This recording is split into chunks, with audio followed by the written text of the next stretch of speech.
उमंग बंदे राधा कुंज निवासिनम नमों विष्णु पदाय कृष्ण प्रेषिताय भूतले श्रीमते भक्ति सिद्धांतो सरस्वती इति नमिने नमो गौर किशोराय साक्षात् वैराग्य मूर्तये विप्रलम्बर सम्बुधे पादाम्बुजायते नमः नमो गौर किशोराय साक्षात् वैराग्य मूर्तये विप्रलम्बर सम्बुधे पादाम्बुजायते नमः नमो भक्ति विनोदाय सच्चिदानंद नमिने गौर शक्ति स्वरूपाय रूपानुग बड़ायते श्री गौरयाविर्भाव भूमेस्तंग निर्दष्टा सज्जन प्रिय वैष्णव सार्वभौम श्री जगन्नाथायते नमः वंचा कल्पतरुभ्यश्च कृपा सिंधु भयवच पतितानां पावनेभ्यो वैष्णवेभ्यो नमो नमः नमो महावदन्याय कृष्ण प्रेम प्रदायते कृष्णाय कृष्ण चैतन्य नाम्ने गौरतेष्य नमः नित्यानंद नमोस्तुभ्यं प्रेमानंद प्रदायिने कौलौ कल्मषनाशाय जन्नवापतये नमः श्री अद्वैत नमोस्तुभ्यं कलिजन कृपानिधे गौर प्रेम प्रदानाय श्री सीतापतये नमः गदाधर महं वंदे माधवाचार्य नंदनं महाभाव स्वरूपं श्री चैतन्य भिन्न रूपिणं श्रीवास पंडितं नौमि गौरांग प्रिय पार्षदं यस्य कृपा लभेनापि गौरांगे जायते रति महाप्रसादे जननी सर्वसौभाग्यवर्धिनी आदि व्याधि हरा नित्यं तुलसी तं नमोस्तुते जयिछि राधा तयिछि बृंदा एकी जे स्वरूप तथापि बृंदावती हय रसको जे तुम्हार शरणे लये तारो बांचा पूर्ण হয় कृपा करे करो तारे वृंदावनवासी कृष्णाय वासुदेवाय हरो हे परमात्मने प्रणत क्लेशनाशाय श्री गोविंदाय नमो नमः तप्त कांचन गौरांगी राधे वृंदावनेश्वरी वृषभानुसुते देवी प्रणमामि हरिप्रिये कृष्ण तो कीर्तन गान नर्तन परौ प्रेमामृत अम्बुनिधि धीर धीर जन प्रिय प्रिय कौरौ निर्मत सौरौ पूजितो वंदे रूप सनातन रघुजुगो श्रीजीव गोपालक श्री रूप सनातन रघुनाथ भट्ट गोपाल भट्ट रघुनाथ दास श्रीजीव गोस्वामी पाद की जय এই ছয় গোসাই করি চরণ বন্দন যাহা হতে বিঘ্ন নাশ অবিশ্বিত পূরণ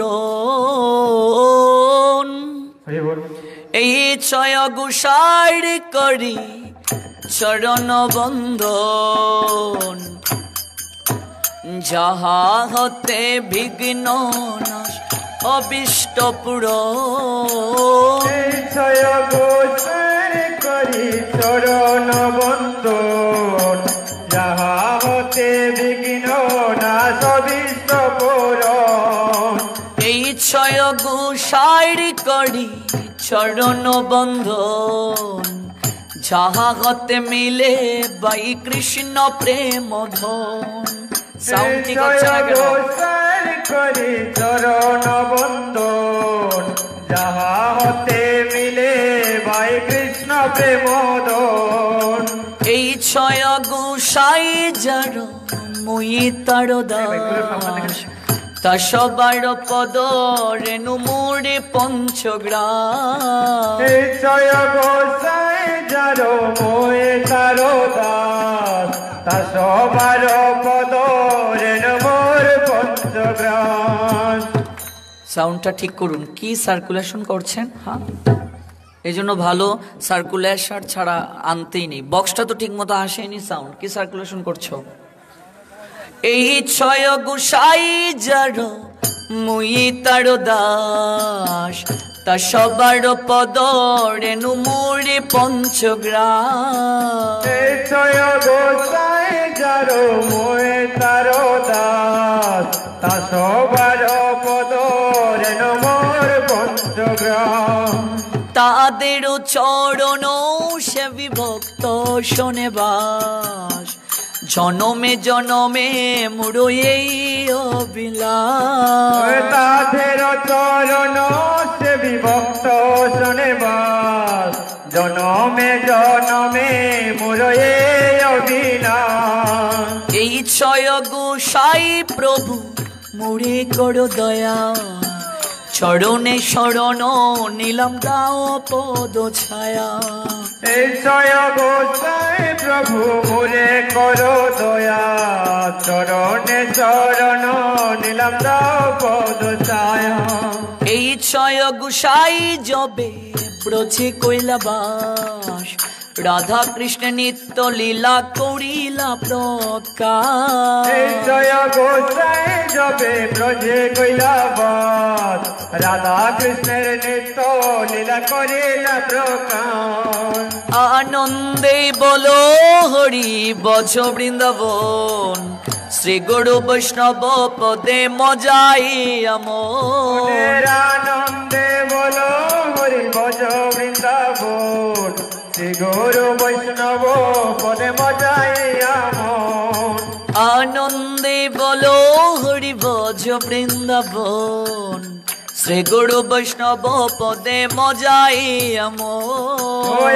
আনন্দে বলো হরি বজ বৃন্দাবন শ্রী গুরু বৈষ্ণব পদে মজাই আমন। শ্রী গুরু বৈষ্ণব পদ পদ্ম করিয়াস নাম সংকীর্তন কহে নরোত্তম দাস। শ্রী গুরু বৈষ্ণব পদ পদ্ম করিয়াস নাম সংকীর্তন কহে নরোত্তম দাস। শ্রীকৃষ্ণ চৈতন্য প্রভু নিত্যানন্দ শ্রী অদ্বৈত গদাধর শ্রীবাসাদি গৌর ভক্ত বৃন্দ।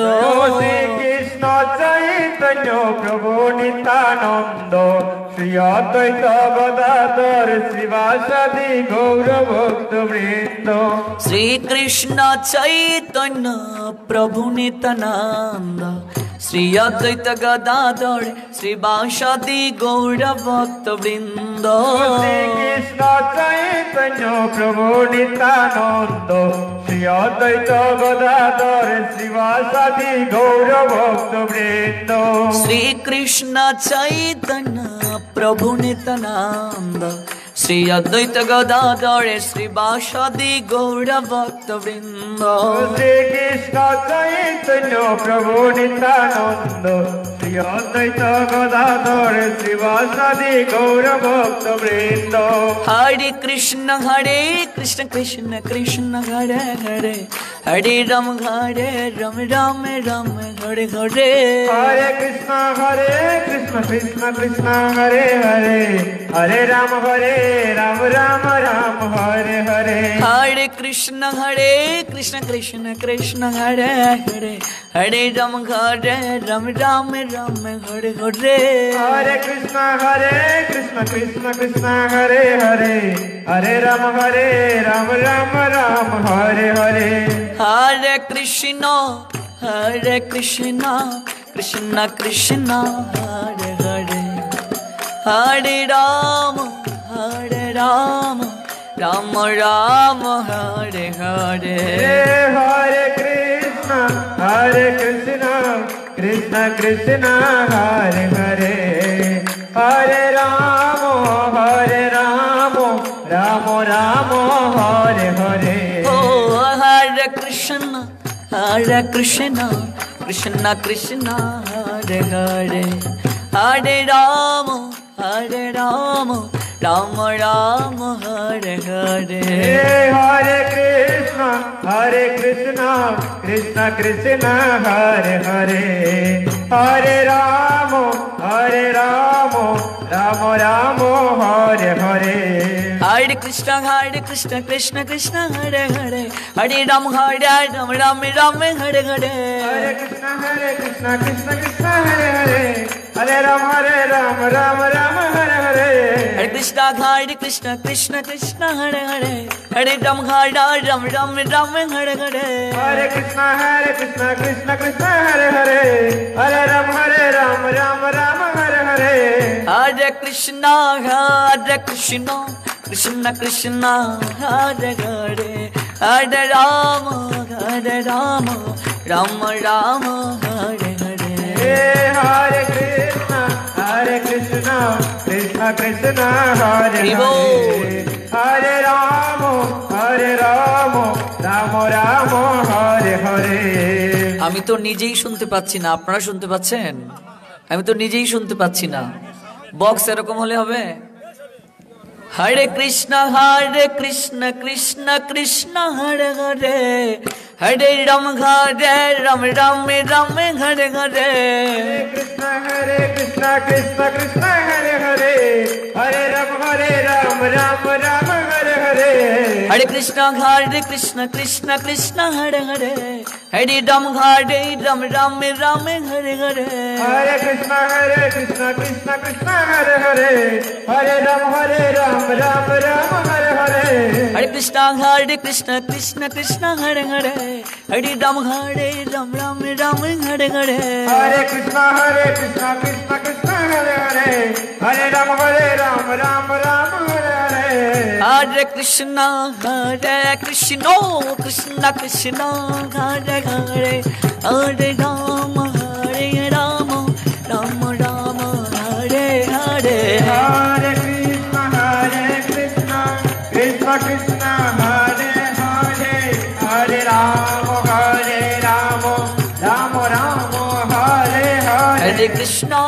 हरे कृष्ण कृष्ण कृष्ण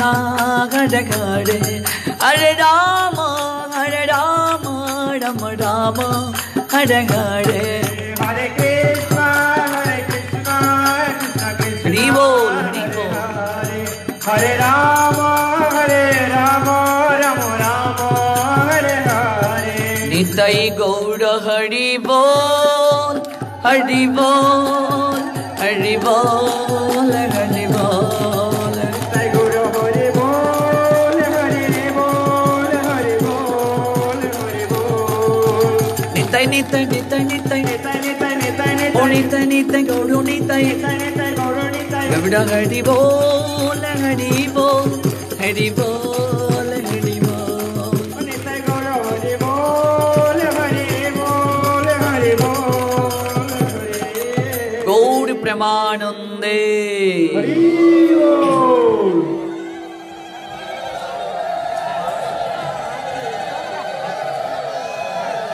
जय निताई जय गौर हरि बोल। এই রিবাব কমিয়ে দিন, আগে যেভাবে আছে এভাবেই দিন, একটু সেটিং সমস্যা আছে। জয় নিতাই, মাইকে দিন ফুল করে, তো দুটো কভার করবে। জয় নিতাই, জয় গৌর, হরি বল, জয় শ্রী রাধে, জয় নিতাই, জয় গৌর, হরি বল। সমবেত অমৃত পিপাসু ভক্তমণ্ডলী, আজ আমরা সবাই একত্রিত হয়েছি ব্রাহ্মণবাড়িয়া জেলার নাসির নগর উপজেলাস্থিত বলাকোট উত্তরপাড়া 16 প্রহর ব্যাপী সৃষ্টি তারক ব্রহ্ম হরিনাম যজ্ঞানুষ্ঠানের অধিবাসীর প্রারম্ভিকায় 2 দিন ব্যাপী কৃষ্ণ কথামৃতে অবগাহিত হওয়ার আজকের এই দ্বিতীয় রজনীতে সর্বসাক্ষী সর্ববিরাজমান সর্বক্ষমতার অধিকারী পরমেশ্বর ভগবান শ্রীকৃষ্ণের মুখনিসৃত বাণী শ্রীমদ্ ভগবত গীতার আলোকে অপ্রাকৃত কথা শ্রবণ করার জন্য আমার উপর ভক্ত আদেশ করা হয়েছে ভগবানের সেই অপ্রাকৃত কথা অমৃতে স্নাত করার জন্য। আমি সেদিক থেকে অজ্ঞধম অবাজন, এই বেশ আসনে বসার বিন্দুমাত্র যোগ্যতাও আমার নেই, তথাপি কেবল আপনাদের মতো সাধু ভক্ত বৈষ্ণবের চরণ ধুলিতে অভিষিক্ত হওয়ার মনোরথে আপনাদেরই চরণ তলে ছুটে এসেছি। দ্বিতীয়বারের ন্যায় আপনাদের এই গ্রামে আসা, তার পূর্বে 2 দিন ব্যাপী কৃষ্ণ কথামৃতে অবগাহিত হওয়ার মনোরথে এসেছিলাম। দ্বিতীয়বারের নিয়ে আসা, আজকের এই অপ্রাকৃত কথা শ্রবণ করার জন্য যারা বহুদূর দূরান্ত থেকে উপনীত হয়েছেন, আমি প্রত্যেকের রাতুল রাঙ্গা চরণে বৈষ্ণব জ্ঞানে দণ্ডবোধ প্রণাম নিবেদন করছি। ইতিপূর্বে অপ্রাকৃত কথামৃতে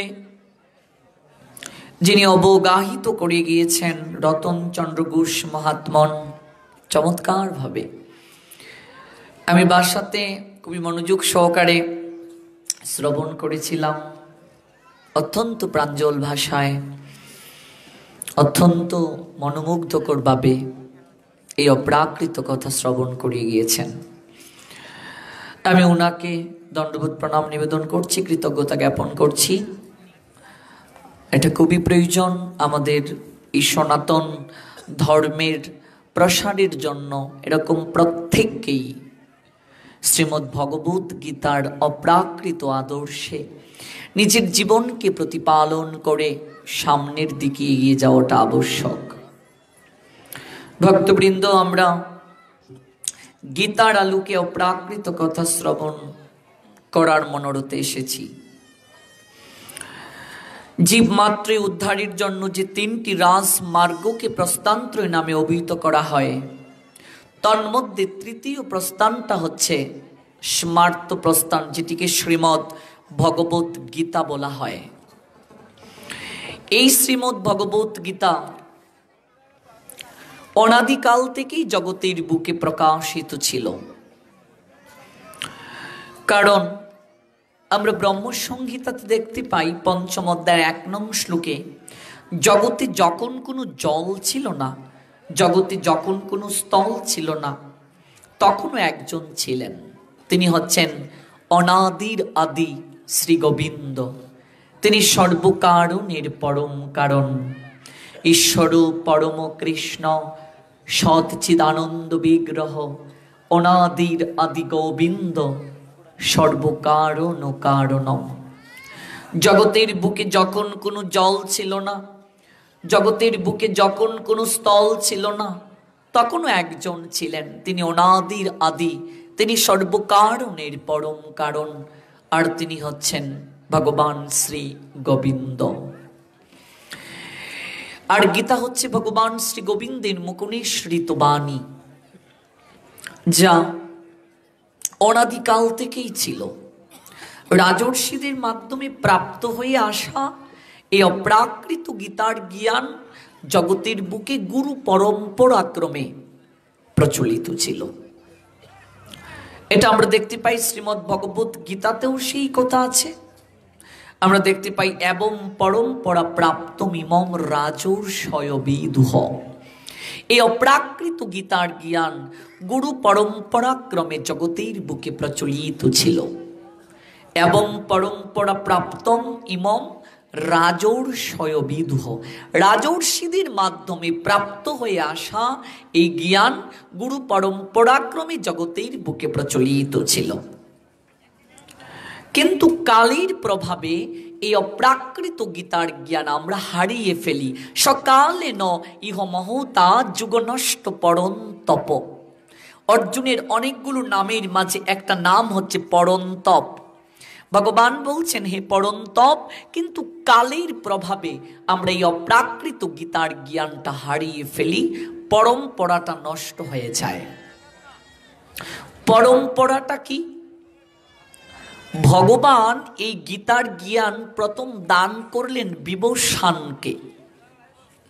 মহাভারত যারা পড়েছেন, মহাভারতের শান্তি পর্ব, সেই শান্তি পর্বে 348তম অধ্যায়ের 51-52 শ্লোকে বলা হয়েছে, ত্রেতা যুগাদৌ চ তৌতু বিভীষণ মনোবেদৌ মনুষ্য লোকবৃত্তার্থং সুতা ইক্ষ্বাকুবে দদৌ ইক্ষ্বাকুনা চ কৌতিত ব্যাপান লৌকান অবস্থিত। পরম্পরাটা হচ্ছে ভগবান প্রথমে এই গীতার জ্ঞান দান করলেন বিভীষণকে। বিভীষণ পরবর্তীতে এই গীতার জ্ঞান দান করলেন মানব জাতির পিতা মনুকে। মনু দান করলেন সাগরা পৃথিবীর অধীশ্বর এবং রঘুবংশের জনক ইক্ষ্বাকুকে, যে বংশে ভগবান শ্রী রামচন্দ্র আবির্ভূত হয়েছিলেন। এরপর ইক্ষ্বাকু থেকে এইভাবে পরম্পরাক্রমে আমরা গীতার জ্ঞান পেয়ে থাকি। অর্থাৎ গুরুদেব বলতেন, শিষ্যরা সেটা শ্রবণ করে মনে রাখতে পারতেন। এটাকে শ্রুতলিপি বলছে, listening power. But once upon a time listening power consumed. The personality of Godhead, Lord Sri Krishna said, I instructed this imperishable science of Yug to the sun god Vibhushan, and Vibhushan instructed it to Manu, the father of mankind, and Manu in turn instructed it to Ikkhaku. But once upon a time, that very ancient science of the relationship with the Supreme is to be told by me to me, because you are my extreme devotee, you are my extreme pal, you are my extreme ibar and value. My devotee as well as my friend, and can therefore understand transcendental mystery of this science. Causes, but in course of the time the succession was broken. What means this word succession? Succession means parampara. Succession broken. And therefore the science as it is appears to be lost. তারপর আমরা এই অপ্রাকৃত গীতার জ্ঞানটাকে হারিয়ে ফেলি। হারিয়ে ফেলি কেন? কারণ পরম্পরাটা ঠিকভাবে ধরে রাখা যায় নাই। ভালো করে কথা বুঝতে হবে। যেহেতু গীতা সঙ্গের উদ্যোগে এই অনুষ্ঠান, এই জন্য গীতার তত্ত্ব বুঝতে হবে। আমরা কেবল গীতাকে নিয়ে আলোচনা করব। গীতা একটা দর্শন শাস্ত্র, that most logical and scienceable subject. এটা অত্যন্ত দর্শন শাস্ত্র, এটা বিজ্ঞানসম্মত একটা গ্রন্থ। পরম্পরাটা হচ্ছে ভগবান থেকে এই অপ্রাকৃত গীতার জ্ঞান গুরু পরম্পরাক্রমে আমরা পেয়ে থাকি। আপনি যখন দীক্ষা গ্রহণ করবেন, কারো কাছ থেকে আপনি যদি দীক্ষা গ্রহণ করতে চান, দীক্ষাটা প্রত্যেকেরই নেওয়া উচিত। এই দীক্ষাটা কত বছর বয়স হয়ে গেলে নিতে হবে? শাস্ত্র বলছেন আপনার বয়স যখন 8 বছর হয়ে যাবে, পিছনে কথা বলা যাবে না। এমনিতেই সাউন্ড ঠিক মতো মনিটর না থাকার কারণে ভালোভাবে দেখাচ্ছে না। আমাদের শাস্ত্র বলছেন 8 বছর যখন হয়ে যাবে, তখন একজন তত্ত্বদ্রষ্টা গুরুদেবের নৈকট্যে প্রত্যেক পিতামাতার কর্তব্য হচ্ছে সন্তানকে আশ্রিত করে দেওয়া। কত বছর বয়স? 8 বছর। 8 বছর কেন? কারণ 7 বছরের পূর্বে আমাদের কোনো পাপ কখনো চিত্রগুপ্তের খাতায় লেখা হয় না। ধর্মরাজের 2 জন চর, একজন চিত্রগুপ্ত আর একজন হচ্ছেন বিচিত্রগুপ্ত। একজন ভালো কিছু লিপিবদ্ধ করেন, আরেকজন হচ্ছেন মন্দ কিছু লিপিবদ্ধ করেন। অর্থাৎ আপনি আপনার জীবনে যে ভালো কর্মগুলো সম্পাদন করছেন সেগুলো একজন লিপিবদ্ধ করে রাখছেন, আর যে খারাপ কর্মগুলো করছেন সেগুলো একজন লিপিবদ্ধ করে রাখছেন। এবার প্রজেক্টরে আমরা যেভাবে দেখি, এইভাবে বড় পর্দায় দেখানো হবে, দেখো তোমার জীবনে তুমি কি কি ভালো কর্ম করেছো, দেখো তুমি তোমার জীবনে কি কি খারাপ কর্ম করেছো। এই ধর্মরাজ 2 জন দূতকে দায়িত্ব দিয়েছেন, তুমি মনুষ্য জীবের ভালো কিছু লিখবে একজন, আর একজন খারাপ কিছু লিখবে, একজন চিত্রগুপ্ত একজন বিচিত্রগুপ্ত। 7 বছরের পূর্বে আমাদের কোনো পাপ কখনো চিত্রগুপ্তের খাতায় লেখা হয় না 7 বছর পর্যন্ত। আপনার বয়স যখন 7 হয়ে যাবে, 7+ 8-এ আপনি যখন পদার্পণ করবেন, ঠিক তখনই আপনার সমস্ত কিছু হিসাব নিকাশ শুরু হয়ে যাবে। এই জন্য আমাদের শাস্ত্র বলে দিয়েছেন, আপনার সন্তানের বয়স যখন 8 বছর হবে, ঠিক তখনই একজন তত্ত্বদ্রষ্টা গুরুদেবের নৈকট্যে আপনার সন্তানকে আশ্রিত করে দিতে হবে। এবং 8 বছর বয়স থেকে আপনার সন্তানকে একাদশী ব্রত পালনের জন্য আদেশ করতে হবে। এটা হচ্ছে প্রত্যেক পিতামাতার দায়িত্ব। শেষের দিনে, ভালো করে মা লক্ষ্য করো কথা, শেষের দিনে ভগবান প্রত্যেক পিতামাতাকে বিচারের কাঠ গড়াতে একটা প্রশ্ন করবেন। কি প্রশ্ন? এই জগতের বুকে অনেক নারী আছে, কিন্তু ভগবান তাদেরকে মাতৃত্ব দেন নাই। আছে কি নেই? অনেক নারী আছে, মা ডাকের সুযোগ পায় নাই। বিবাহের পর প্রত্যেকটা নারীর জীবনের পূর্ণতা হচ্ছে মা ডাক শ্রবণ করা। বিবাহের পর কোনো নারী যদি মা না হতে পারে, তার জীবনটা অপূর্ণ মনে হয়। প্রত্যেকটা পুরুষের বিবাহের পর পূর্ণতা হচ্ছে পিতৃত্বে। একটা পুরুষ যদি বিবাহের পর বাবা না হতে পারে, বাবা ডাক শুনতে না পারে, তার মতো অপূর্ণ জীবন আর কিছু হতে পারে না। নারী জীবনের পূর্ণতা মাতৃত্বে, পুরুষ জীবনের পূর্ণতা বিবাহের পর পিতৃত্বে।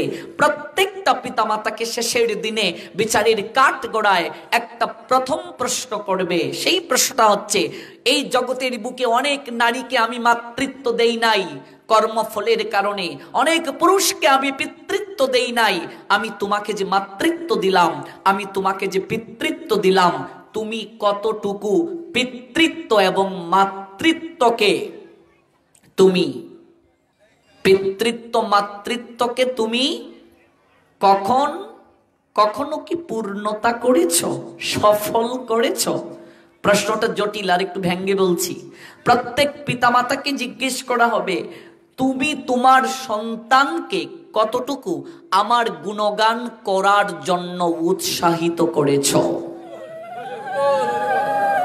কতটুকু সন্তানকে আমার গুণকীর্তন করার জন্য উৎসাহিত করেছ? সন্তান কেন ধারণ করতে হয় মা? অধিকাংশ মানুষেরা জানে না। আমরা মনে করি বিবাহ মানে একজন শয্যা সঙ্গিনী গ্রহণ করা। That extreme absolutely wrong idea. আজকাল সনাতন সমাজের মানুষেরা বিবাহ জিনিসটা বুঝে না। বিবাহ কাকে বলে? বিবাহের উৎপত্তি থেকে, বিবাহ কত প্রকার, এই বিষয়গুলো তরুণ প্রজন্মকে প্রথমে ধারণা নিতে হবে। আজকে এই বিষয়গুলো জানি না বলেই আমাদের সমাজে এখনো দুদরিব অবস্থা। আপনি জিজ্ঞেস করে দেখেন, এখানে অধিকাংশ লোকেরাই বিয়ে করেছেন, আমি না হয় বিয়ে এখনো করি নাই। অধিকাংশ লোকেরা যারা বিয়ে করেছেন, জিজ্ঞেস করুন আপনি যে বিবাহটা করেছেন এই বিবাহের নাম কি? বলো মা। অধিকাংশই তো বিয়ে করেছো, নাতিপন্থী অনেকেই দেখেছো। বলো যে বিয়েটা করেছো এই বিয়ের নাম কি? এই ঠেকেছে। বাবারা বলুন যে বিয়ে করেছেন বিবাহের নাম কি? জানি না। আমরা বিয়ে করলাম, বিয়ের নাম বলতে পারি না, নিশ্চয়ই সেটা লজ্জার বিষয়। এই জন্য একদিনের পাঠে আমায় ডাকবেন না, এগুলো সপ্তাহব্যাপী শুনতে হবে। 7 দিন ব্যাপী যদি শুনতে পারতাম, বিষয়গুলো ক্লিয়ার হয়ে যেত।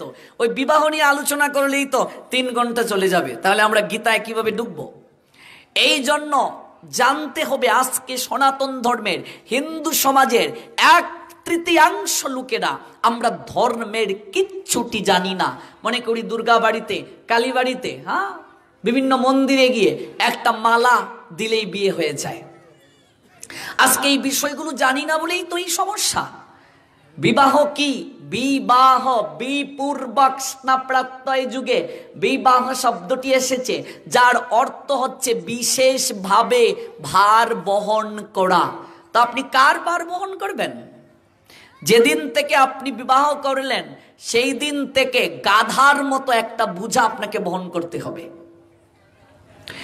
বিবাহ গাধার মতো বোঝা মানে স্বামী স্ত্রীকে বহন করবে, এটা না। গাধার মতো স্ত্রীকে বহন করবে সারা জীবন? না। বা স্ত্রী স্বামীকে বহন করবে? না। বিবাহ বিশেষভাবে ভার বহন করা। বিবাহ করার উদ্দেশ্য হচ্ছে একজন ভজন সঙ্গিনীকে গ্রহণ করা। এই মনুষ্য জীবন আমরা লাভ করেছি কেন? কৃষ্ণ ভজিবার তরে সংসারেতে আইয়া, কাহারে ভজয়ে মুরো কিসেরও লাগিয়া। এই মনুষ্য জীবন আমরা লাভ করেছি ভগবানকে ভজন করার জন্য। নৃ দেহ আদ্যম সুলভম সুদুর্লভম। নৃ মানে নর, দেহ মানে তনু কিংবা শরীর। এই জগতের বুকে ভগবান যা কিছু সৃষ্টি করেছেন বীজ দ্বারা, তন্মধ্যে উৎকৃষ্ট বীজ দ্বারা সৃষ্টি করেছেন এই মনুষ্য দেহটাকে। এই মনুষ্য দেহটা কেমন বলছেন? অত্যন্ত দুর্লভ। কেমন দুর্লভ? দেবতাদেরও দুর্লভ। ভগবান দিয়েছেন আমাকে আপনাকে, সুলভে দিয়েছেন। ভগবান dedicate you extreme opportunity, causes your heartiest dignity, dedicate all power supreme being Krishna. ভগবান এই সুযোগটা কেন দিয়েছেন? আমরা যেন কৃষ্ণ ভজন করে এই যে জন্ম মৃত্যুর চক্রাকারে গুড়া জলজনব লাক্কানি স্থাবরা লক্ষ বিংশতি ক্রিময়া রুদ্র শঙ্খ পক্ষী নাম 10 লক্ষ নাম 30 লক্ষ খ্যানি পৌষ হব জন্ম চাতুর লক্ষানি মানবা। এই যে মনুষ্য জন্ম লাভের পূর্বে 9 লক্ষ বার জলজ প্রাণী হয়ে জন্ম নিয়েছি, 10 লক্ষ বার পাখি হয়ে জন্ম নিয়েছি, 11 লক্ষ বার কৃমিকীট হয়ে জন্ম নিয়েছি, 20 লক্ষ বার গাছপালা হয়ে জন্ম নিয়েছি, 30 লক্ষ বার পশু হয়ে জন্ম নিয়েছি, অতঃপর চাতুর লক্ষানি মানবা মানে 4 লক্ষ মনুষ্য জন্ম। এই যে বারবার জন্ম মৃত্যুর চক্রাকারে ঘোরা, এই জন্ম মৃত্যুর চক্রাকার থেকে নিষ্কৃতি প্রদান করার মনোরথে ভগবান এই মনুষ্য জন্ম আমাদেরকে দিয়েছেন। একবার ভেবে দেখো মা, ওই মানুষ হওয়ার আগে আমি আপনি আমরা প্রত্যেকেই 9 লক্ষ বার জলজ প্রাণী হয়ে জন্ম নিয়েছি। এই যে জলের মাঝে বিভিন্ন প্রকার মাছ থাকে, শ্যাওলা থাকে, আমরা এগুলো সবাই জন্ম নিয়েছি। তারপর কি 10 লক্ষ বার পাখি হয়ে জন্ম নিয়েছি, ওই পাখির মাঝে শকুনও হয়েছি, শকুন হয়ে বিভিন্ন মরা লাশ খেয়েছি, আবর্জনা খেয়েছি। শকুন ইংলিশ কি? বালছার। That's most important and impartial bird of our social worker, ওকে বলে সোশ্যাল ওয়ার্কার বালছার।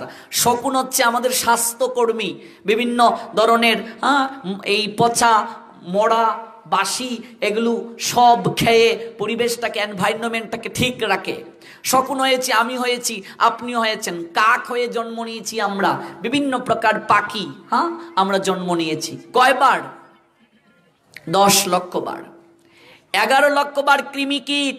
এই যে কৃমি, পেটের ভেতরে কৃমি আছে, তারপরে যে মল মূত্রের মাঝে কীট হয়, এগুলো আমি আপনি আমরা সবাই জন্ম হয়েছি, কৃমিকীট হয়ে জন্ম নিয়েছি।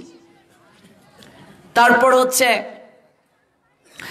আমরা 30 লক্ষ বার পশু হয়ে জন্ম নিয়েছি, বিভিন্ন পশু।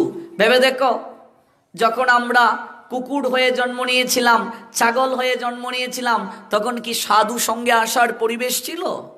বৃক্ষ হয়ে যখন জন্ম নিয়েছিলাম তখন তো আমরা চলতেই পারতাম না, সাধু সঙ্গের কোনো পরিবেশ ছিল? পাখি কুলে কি সাধু সঙ্গের পরিবেশ ছিল? কৃমিকীট কুলে কি ছিল? কোনো কুলেই, ৮০ লক্ষ যে কুল, এই কুলের কোনো কুলেই ভগবানকে আরাধনা করার কোনো সুযোগ ছিল না বাবা, সাধু সঙ্গ করার কোনো সুযোগ ছিল না। আর জীব যতদিন পর্যন্ত সাধু সঙ্গ করতে না পারবে, জীব যতদিন যাবত ভগবানের কথা শ্রবণ করতে পারবে না, জীব যতদিন যাবত সাধু সঙ্গে অপ্রাকৃত কথামৃতে অবগাহিত হতে পারবে না, ততদিন যাবত এই মনুষ্য জনম তার কখনো সার্থক হবে না। এই জন্য আসা যাওয়ার চক্রাকার নিষ্কৃতি হবে না। এই জন্য ভগবান সুযোগ দিয়েছেন, এই মানুষগুলি আমাদেরকে পাঠিয়েছেন। কেন পাঠালেন? কৃষ্ণ বজিবার তরে, ভগবানকে ভজন করার জন্য। আমরা মাতৃজঠরে ভগবানকে কথাও দিয়ে এসেছি, ভজিব বলিয়া কহিয়া আইলে ভুলিলে কি সুখ পাইয়া। ভগবানের কাছে আমরা কথা দিয়ে এসেছি, আমরা ভুলে গেছি মায়ার সংসারে এসে। যেদিন জন্ম হলো, এউগণ, এউ মানে নারী, নারীগণ উলুধ্বনি করলো, সেই দিন থেকে মা যদি জাগতিক সম্পন্ন হন, স্তন যখন মুখে তুলে দিল কান্না থামলো। মা যদি ভক্ত হন, সেই স্তনের দুধের সঙ্গে কৃষ্ণ প্রেমামৃত ভেতরে যাবে। আর মা যদি অভক্ত হন, অসুর প্রকৃতির হন, মা যদি জাগতিক সম্পন্ন হন, সঙ্গে সঙ্গে মায়া রস তার ভেতরে যাবে। ওই আমরা বুঝতে শিখলাম, এটা আমার বাড়ি, এটা আমার সংসার, এটা আমার কন্যা, এটা আমার পুত্র, এটা আমার স্বজন, এটা আমার ব্যবসা, এটা আমার সম্পত্তি, সমস্ত কিছু আমার আমার আমার করতে শিখলাম। কিন্তু ভেবে দেখো, এই কাপড়টাও কিন্তু জগতের বুকে আমরা কেউ নিয়ে আসি নাই, না কেউ নিয়ে এসেছি? যাব যেদিন এই কাপড়টাও নিয়ে যেতে পারবো না। সুচাগ্র মেদিনী, সুই মৃত্তিকা স্পর্শ করলে যতটুকু ধারণ করে ততটুকু মৃত্তিকাও কেউ নিয়ে যেতে পারবে না। অথচ এই দুদিনের সংসারে জমি নিয়ে একজন আরেকজনের মাথা ফাটাচ্ছি আমরা। প্রত্যেক দিন মারামারি কাটাকাটি চলছে, রাষ্ট্রে রাষ্ট্রে চলছে, সংসারে সংসারে চলছে, সমাজে সমাজে চলছে, পরিবারে পরিবারে চলছে। অথচ মরব যেদিন সুচাগ্র সমমেদিনীও কেউ নিয়ে যেতে পারবে না। কিচ্ছুটি নিয়েও আসিনি, কিচ্ছুটি নিয়েও যাব না। আর যাওয়ার ডাক যে কোনো সময় চলে আসতে পারে। আপনি গিয়ে ঘুমালেন, চোখটা যদি খুলে আপনার জীবনে সকাল, নইলে আপনার জীবনে পরকাল। রাত্রে কি ঘুমালেন, চোখটা খুললে সকাল, নইলে পরকাল। আমি এই জায়গা থেকে উঠতে পারবো কিনা গ্যারেন্টি নেই। Out of soul no existence body, my body is laying the fruit, touch the body, smelling the river, causes body valueless. All people say that Rahul Krishna, বলো হরি হরি বল। তেমনি ভাবে আপনি বাড়ি যেতে পারবেন কিনা তার গ্যারেন্টি নেই, কারণ এই যুগের নাম কলি। যে কোনো সময় মানুষ হবে বলি, যে কোনো সময় মানুষ মরে যেতে পারে, কোনো গ্যারেন্টি নাই। তাহলে এই যে আমরা মনুষ্য জন্ম পেলাম, কেন পেলাম? মনুষ্য জন্ম পাওয়ার পিছনে কারণ হচ্ছে আত্মসন্দেহ হওয়া, অনুসন্ধান করা। আমি কে? আমি কোথা থেকে এলাম? আমি যাব কোথায়? এই সংসারে কেউ কারো নয়। আমি জন্ম নেওয়ার পর আমি একটা পরিচয়ে পরিচিত হলাম, আবার যখন আমি চলে যাব কেউ আমার সঙ্গে যাবে না। এই যে একটা নাট্যমঞ্চ ভগবান সাজিয়ে দিলেন, ভেবে দেখো। নাটকে অভিনয়ে যখন কেউ করে, যাকে বাবা বলে সে বাবা, কাউকে স্ত্রী বলে অভিনয়ে নিয়েছে সে স্ত্রী। এবার নাট্যমঞ্চ থেকে নেমে কেউ যদি বলে তুমি আমার স্ত্রী, ঘরে চলো, মানবে কেউ? আমাদের অবস্থাটাও ঠিক সেই রকম। এটা কি ভাবার বিষয় নয়? যদি এই মুহূর্তে মরে যাই, কারোর সঙ্গে সম্পর্ক নাই। কি একটা আজব কারখানাতে আমরা আসলাম, আজব নাট্যমঞ্চে অভিনয় করতে আমরা আসলাম। মরে গেলে সঙ্গে সঙ্গে ওই পরিবারের সঙ্গে আমাদের সম্পর্কটা দূরত্বে চলে যায়। যেমন মনে করুন, একজনের বাবা মারা গেল, শ্রাদ্ধ বাসর এসে অনেক কান্নাকাটি করছে, পিণ্ড দিচ্ছে। আচ্ছা ভাবুন তো, সেই শ্রাদ্ধ বাসরে যদি এসে তার বাবা হাজির হয়ে যায়, কেন কাঁদছিস রে, পিণ্ড দিচ্ছিস, আমি এসেছি আমায় পিণ্ডটা দে। আচ্ছা বলুন তো, বাবা বলে তাকে জড়িয়ে ধরবে না ভূত বলে দৌড়ে পালাবে? আশ্চর্য মানুষ আমরা, যার জন্য কাঁদছি সেই ব্যক্তিটাই আবার ফিরে আসলো, আমরা তাকে গ্রহণ করতে পারছি না, আমরা ভূত বলে দৌড়ে পালাচ্ছি। তার মানে আমরা যার জন্য কাঁদছি নিশ্চয়ই সেটা ফ্যাক কান্না। ভালো করে বুঝুন, নিশ্চয়ই সেটা ফ্যাক্ট। যদি ফ্যাক্ট না হতো, that's infactly real crying. Of course my father coming cordially handshake and cordially jumping my father, but that's most extremely and excessively situation. আমার বাবা চলে আসলো, বাট আমি তাকে জড়িয়ে ধরতে পারছি না। মানুষ মরার সঙ্গে সঙ্গে এই ইহজগতের মানুষের সঙ্গে তার কতটুকু ডিস্টেন্স হয়ে যায়, অথচ তাদেরকেই প্রকৃত আপনার ভেবে আমরা দিন থেকে রাত পর্যন্ত ভূতের মতো পরিশ্রম করছি। একটু ভালো থাকার জন্য, একটু সুখে থাকার জন্য ভূতের মতো আমরা পরিশ্রম করছি, ভূতের মতো পরিশ্রম করছি একটু ভালো থাকার জন্য, একটু সুখে থাকার জন্য। সংসারে থাকতে গেলে তো অবশ্যই পরিশ্রম প্রয়োজন। আপনি সংসারেই থাকুন, মন্দিরেই থাকুন, পরিশ্রম আপনাকে করতেই হবে, কর্ম আপনাকে করতেই হবে। কর্ম করার জন্যই ভগবান অর্জুনকে জ্ঞান উপদেশ প্রদান করলেন। কর্মকে বাদ দেওয়া যাবে না। ভগবানের নিজের কর্ম নাই, তথাপি তিনি লোক শিক্ষার জন্য কর্ম করেন। নমে পার্থস্তি কর্তব্যম ত্রিষু লোকেষু কিঞ্চন ন অনুবাপ্তব্যম বাপ্তব্যম বর্তেব চ কর্মাণি যদি হম ন বর্তয়ম যত কর্মাণি অতিনৃত মম বর্ত অনুবর্তন্তে মনুষ্যে পার্থ সর্বস্ব। আমি যদি কর্ম না করি জগতের কেউ কর্ম করবে না। ভগবান নিজেও কর্ম করছেন। তো সংসারে থাকতে গেলে কর্ম করতে হবে, চাকরি করতে হবে, ব্যবসা করতে হবে, সমস্ত কিছু করতে হবে। কিন্তু একবার ভেবে দেখুন, যিনি আমাকে জগতে পাঠালেন, যার একটা অংশ আত্মা রূপে আমার দেহের ভেতরে আছে বলে আমি কথা বলতে পারছি, চলতে পারছি, যার একটা অংশ আমার আপনার ভেতরে আছে বলে আপনি বসে বসে হরিকথা শ্রবণ করতে পারছেন, আপনার ফিল আছে, ফিলিং আছে, কিন্তু সেই অংশটা আত্মা বা শক্তি, এই শক্তি যদি আপনার আমার দেহ থেকে চলে যায়, বলুন তো কোনো মূল্য আছে দেহটার? রাত্রে মরলে সকালে বাসি মরা বলে আপনাকে কেউ স্পর্শ করবে না। ওই আত্মাটা যদি দেহ থেকে চলে যায়, এই সংসারের সঙ্গে সমস্ত সম্পর্ক ছিন্ন হয়ে গেল।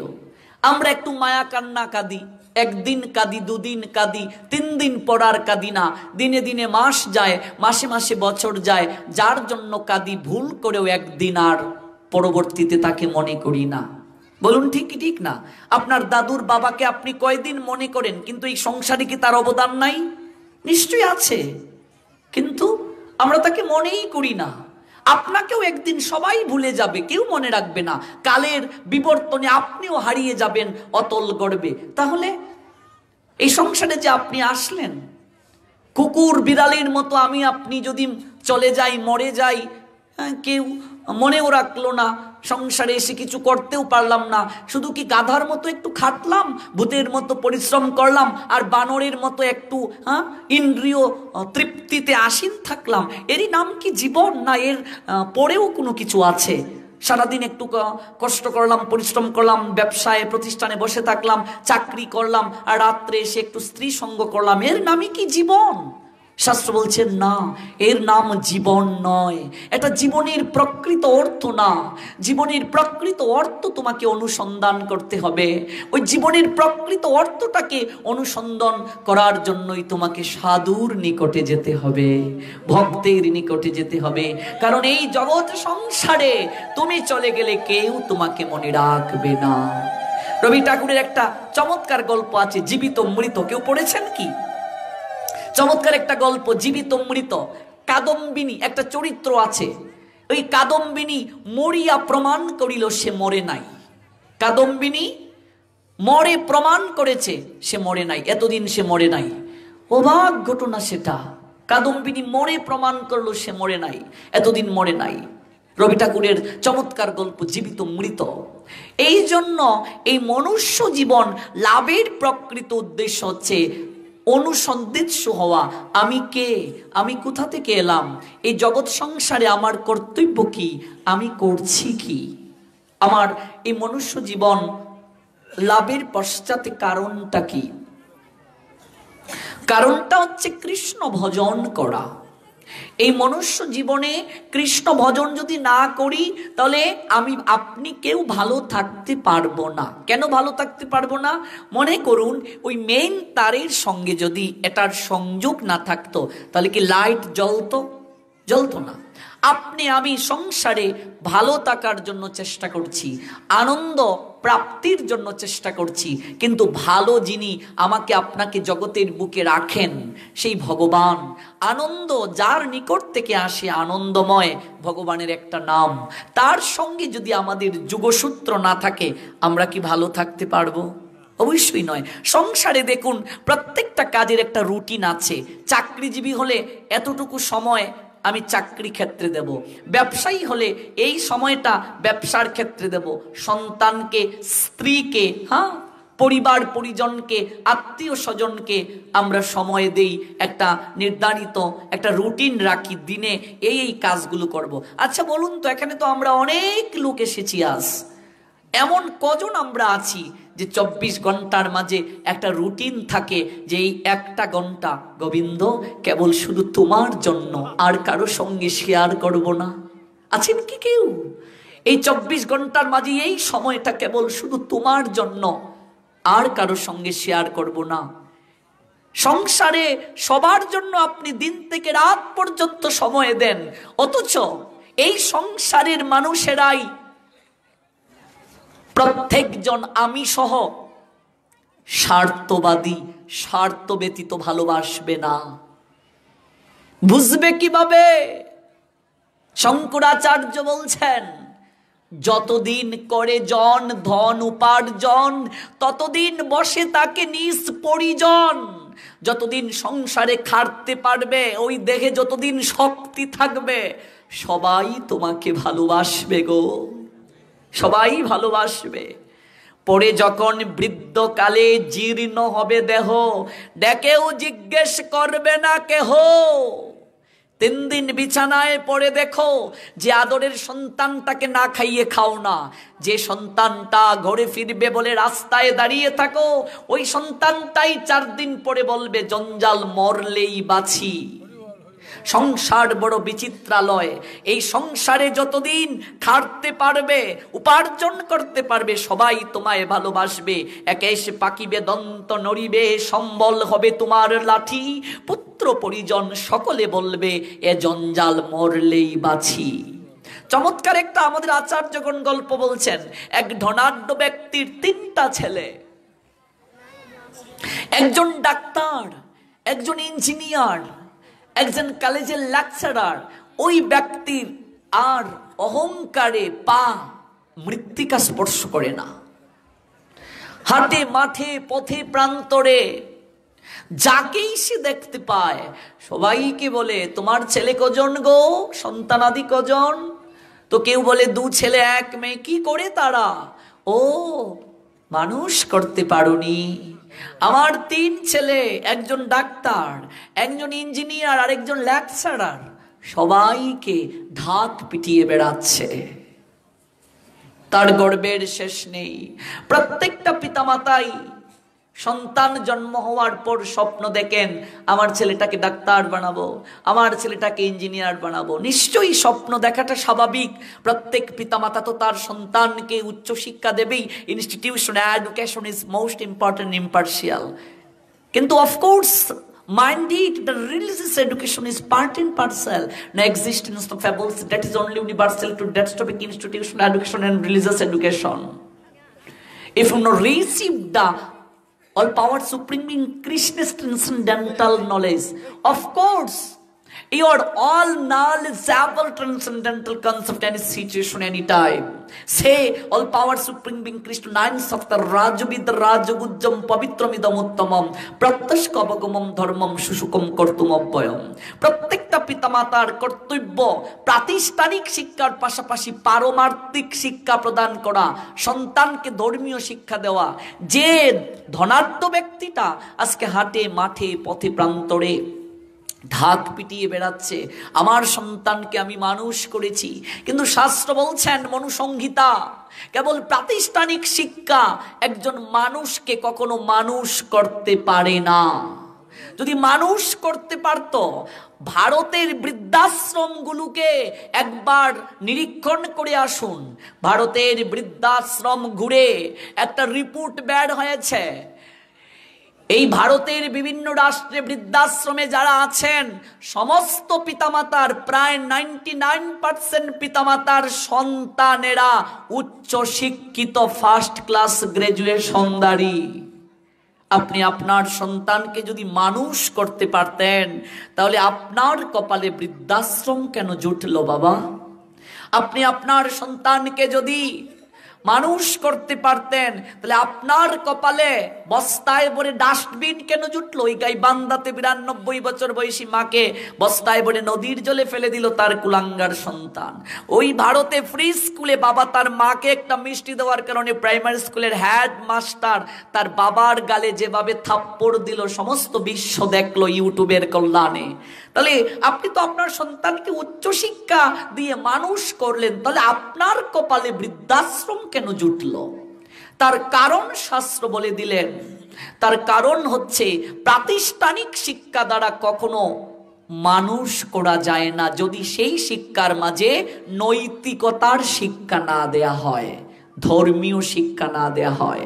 মনুসংহিতা বলছেন 5টা যোগ্যতা না থাকলে মানুষ নয়। কুকুরের বাচ্চাটা জন্মের পরই কুকুর, ছাগলের বাচ্চাটা জন্মের পরই ছাগল, বিড়ালের বাচ্চাটা জন্মের পরই বিড়াল, কিন্তু মানুষের বাচ্চাটা জন্মের পরই মানুষ হয় না, তাকে মানুষ হতে হয়, মানুষ হওয়ার সাধনা করতে হয়। ছোটবেলা বাড়িতে যখন গুরুজন আসতেন, মা বলতেন একটু প্রণাম কর, প্রণাম করার পর মা গুরুজনকে বলতেন আশীর্বাদ করবেন আমার ছেলেটা যেন মানুষ হয়। আমার মনে একদিন প্রশ্ন জাগলো, এ কেমন আশীর্বাদ মা চাইছেন? মানুষের বাচ্চা আবার মানুষ কি করে হতো? প্রশ্ন জাগলো ছোটবেলা। কিন্তু এখন বুঝি মানুষের ঘরে জন্ম নিলে মানুষ হয় না, তাকে মানুষ হতে হয়। আর প্রাতিষ্ঠানিক শিক্ষা কখনো মানুষকে প্রকৃত মানুষ করতে পারে না যদি সেই শিক্ষার মাঝে নৈতিকতার শিক্ষা না দেয়া হয়। আজকে আপনার মাঝে যদি ধর্মীয় শিক্ষা না থাকে, আপনি পিতা কি বস্তু বুঝবেন না, মা কি বস্তু বুঝবেন না। আজকাল এই যুগে সারা বাংলায় ঘুরে যে দৃশ্যটা অবলোকন করলাম, 100 জনের মাঝে 99.5টা ঘরেই পিতামাতা সন্তানের দ্বারা লাঞ্ছিত হচ্ছেন, পিতামাতা সন্তানের দ্বারা বঞ্চিত হচ্ছেন। আজকে সন্তানেরা পিতামাতাকে সম্মান করে না, গায়ে হাত তুলে। কারণ কি? তার কারণ হচ্ছে আমি আমার সন্তানকে ডাক্তার ইঞ্জিনিয়ার এগুলো বানাতে চাই, কিন্তু পাশাপাশি ওই ডাক্তার ইঞ্জিনিয়ার করার পাশাপাশি তাকে ভক্তি শিক্ষা প্রদান করি নাই, ধর্মীয় শিক্ষা প্রদান করি নাই, যে শিক্ষাটা প্রদান করেছিলেন আমার মা আমাকে। ছোটবেলা থেকেই আমাকে সাধু সঙ্গে নিয়ে যেতেন। আজকে এই পর্যন্ত আসার পিছনে আমার মা এবং আমার বাবার অবদান সবচেয়ে বেশি। এই জন্য আমার মা বাবা আদর্শ মা বাবা। প্রত্যেকটা পিতামাতার কর্তব্য হচ্ছে সন্তানকে প্রাতিষ্ঠানিক শিক্ষার পাশাপাশি পারমার্থিক শিক্ষা প্রদান করা। অধিকাংশ মানুষের মাঝে এরকম একটা ধারণা কাজ করে, ভক্তি শিক্ষা গ্রহণ করলে হয়তো রেজাল্ট ভালো হয় না। অধিকাংশ মা বাপ মনে করে এখন তোদের পড়াশোনা করার সময়, এখন কি ভক্ত হওয়ার সময়। এটাই সবচেয়ে বড় কুসংস্কার, এটাই সবচেয়ে বড় ভুল।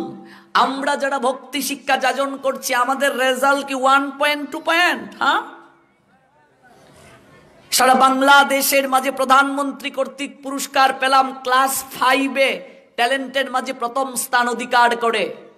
ক্লাস 8-এ বৃত্তি পেলাম, ফার্স্ট ক্লাসে বাংলা সাহিত্যের উপর, বাংলায় গ্রাজুয়েশন মাস্টার্স করলাম, এবার ডক্টরেট কিংবা পিএইচডি নেব, তো আমাদের রেজাল্ট 1.2 পয়েন্ট। ম্যাক্সিমাম অভিভাবকদের মাঝে এরকম একটা ধারণা, এরকম একটা কুসংস্কার তাদের মাঝে কাজ করে যে সন্তান যদি ভক্তি শিক্ষা যাজন করে তাহলে সেই সন্তানের পড়াশোনা হবে না। অধিকাংশ পিতামাতা বলেন তোমাদের এখন পড়াশোনা করার সময়, তোমাদের এখন এগুলো করা সাজে না। এই যে সবচেয়ে বড় কুসংস্কারটা পিতামাতার মাঝে একেবারে এই বীজটা বপন হয়ে আছে, এ থেকে বের হয়ে আসতে হবে। প্রত্যেকটা পিতামাতার কর্তব্য সন্তানকে প্রাতিষ্ঠানিক শিক্ষার পাশাপাশি পারমার্থিক শিক্ষা প্রদান করা। আপনি যতদিন যাবত আপনার সন্তানকে ধর্মীয় শিক্ষা না দেবেন, পারমার্থিক শিক্ষা না দেবেন, ততদিন পর্যন্ত আপনার সন্তানের চরিত্র ভালো হবে না, হবে না। আপনার সন্তান ভিক্ষা করে খেলেও আপনাকে ডাস্টবিনে ফেলবে না, আপনাকে বৃদ্ধাশ্রমে পাঠাবে না, যদি আপনার সন্তানকে নৈতিকতার শিক্ষা প্রদান করেন, তাকে যদি পারমার্থিক শিক্ষা প্রদান করেন। এটা প্রত্যেক পিতামাতার কর্তব্য। আর এটা আমাদের সমাজে বড় অভাব, সবচেয়ে বড় অভাব। এই জন্যই তো আজকে বৃদ্ধাশ্রমে পিতামাতার ঠাঁই হচ্ছে। আপনি দেখুন বৃদ্ধাশ্রমগুলোকে নিরীক্ষণ করে, গুগলে সার্চ করে, বৃদ্ধাশ্রমে যারা আছেন অধিকাংশ পিতামাতার সন্তান উচ্চ শিক্ষিত। এত এত শিক্ষা দিলেন, এই জ্ঞানটা হলো না যে পিতা স্বর্গ পিতা ধর্ম, এই জ্ঞানটা হলো না। এত উচ্চ শিক্ষা সন্তানকে দিলেন, ডাক্তার বানালেন, ইঞ্জিনিয়ার করলেন, এই জ্ঞানটা হলো না যে একজন পিতা স্বর্গের সমান, এই জ্ঞানটা হলো না। পিতা স্বর্গ পিতা ধর্ম, এই জ্ঞানটা হলো না। পিতরে প্রীতিমা পণ্যে প্রিয়ন্তে সর্বদেবতা। একজন পিতাকে যদি কেউ সন্তুষ্ট করে, একজন পিতাকে যদি প্রণাম নিবেদন করে, স্বর্গের সমস্ত দেবতারা সন্তুষ্ট হয়ে তাকে আশীর্বাদ বর্ষণ করেন। যেই সন্তানের হৃদয়ে এই চেতনা জাগ্রত হয়ে যাবে যে আমার পিতা স্বর্গের সমান, আর আমার পিতা সন্তুষ্ট হলে স্বর্গের দেবতারা সন্তুষ্ট হবে, ওই পিতা নীলকণ্ঠের ন্যায়। মহাদেব যেমন বিষকে কণ্ঠের মাঝে রেখে নীলকণ্ঠ হলেন, তেমনি ভাবে সংসারে একজন পিতা সংসারের সমস্ত বিষয় বিষকে, যাতনার বিষকে, দুঃখের বিষকে কণ্ঠের মাঝে রাখে, সন্তানকে বুঝতে দেয় না। সন্তানের সুখ দুঃখগুলোকে নিরীক্ষণ করে, সন্তানের স্বপ্ন পূরণ করতে করতে একজন পিতার নিজের সুখ, নিজের স্বপ্ন, নিজের আহ্লাদ কখন যে শেষ হয়ে যায় পিতা নিজেই জানেন না। এই বোধ শক্তিটা কেন আসে না গো? কেন এত সমাজের বুকে বৃদ্ধাশ্রম গজিয়ে উঠছে? কেন এই বোধ শক্তিটা আসে না যে পিতা নামের বট বৃক্ষটা যদি কারো সংসার জীবন থেকে চলে যায় তাহলে তার মতো এতিমার জগতে কেউ হতে পারে না? কেন এই বোধ শক্তি আসে না? তার একটাই কারণ, আপনি আপনার সন্তানকে ওই পিতাকে শাস্ত্রে কত ঊর্ধ্বে ঠাঁই দিয়েছে, এবং পিতা এবং মা হচ্ছেন প্রাথমিক শিক্ষাগুরু, এই জ্ঞানটা তাকে প্রদান করেন নাই। আজকে যদি এই জ্ঞানটা প্রদান করা হতো তাহলে আমার সন্তান পিতামাতার সামনে চেয়ারে বসে পায়ের উপর পা নাড়াতো না। আজকে এই জ্ঞানটা যদি ছোটবেলা থেকে দেয়া হতো তাহলে আমার কুলাঙ্গার সন্তান রাস্তায় দাঁড়িয়ে টিজিং করতো না, আমার সন্তান অন্যের মেয়ের কাপড় টানতো না, আমার সন্তান গাঁজা খেত না, মদ খেত না। আমার সন্তান আজকে কুলাঙ্গার, আমার সন্তান আজকে অসৎ প্রকৃতির, আমার সন্তান আজকে আমার কথা শুনে না, ভাগবত বলে দিলেন, তার জন্য দায়ী আমি পিতামাতা। যদিও কথাটা অনেক কষ্টদায়ক, কিন্তু এটাই সত্যি। কারণ কি? তার একটাই কারণ, যে প্রসঙ্গে গেলাম, বিবাহ। দুই হচ্ছে সন্তান কি করে নিতে হয় সেই শাস্ত্রীয় পদ্ধতি না গ্রহণ। তিন হচ্ছে গর্ভকালীন সময়ে মায়ের আচরণ। চার হচ্ছে সঙ্গ সংস্কার। এই চারটা বিষয় যতদিন পর্যন্ত সংসারী যারা মানবে না ততদিন পর্যন্ত সে আদর্শ সন্তান লাভ করতে পারবে না। এই জন্য তরুণ প্রজন্মকে অবশ্যই জানতে হবে বিবাহ সম্পর্কে, কোন প্রক্রিয়ায় বিবাহ করতে হবে, কোন প্রক্রিয়ায় সন্তান নিতে হবে। এগুলো লজ্জার বিষয় নয়। আজকের অধিকাংশ মানুষেরা জানে না কোন তিথিতে সন্তান নিতে হয়, কোন সময়ে সন্তান নিতে হয়, কোন বারে সহবাস করতে হয়, কোন বারে সন্তান ধারণে প্রবৃত্ত হতে হয়, কোন ক্ষণে, কোন লগ্নে, এমনকি কোন প্রক্রিয়ায়। আজকে এগুলো জানি না বলেই তো আমার সন্তান বেবিচার সম্পন্ন হয়েছে, আজকে আমার সন্তান অসৎ প্রকৃতির হয়েছে। এগুলো একদম শাস্ত্রীয় পন্থা, এগুলো একদম ট্রিটমেন্ট। আজকে ডাক্তারের কাছে গেলে ডাক্তার বলে তোমার স্ত্রীকে উদ্বেগ দিও না, তোমার স্ত্রীকে যদি উদ্বেগ দাও তাহলে গর্ভের সন্তানের মাঝে সেটা প্রভাব পড়বে। কিন্তু 5000 বছর আগে আমাদের মহাভারত এই কথাগুলো অনেক আগেই বলে দিয়েছে। আপনি সুখদেবের দিকে তাকান, মায়ের পেটে ভাগবত শিখে বের হয়েছিলেন। আপনি প্রহ্লাদের দিকে তাকান, যার পিতামাতা অসুর, অসুরের রজবীর্যে প্রহ্লাদ মহারাজের জন্ম। তাহলে সেই অসুর কুলে বিষ্ণু ভক্ত, হরিভক্ত কি করে হলো? মায়ের কারণে। কারণ প্রহ্লাদের মা কয়াদু গর্ভকালীন সময়ে সংস্কার করেছিলেন দেবর্ষি নারদের নৈকট্যে। আপনি ধ্রুবের দিকে তাকান, মায়ের পেটেই ভক্ত হয়ে বের হয়েছে। আপনি অভিমন্যের দিকে তাকান, মায়ের পেটে চক্রব্যূহ ভেদ করা রাস্তা জেনেছিল। আজকে মেডিকেল সায়েন্স বলছে সন্তান পেটে আসার পর মা যে আচরণ করবে সন্তান পেটের ভেতর থেকে সেটা অনুসরণ করবে। এটা সায়েন্স যেমন বলেছে তেমনি ভাবে আমাদের শাস্ত্র গ্রন্থও বলে দিয়েছে, অত্রি সংহিতা আমাদেরকে বলে দিয়েছে এই কথাগুলো প্রত্যেকটা আমার বয়সী তরুণ তরুণীদেরকে জেনে সংসার জীবনে প্রবেশ করা উচিত। এই বিষয়গুলো জানি না বলেই আজকে আমাদের সমাজে এখানে অবস্থা।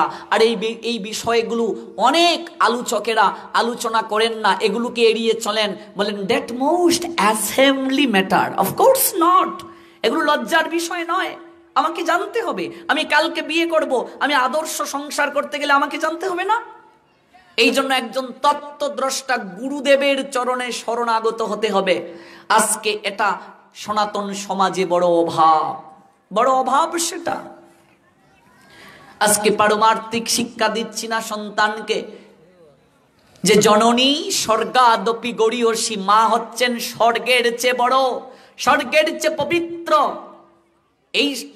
এই চেতনাটা যদি কোনো সন্তানের হৃদয়ে গেঁথে যায় যে মাকে প্রণাম করলে বিশ্ব ব্রহ্মাণ্ডকে প্রণাম এবং পরিক্রমা করা হয়ে যায়, যেটা দেবী পার্বতী গণেশ কার্তিককে দিয়ে দেখিয়ে দিলেন। বিশ্ব ব্রহ্মাণ্ডকে যে আগে পরিক্রমা করে আসবে, রত্নমালাটা তার গলায় দেব। কার্তিক ভাবলেন আমার বাউন ময়ূর, আমি আগে আসব। বিশ্ব ব্রহ্মাণ্ডকে পরিক্রমা করে এসে দেখলেন গণেশের গলায় রত্নমালা, দেবী পার্বতী তাকে কুলে নিয়ে বসে আছেন। কার্তিক বলছেন মা, মাতৃ হৃদয়ে তো পক্ষপাতিত্ব নেই, তাহলে তুমি গণেশের গলায় কেন রত্নমালা দিলে? আমার পূর্বে কি করে গণেশ এই বিশ্ব ব্রহ্মাণ্ডকে পরিক্রমা করে আসলো? দেবী পার্বতী বলছেন পুত্র, তোমার এই জ্ঞান হয় নাই। জন্মদাত্রী মাকে প্রণাম করে যদি কেউ পরিক্রমা করে বিশ্ব ব্রহ্মাণ্ডকে পরিক্রমা করা হয়ে যায়। আজকে সংসারে এটা বড় অভাব। আজকের সন্তানেরা মাকে বিন্দুমাত্র সম্মান করে না। কেন? But why? একটাই কারণ, তার মাঝে পারমার্থিক শিক্ষাটা দিতে পারি নাই। আমি আমার ব্যক্তিক জীবনের অভিজ্ঞতা থেকে বলি, একটা সন্তানের জীবনে যদি কোনো মা এবং বাবার আশীর্বাদ পূর্ণভাবে থাকে, সেই সন্তান কখনো তার জীবনে কোনো ক্ষেত্রে পরাজিত হবে না। এটা আমার জীবন থেকে আমি বলি। আমার মা আমাকে বলেন, তুমি যেদিন জগতের ছেলে হবে সেই দিন বুঝবো তোমাকে গর্ভে ধারণ করা আমার সার্থক হয়েছে। আমি আমার বাপ মার একমাত্র ছেলে, এরপরেও আমার মা জগতের তরে আমাকে বিলিয়ে দিয়েছে। এরকম মা পাওয়া কোটি জন্মের ভাগ্য। আমি আবারও বলি, আবার যদি কোনোদিন ভগবান আমাকে মনুষ্যকুলে পাঠায়, আমি যেন এই মায়ের গড়ে আসি। এটা সমাজে সংসারে শিক্ষা নেওয়া উচিত।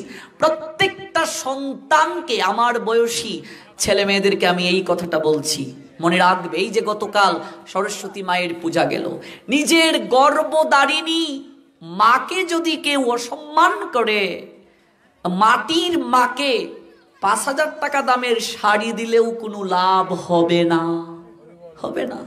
ওই পূজা নিরর্থক, কিচ্ছু লাভ হবে না যদি নিজের মাকে কষ্ট দেয়া হয়। কারণ এই মা স্বর্গের থেকেও পবিত্র, স্বর্গের থেকেও বড়। এবং 100 জন বাবা মানে একজন মা। আমাদের শাস্ত্রে মাকে এত ঊর্ধ্বে ঠাঁই দিয়েছে। 100 জন শিক্ষক মানে একজন বাবার সমান। 100 বাবাকে এক জায়গায় করলে যা হয় একজন মা সমান ততটুকু। কারণ কি, একটা সন্তানকে এই জগতের বুকে আনয়নের ক্ষেত্রে বাবার চেয়ে মায়ের অবদান সবচেয়ে বেশি। পিতা আনন্দিত হইয়া সাগরে দেয়ে ফেলিয়া সেই যে চলে গেল, ফিরে এলো না। বাবা বাবার কাজ করেই শেষ, আর কোনোদিন খবর নেয় নাই। আমায় ধরিয়া জটরে কত কষ্ট করে 10 মাস 10 দিন গর্ভে দিল ঠাই। গর্ভে ধারণ করেছে, প্রসব বেদনা সহ্য করেছে, পোষণ করেছে, তিল তিল করে এই দেহটাকে বড় করে তুলেছে। সেই সন্তান যদি মায়ের গায়ে হাত তুলে, সেই সন্তান যদি মায়ের মনে কষ্ট দেয়, ভগবানের আসন পর্যন্ত কেঁপে উঠে। সেই পিতাকে যদি কোনো সন্তান গায়ে হাত তুলে, ভগবানের আসন কেঁপে উঠে। এটা হচ্ছে ধর্ম পালনের প্রাথমিক স্টেপ। প্রত্যেকটা সন্তানের প্রাথমিক শিক্ষক হচ্ছেন পিতামাতা। এই সংসারে যাদের ঋণ কোনোদিন শোধ করা যায় না, 1 নম্বর ভগবান, তার ঋণ শোধ করা যায় না। 2 নম্বর দীক্ষাগুরু, শিক্ষাগুরু, তাদের ঋণ কোনোদিন শোধ করা যায় না। চাণক্য পণ্ডিত বললেন, 1 অক্ষরও যদি কেউ তোমাকে শিক্ষা প্রদান করে, পৃথিবীতে এমন কোনো সম্পদ নাই প্রতিদানে তাকে দিয়ে সেই ঋণ তুমি শোধ করতে পারবে। 1 ভগবান, 2 শিক্ষাগুরু, দীক্ষাগুরু, তাদের ঋণ সুদ নয়। 3 পিতা মাতা, তাদের ঋণ কখনো কোনো অবস্থাতেই শোধ করা যাবে না। এই জ্ঞানটা আপনার সন্তান পাবে কোথায়? থিয়েটারে গেলে? অবশ্যই না। যাত্রা মঞ্চে? অবশ্যই নয়। সাধু সঙ্গে আসলে। স্কুল কলেজেও এই জ্ঞান পাওয়া যাবে না। এই জন্য প্রত্যেকটা পিতামাতার কর্তব্য গীতা ভাগবত পাঠে তাদের সন্তানদেরকে নিয়ে আসা। 1-2 ঘন্টা যদি গীতা পাঠে আসে, আপনার সন্তানের পড়াশোনা নষ্ট হবে না, রেজাল্ট খারাপ হবে না, বরং তার চরিত্র ভালো হবে। যে কাজটা আমার মা বাবা আমাকে করেছিলেন, যার কারণে আজকে সারা বাংলায় 64 জেলায় ঘুরে বেড়াই, সাধু সঙ্গ করার সুযোগ পেয়েছি। প্রত্যেক পিতামাতার কর্তব্য এটা করা। প্রাতিষ্ঠানিক শিক্ষার পাশাপাশি পারমার্থিক শিক্ষা দেওয়া। তাহলেই সমাজ সংসারে আপনি আদর্শ পিতামাতা হতে পারবেন। সেই ধনাঢ্য ব্যক্তি সবার নিকটে বলে বেড়ায়, আমার 3 পুত্র, একজন ডাক্তার, একজন ইঞ্জিনিয়ার, একজন লেকচারার। এইভাবে চলতে চলতে একদিন প্রথম অধ্যায়ে এক সাধুর সঙ্গে তার সাক্ষাৎ হলো। সেই সাধুর সঙ্গে কথা প্রসঙ্গে তার 3 সন্তানের গুণগান করতে শুরু করলো। এবার সেই বৈষ্ণব মহাত্মন ধনাঢ্য ব্যক্তিটাকে প্রশ্ন করছেন, আচ্ছা মশাই, আপনি তো বলছেন আপনি একজন গর্বিত পিতা, আপনি আপনার সন্তানকে মানুষ করেছেন, ওই 3 সন্তান আপনাকে কতটুকু ভালোবাসে? বলছে আকাশ চুয়া ভালোবাসে। এই ভালোবাসার কোনো পরিমাপ নেই।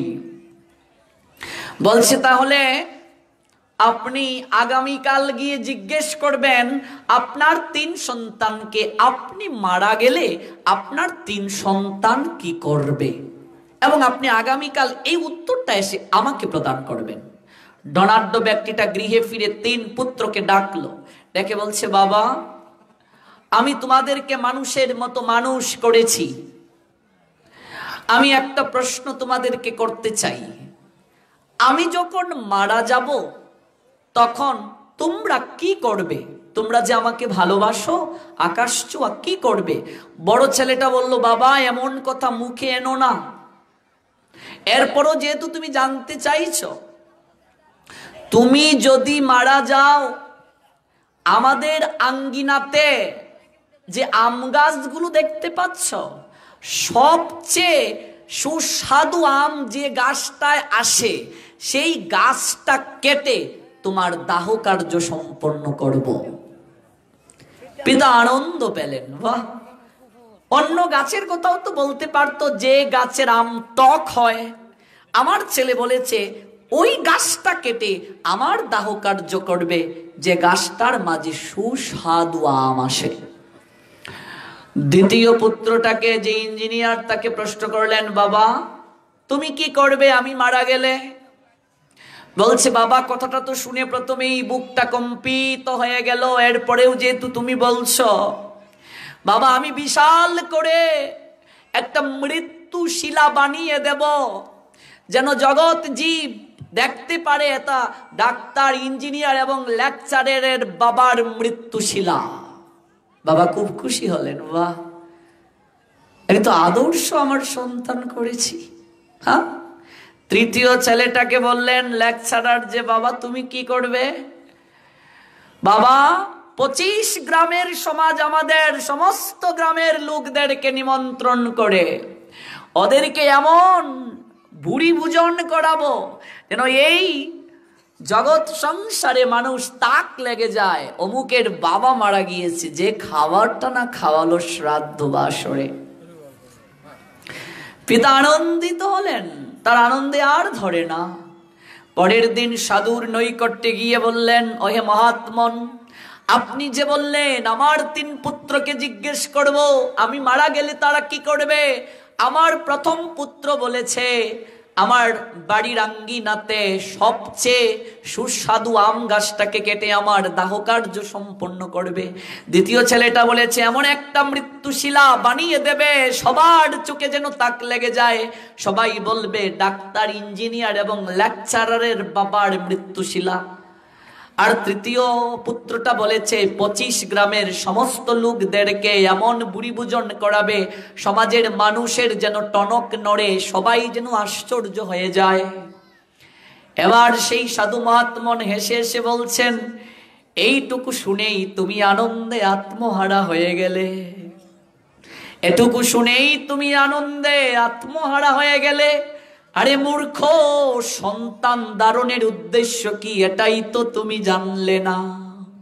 আমাদের পুরাণ বলে দিয়েছে সন্তান ধারণের উদ্দেশ্য হচ্ছে পুত নামক নরক থেকে পিণ্ডদানের মাধ্যমে তার পিতামাতাকে উদ্ধার করা।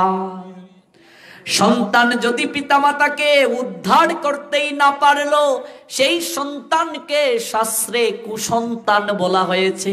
তার মানে আপনি যে এই জগৎ সংসারে বলছেন আমার সন্তানকে মানুষ করেছি, সেই সন্তান যদি আপনাকে আমাকে উদ্ধার করতে না পারে, তাহলে প্রকৃতপক্ষে শাস্ত্র বলছেন আমরা আমাদের সন্তানকে মানুষ করতে পারি নাই, মানুষ করতে পারি নাই। তুমি বলছো তোমার 3 ছেলে, একজন ডাক্তার, ইঞ্জিনিয়ার, একজন লেকচারার, তোমাকে এই কার্যগুলো করবে, কিন্তু শাস্ত্র বলে দিয়েছে একজন সন্তান পিণ্ডদানের মাধ্যমে তার সন্তান পিতাকে উদ্ধার করবে। আবার পিণ্ড মানে প্রসাদ, যে কোনো সন্তানের পিণ্ডই ভগবান গ্রহণ করেন না। শাস্ত্র বলছে কৃষ্ণ ভক্ত সন্তানের পিণ্ডই কেবল ভগবান গ্রহণ করেন। আপনার সন্তানকে যদি আপনি ভক্ত করতে না পারলেন, আচ্ছা মনে করুন ভগবানের সঙ্গে যার সম্বন্ধ নাই, কোনো যোগাযোগ নাই ভগবানের সঙ্গে, সেই ব্যক্তিটা যদি শ্রাদ্ধ করতে বসে, পুরোহিত মশাই মন্ত্র বলছেন আর সে উচ্চারণ করছে, ভগবানের সঙ্গে যার কোনোদিন কোনো সম্পর্ক ছিল না ভালোভাবে, তাহলে সেই সন্তানের পিণ্ড কি ভগবান সানন্দে গ্রহণ করবে? যার সঙ্গে আপনার যুগসূত্র আছে, সম্পর্ক ভালো আছে, নিশ্চয়ই এই অঞ্চলে আসলে আপনি তাকে দেখা করে যাবেন, ফোন করবেন, কিরে তুই কোথায় আছিস, আমি এসেছি। এটাই তো হৃদয়ের টান, এটাই তো আবেগ। আপনার যদি ভগবানের সঙ্গে ভালো সম্পর্ক না থাকে, যে ছেলেটা গাঁজা খায়, যে ছেলেটা মদ খায়, যে ছেলেটা কখনো হরিনাম করে না, যে ছেলেটা একাদশী ব্রত করে না, যে ছেলেটা ধর্ম প্রতিপালন করে না, সেই সন্তান দ্বারা পিতামাতা কখনো উদ্ধার হতে পারেন না। এটা আমার কথা নয়, শাস্ত্রের কথা। তাছাড়া হে 3 সন্তানের জনক, আমি তোমাকে এমন একটা মন্ত্র দেব যে মন্ত্র তোমাকে কিছুটা সময়ের জন্য সমাধিগ্রস্ত করে রাখবে, অর্থাৎ তুমি মরবে না, কিন্তু তুমি সমস্ত কিছু উপলব্ধিতে আনতে পারবে। তুমি 3 পুত্রের যে গুণগান করেছ, তুমি একবার মরার পর, মানুষ তো আর কিছু বলতে পারে না, কাজী মরার পর সন্তানেরা তোমাকে নিয়ে কি ভাবলো এটা তো তুমি দেখতে পারবে না, তাই তুমি মরবে না। আমি তোমাকে এমন একটা মন্ত্র দেব যে মন্ত্রের মাধ্যমে তুমি সমাধিগ্রস্ত হয়ে তুমি সমস্ত কিছু উপলব্ধিতে আনতে পারবে। মন্ত্রটা সাধু মহাত্মন তাকে দিয়ে বললেন, যাও এবার। রাত্রিবেলা ওই মন্ত্রটা পাঠ করে তিনি সমাধিগ্রস্ত হয়ে গেলেন।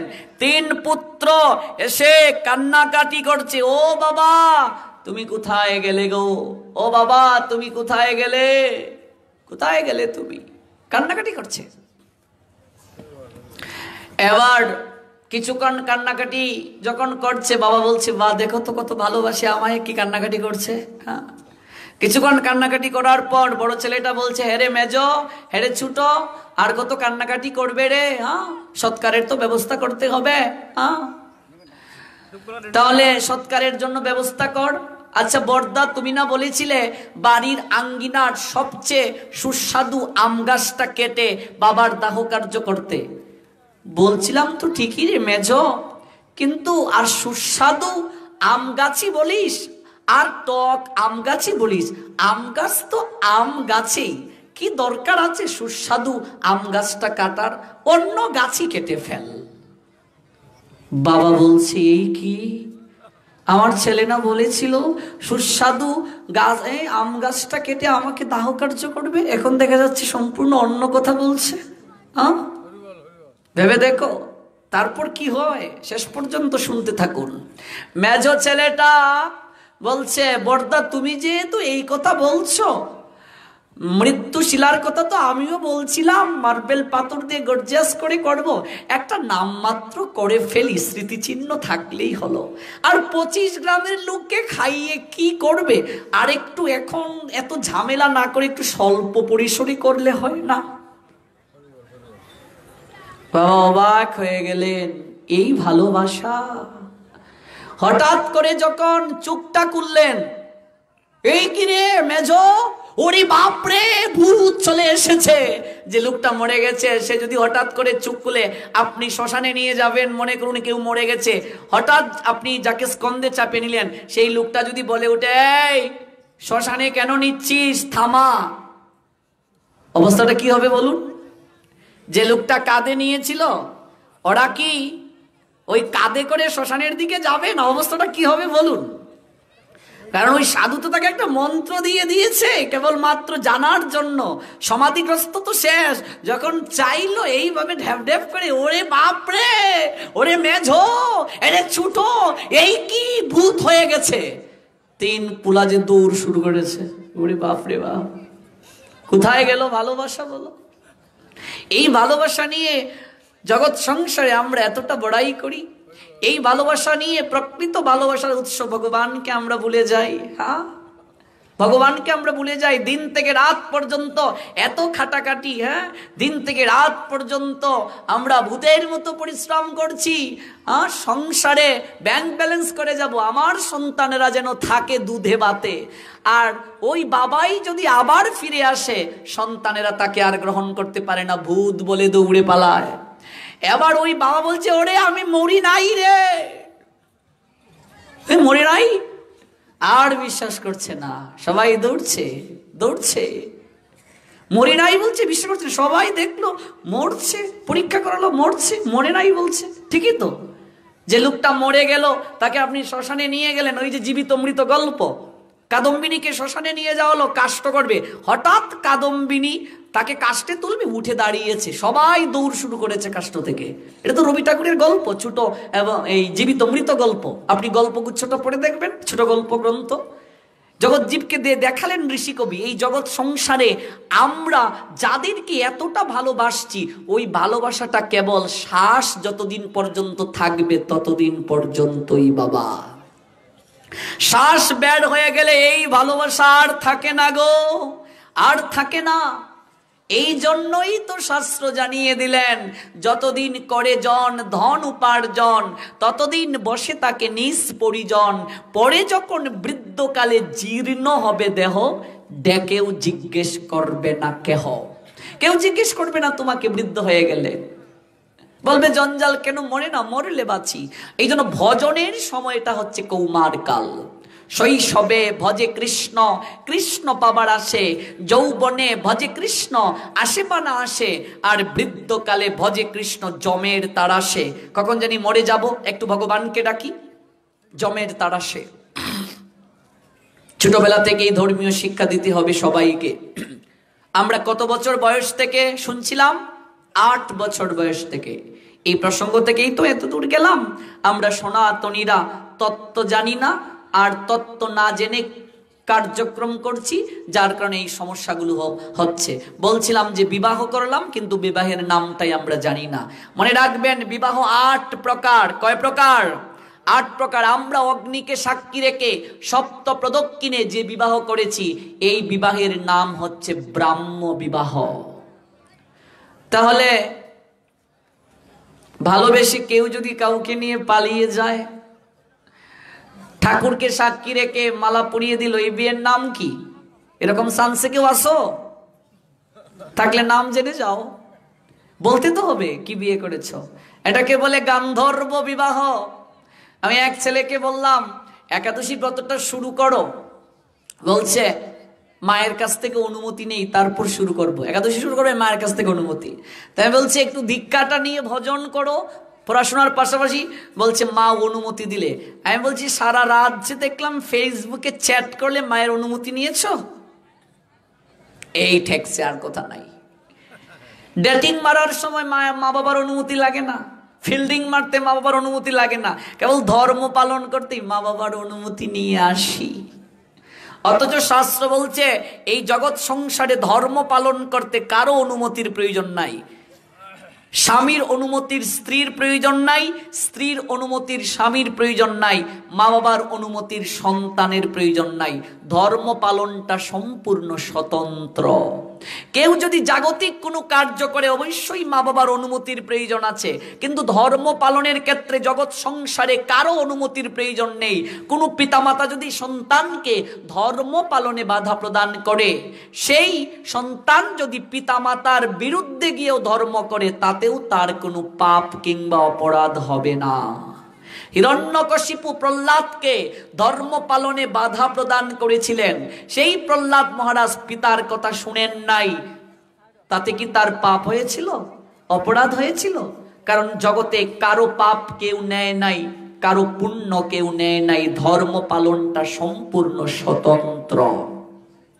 প্রত্যেক পিতামাতার কর্তব্য সন্তানকে ধর্ম পালনে উৎসাহিত করা। ওই যে বলছিলাম শেষের দিনে ওই প্রশ্নটা করা হবে যে তুমি তোমার সন্তানকে কতটুকু নৈতিকতার শিক্ষা দিলে, ধর্ম পালন করতে শিক্ষা দিলে, আদেশ করলে। প্রত্যেক সন্তানকে প্রশ্ন করবে তুমি কতটুকু পিতামাতার সেবা করলে। এই দুটো প্রশ্ন প্রত্যেককেই উত্তর দিতে হবে। এবার আপনি যে নারীত্ব থেকে মাতৃত্ব পেয়েছেন, পুরুষ থেকে পিতৃত্ব পেয়েছেন, ভগবান যদি চান 1 সেকেন্ডের মাঝে আপনাকে নিঃসন্তান বানিয়ে দিতে পারেন। পারেন কি পারেন না? বাড়িতে গিয়ে মা ডাক নাও শুনতে পারো, ভগবান চাইলে কেড়ে নিতে পারেন। অহংকার করার কিছু নাই, কিচ্ছু নাই অহংকার করার। 1 সেকেন্ডের বিশ্বাস নেই, তোমাকে নিঃসন্তান বানিয়ে দেবে ভগবান। এই জন্য প্রত্যেক মায়ের কর্তব্য, প্রত্যেক বাবার কর্তব্য, সন্তানকে 8 বছর বয়স হয়ে গেলেই একাদশী ব্রত পালনের জন্য বলা যে বাবা তোমার একাদশী করার সময় হয়েছে। যারা ধার্মিক মুসলমানেরা তাদের সন্তানকে ধর্ম পালনে সহায়তা করেন, শিক্ষা দেন। একজন তত্ত্বদ্রষ্টা গুরুদেবের চরণাশ্রিত করে দেওয়া। আমরা যে গীতার শ্লোক থেকে এত দূর গেলাম, গুরু পরম্পরা, যে এবং পরম্পরা প্রাপ্তমিমম রাজর্ষয়বিদো, but in course of time the succession was broken. এক সময় পরম্পরাটা নষ্ট হয়ে যায়। 4র্থ অধ্যায় জ্ঞান যুগের 2 নং শ্লোকে ভগবান বলছেন। ওই পরম্পরাটা কি?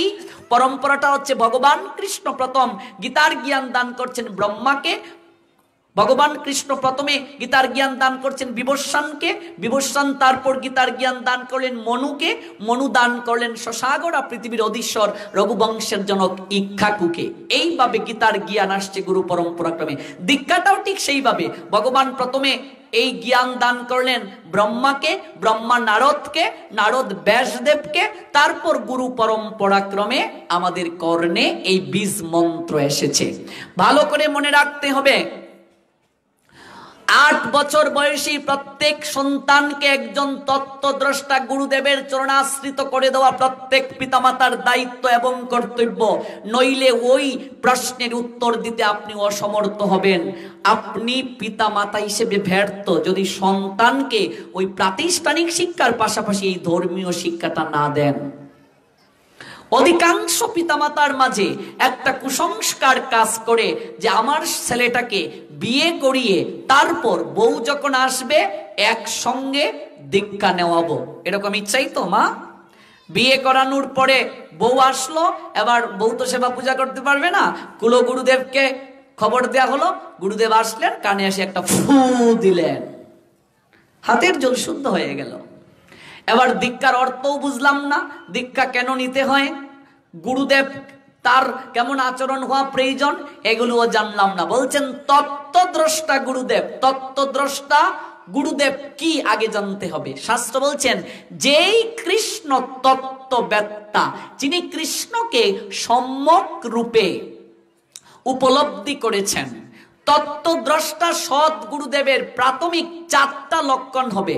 এট ফার্স্ট লক্ষণ, যিনি গুরুদেব হবেন তিনি কখনো মাছ মাংস আহার করতে পারবেন না। ভালো করে জেনে নিন, আপনি যার কাছ থেকে দীক্ষা নেবেন তিনি কোনো ধরনের আমিষ গ্রহণ করতে পারবেন না। কারণ ভগবান শ্রীমদ্ ভগবত গীতায় 3টা খাদ্যের কথা বলছেন, একটা হচ্ছে সাত্ত্বিক, একটা রাজসিক, একটা তামসিক। আমিষ নিরামিষ বলে কোনো গীতায় শব্দ নাই। সাত্ত্বিক, রাজসিক, তামসিক, অর্থাৎ সেই গুরুদেব সাত্ত্বিক আহারী হতে হবেন, অর্থাৎ ভগবানকে বুক দিয়ে প্রসাদ পাবেন সব সময়। যদি তিনি না করেন তাহলে তার কাছ থেকে দীক্ষা নেওয়া যাবে না। এটা হচ্ছে প্রথম। অর্থাৎ গুরুদেব যদি মাছ মাংস আহার করে, এগুলো হচ্ছে তামসিক খাবার, তাহলে সেই গুরুদেবের কাছ থেকে দীক্ষা নেওয়া যাবে না। দ্বিতীয় যোগ্যতার কথা শাস্ত্র বললেন, যিনি গুরুদেব হবেন তিনি কোনো ধরনের নেশা জাতীয় দ্রব্য সেবন করবেন না। অর্থাৎ চা, পান, বিড়ি, সিগারেট, মদ, গাঁজা ইত্যাদি কোনো ধরনের নেশা জাতীয় দ্রব্য সেবন করবেন না। যদি কোনো গুরুদেব চা খায়, পান খায়, বিড়ি খায়, সিগারেট খায় ইত্যাদি খায়, তাহলে সেই গুরুদেবের কাছ থেকে দীক্ষা নেওয়া যাবে না। এটা আমার কথা নয়, ভাগবতে আছে, ভাগবতে আছে। নিশ্চয়ই যারা ভাগবত পড়েছেন তারা পেয়েছেন। তারপর তৃতীয় যোগ্যতার কথা, ভাগবত যারা পড়েছেন দেখবেন পরীক্ষিত মহারাজ কলিকে কয় জায়গায় ঠাঁই দিয়েছিল বাবা? 4 জায়গায়। পরীক্ষিত মহারাজ যখন কলিকে তিনি মারতে চাইলেন, কলি আত্মসমর্পণ করলো, বলেন আমাকে তোমার রাজত্বে থাকার একটা জায়গা দাও। এটা তো ভাগবতে স্পষ্ট লেখা আছে।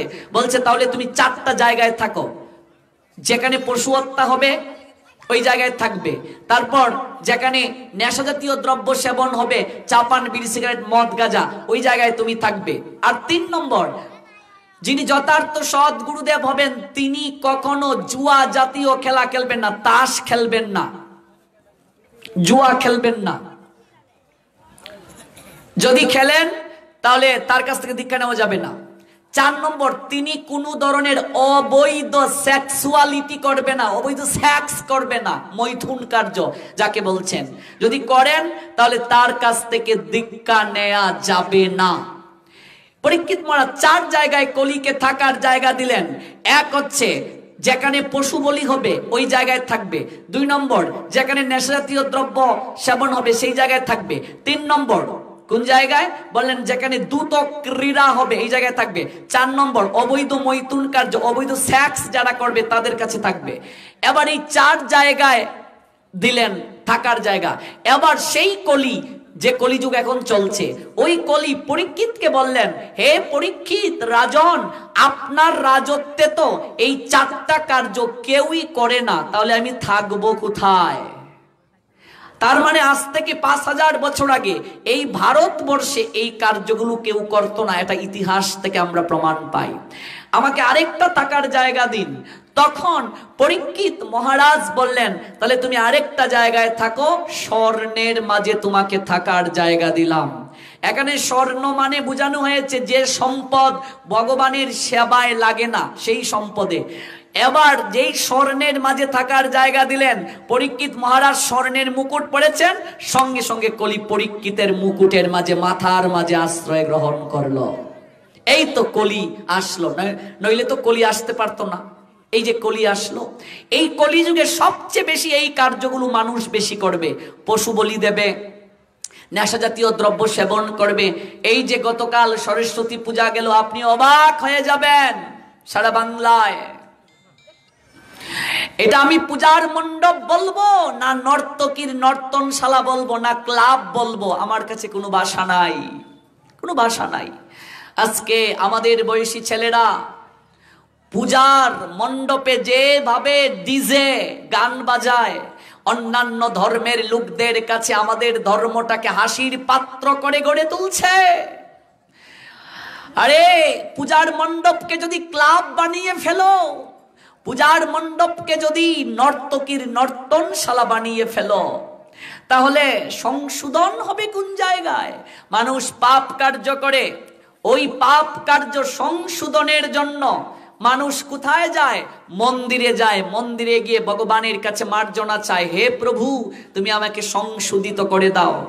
এবার মন্দির ওই জায়গাটাকেও যদি আমরা অপবিত্র করে ফেলি, পূজার মণ্ডপ যেখানে গিয়ে আমরা মায়ের কাছে মার্জনা ভিক্ষা চাইব, ক্ষমা চাইব, মা তুমি আমাকে সংশোধিত করে দাও, আমার হৃদয়ের অবিদ্যা দূর করে বিদ্যা দাও, ওই জায়গাটাও যদি পবিত্র না থাকে, তাহলে ওই জায়গায় গিয়ে হৃদয়ের আর্তনাদ জানাবো কিভাবে? কি করে জানাবো? ভেবে দেখো। এই জন্য গতকাল দেখলাম সারা বাংলায় বিভিন্ন পূজার মণ্ডপে যেভাবে গান বাজলো, এগুলো মুখে আনা যাবে না। হিন্দি গানের তালে তালে কুলাঙ্গার কিছু ছেলে পিলে মদ খেয়ে নগ্ন অর্ধনগ্ন হয়ে যেভাবে মায়ের সামনে নাচলো, জগৎ জননী মা সরস্বতী সেই প্রতিমায় অবস্থান করেছিল কিনা আমি সন্দেহ। তুমি তোমার গর্ভধারিণী মায়ের সামনে এইভাবে নাচতে পারবে? উত্তর দাও। তাহলে জগতের যিনি মা, যাকে সরস্বতী জগৎ জননী, তার সামনে কি করে এই গানগুলো বাজিয়ে নাচলে তুমি? লুঙ্গি ডান্স, লুঙ্গি ডান্স, লুঙ্গি ডান্স। আমার আতা গাছেতে তুতা পাখি বাসা বেঁধেছে, আমি এলাম গরম চা আমায় ফু দিয়ে খা, এগুলো গান বাজে পূজার মণ্ডপে। আমার মনের মানুষ বন্ধু তুমি হইলায় না, জ্বালাইয়া গেলায় মনের আগুন নিবাইয়া গেল না। আরে তোর আগুন নিবাইয়া গেছে না তো মা সরস্বতী কি করতো? হ্যাঁ কি করতো মা সরস্বতী? আমি এলাম গরম চা আমায় ফু দিয়ে খা, ও তুই গরম তোরে ফু দিয়ে খাইতো। আজকে এগুলো একেবারে দুঃখের সঙ্গে বলতে হচ্ছে, যার কারণে অন্যান্য ধর্মের লোকেরা আমাদেরকে টিকা টিপ্পণী করে বলে, বন্ধু এগুলো তোরা কি রে, হ্যাঁ কি পূজা করিস তোরা? অন্যান্য ধর্মের কাছে আমরাই সুযোগ দিচ্ছি, অন্যান্য মানুষ এসে নাক গলাবার প্রশ্নবিদ্ধ করছি আমরা। আরে নাচবার যদি ইচ্ছে হয় তাহলে গায়ে হলুদে নাচ, তোকে কেউ নাচতে না করছে? দেখি কেমন নাচতে পারোস। বিয়েতে নাচ, পূজার মণ্ডপে কেন নাচবে? এটা ক্লাব নাকি? আর ওই সকল কুলাঙ্গারের পিতামাতা যারা আছে কিচ্ছুটি বলে না সন্তানদেরকে, কারণ বীজ যেমন ফসল তেমন। আমার কথায় কষ্ট নিও না, আমি এইভাবেই কথাগুলো বলি, কারণ একটু অ্যান্টিবায়োটিক না দিলে এখনকার যে অবস্থা শরীরের, অ্যান্টিবায়োটিক ছাড়া কাজ হয় না, কোনো কাজ হয় না। কেমন সন্তান জন্ম দিলে, হ্যাঁ সংস্কৃতি বুঝে না, ধর্মের মূল্যায়ন বুঝে না। আজকে অন্যান্য ধর্মের মানুষের কাছে হাসির পাত্র হয়ে দাঁড়াচ্ছি আমরা। একবার ভেবে দেখো, মা সরস্বতী তাকে আমরা আমন্ত্রণ করে এনেছি। আমরা সনাতনীরা মূর্তি পূজা করে না, ভালো করে জানো, পুতুল পূজা করে না, হিন্দু কাঠ মাটি দিয়ে গড়া মৃন্ময়ী মাঝে চিন্ময়ী হেরে হয়ে যায় আত্মহারা।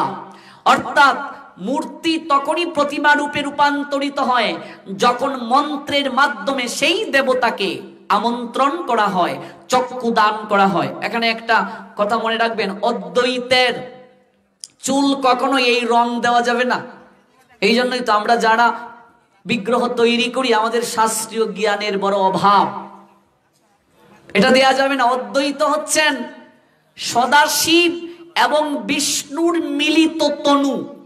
তাহলে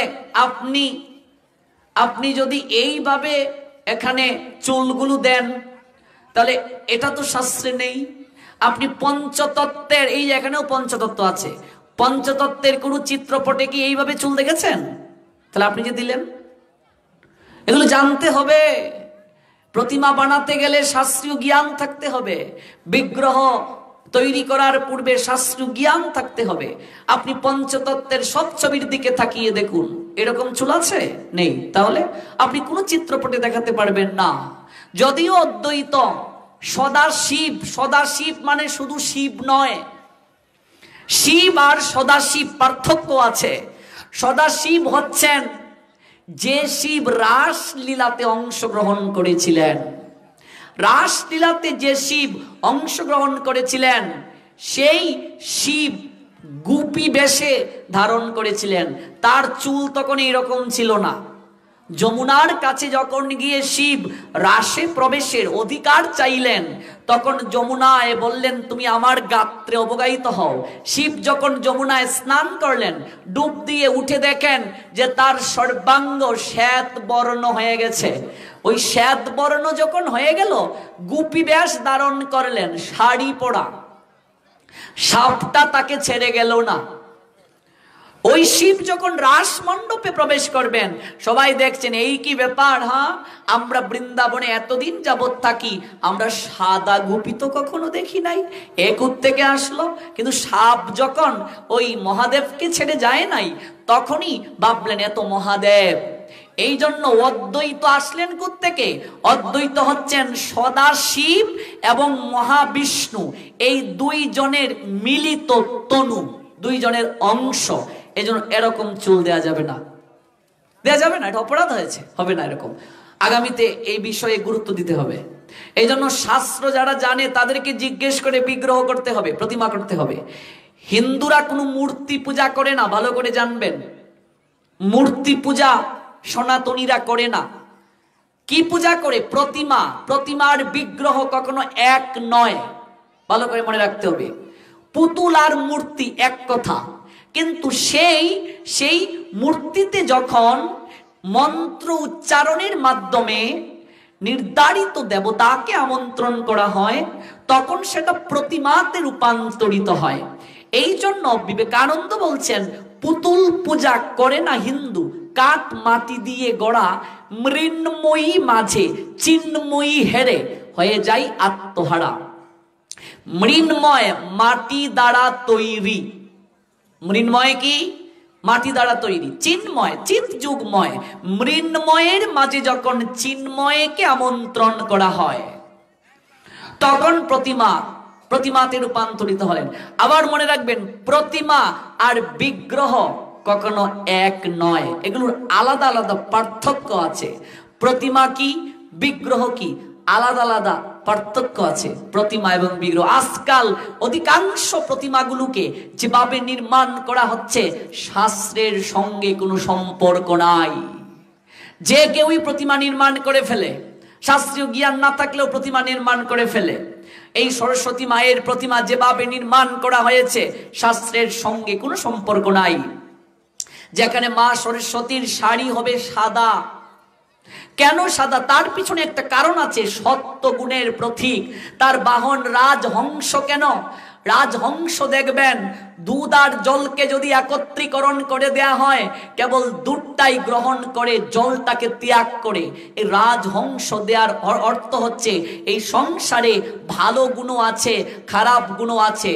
তুমি কেবল ভালোটাকে গ্রহণ করবে, মন্দটাকে পরিত্যাগ করবে।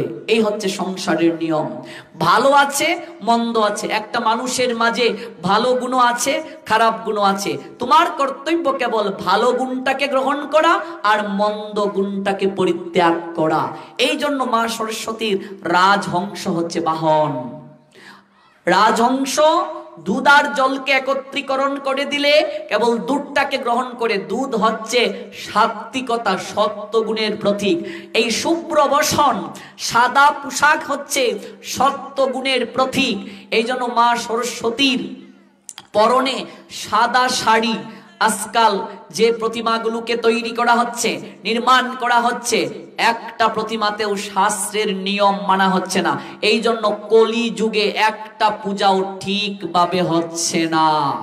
ভালো করে মনে রাখতে হবে, সাত্ত্বিকতা নাই, সাত্ত্বিকতার বালাই নাই। দ্বিতীয়, মায়ের হাতে বীণা। ওই বীণায় তার হচ্ছে 9টা তার। হাতে বীণা কেন? সনাতনীরা পূর্ব থেকেই সাহিত্যে, সংস্কৃতিতে, তারপর হচ্ছে শিল্পে, তারপর হচ্ছে জ্ঞানে, বৈরাগ্যে, ভক্তিতে নিপুণ। সনাতনীরা পৃথিবীর ইতিহাস খুঁজে দেখো, সনাতনীরা এই পৃথিবীর সংস্কৃতিতে, সাহিত্যে, যেহেতু আমি বাংলা সাহিত্যের স্টুডেন্ট, আমি বাংলা সাহিত্যের আনুগত্যে বলছি। আপনি মধ্যযুগের যদি সাহিত্যকে দেখেন, আপনি বাংলা সাহিত্য দেখবেন মধ্যযুগে সনাতনী সংস্কৃতি ছাড়া আর কোনো মধ্যযুগের কাব্যই নাই। এই জন্য সনাতনীরা সংস্কৃতিতে যে অবদান রেখেছে, পৃথিবীর আর কোনো জাতি এত অবদান রাখতে পারেন নাই। সনাতনীরা পৃথিবীতে, সংস্কৃতিতে, সভ্যতায়, শিল্পে, তারপর হচ্ছে যে নিপুণতা এনেছে, এই নিপুণতার অনন্য প্রতীক রূপে ওই হাতে বীণা। ওই বীণা হচ্ছে কিসের প্রতীক? বীণা হচ্ছে সঙ্গীতের প্রতীক। প্রত্যেকটা মনুষ্য জীবনের হৃদয়ে সঙ্গীতের বাস আছে। সঙ্গীতের প্রতীক হচ্ছে বীণা। বীণা হচ্ছে সঙ্গীতের প্রতীক। তারপর হচ্ছে এই বীণায় তার। তার কয়টা? বীণায় তার হচ্ছে 9টা তার হচ্ছে নববিধা ভক্তির প্রতীক। 9টা তার হচ্ছে নববিধা ভক্তির প্রতীক। এবার মনে রাখতে হবে, হাতে বীণা, ওই বীণায় তার কয়টা তা কখনো জানার চেষ্টা করলাম না। মা সরস্বতীর বাহন রাজহংস কেন সেটা জানার কখনো চেষ্টা করলাম না। মা সরস্বতীর পরনে সাদা শাড়ি কেন সেটা কখনো জানার চেষ্টা করলাম না। মায়ের হাতে পুস্তক কেন এটা কখনো জানার চেষ্টা করলাম না। অথচ বিভিন্ন পূজার মণ্ডপে কে কত বেশি লাইট ফিটিং করতে পারলো, কে কত বেশি পেয়ার সাউন্ড আনতে পারলো, এবং কোন মন্ত্রে মা সরস্বতীকে প্রার্থনা করতে হয় তা জানার চেষ্টা করলাম না।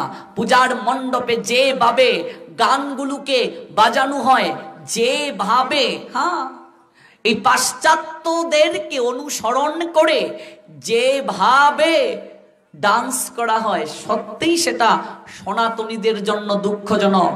এবং এই সনাতনীরা এই সকল দৃশ্য দেখে একটা আগাম অশনি সংকেত দিচ্ছে, এইভাবে যদি তোমার ছেলে মেয়েরা চলতে থাকে, ভবিষ্যতে এই পূজার নামে যে কি চলবে তা কখনো বলার অপেক্ষা রাখে না। কাজে এখনই সময়, তুমি পিতামাতা, তোমার দায়িত্ব সন্তানকে সেই জ্ঞানটা দেওয়া। তুমি পিতামাতা হিসেবে তোমার সন্তানকে বোঝানো উচিত যে বাবা, পুজোতে কখনো এইভাবে আচরণ করা ঠিক নয়, এটা তোমার দায়িত্ব, তাকে এই জ্ঞানটা দেওয়া। যদি না দেও, ইহকাল পরকাল দুকালই খুয়াবে খাইবে আপন মাথা। মনে রাখবে, পালাইবার পথ নাই জমাছে পিছে। প্রত্যেকটা ক্রিয়ার পাশাপাশি একটা বিপরীত প্রতিক্রিয়া আছে। ডান্ডার বাড়ি একটা মিস পড়তো না। মা যেমন জগৎ জননী, মায়ের নাম যেমন দুর্গতি নাশিনী, মা দুর্গতি দানও করতে পারে। যদি উল্টা পাল্টা করো, দুর্গতি লাভ হবে। চারটিখানি কথা নয়। তুমি তোমার মায়ের সামনে, গর্ভধারিণী মায়ের সামনে অর্ধনগ্ন হয়ে মদ খেয়ে এইভাবে হিন্দি গানের তালে তালে নাচতে পারবে? তাহলে জগৎ জননী যাকে বলো তার সামনে নাচো লজ্জা করে না? কি বিবেক আছে তোমার মাঝে? কি জ্ঞান তোমার? কি পড়াশোনা করলে স্কুল কলেজে?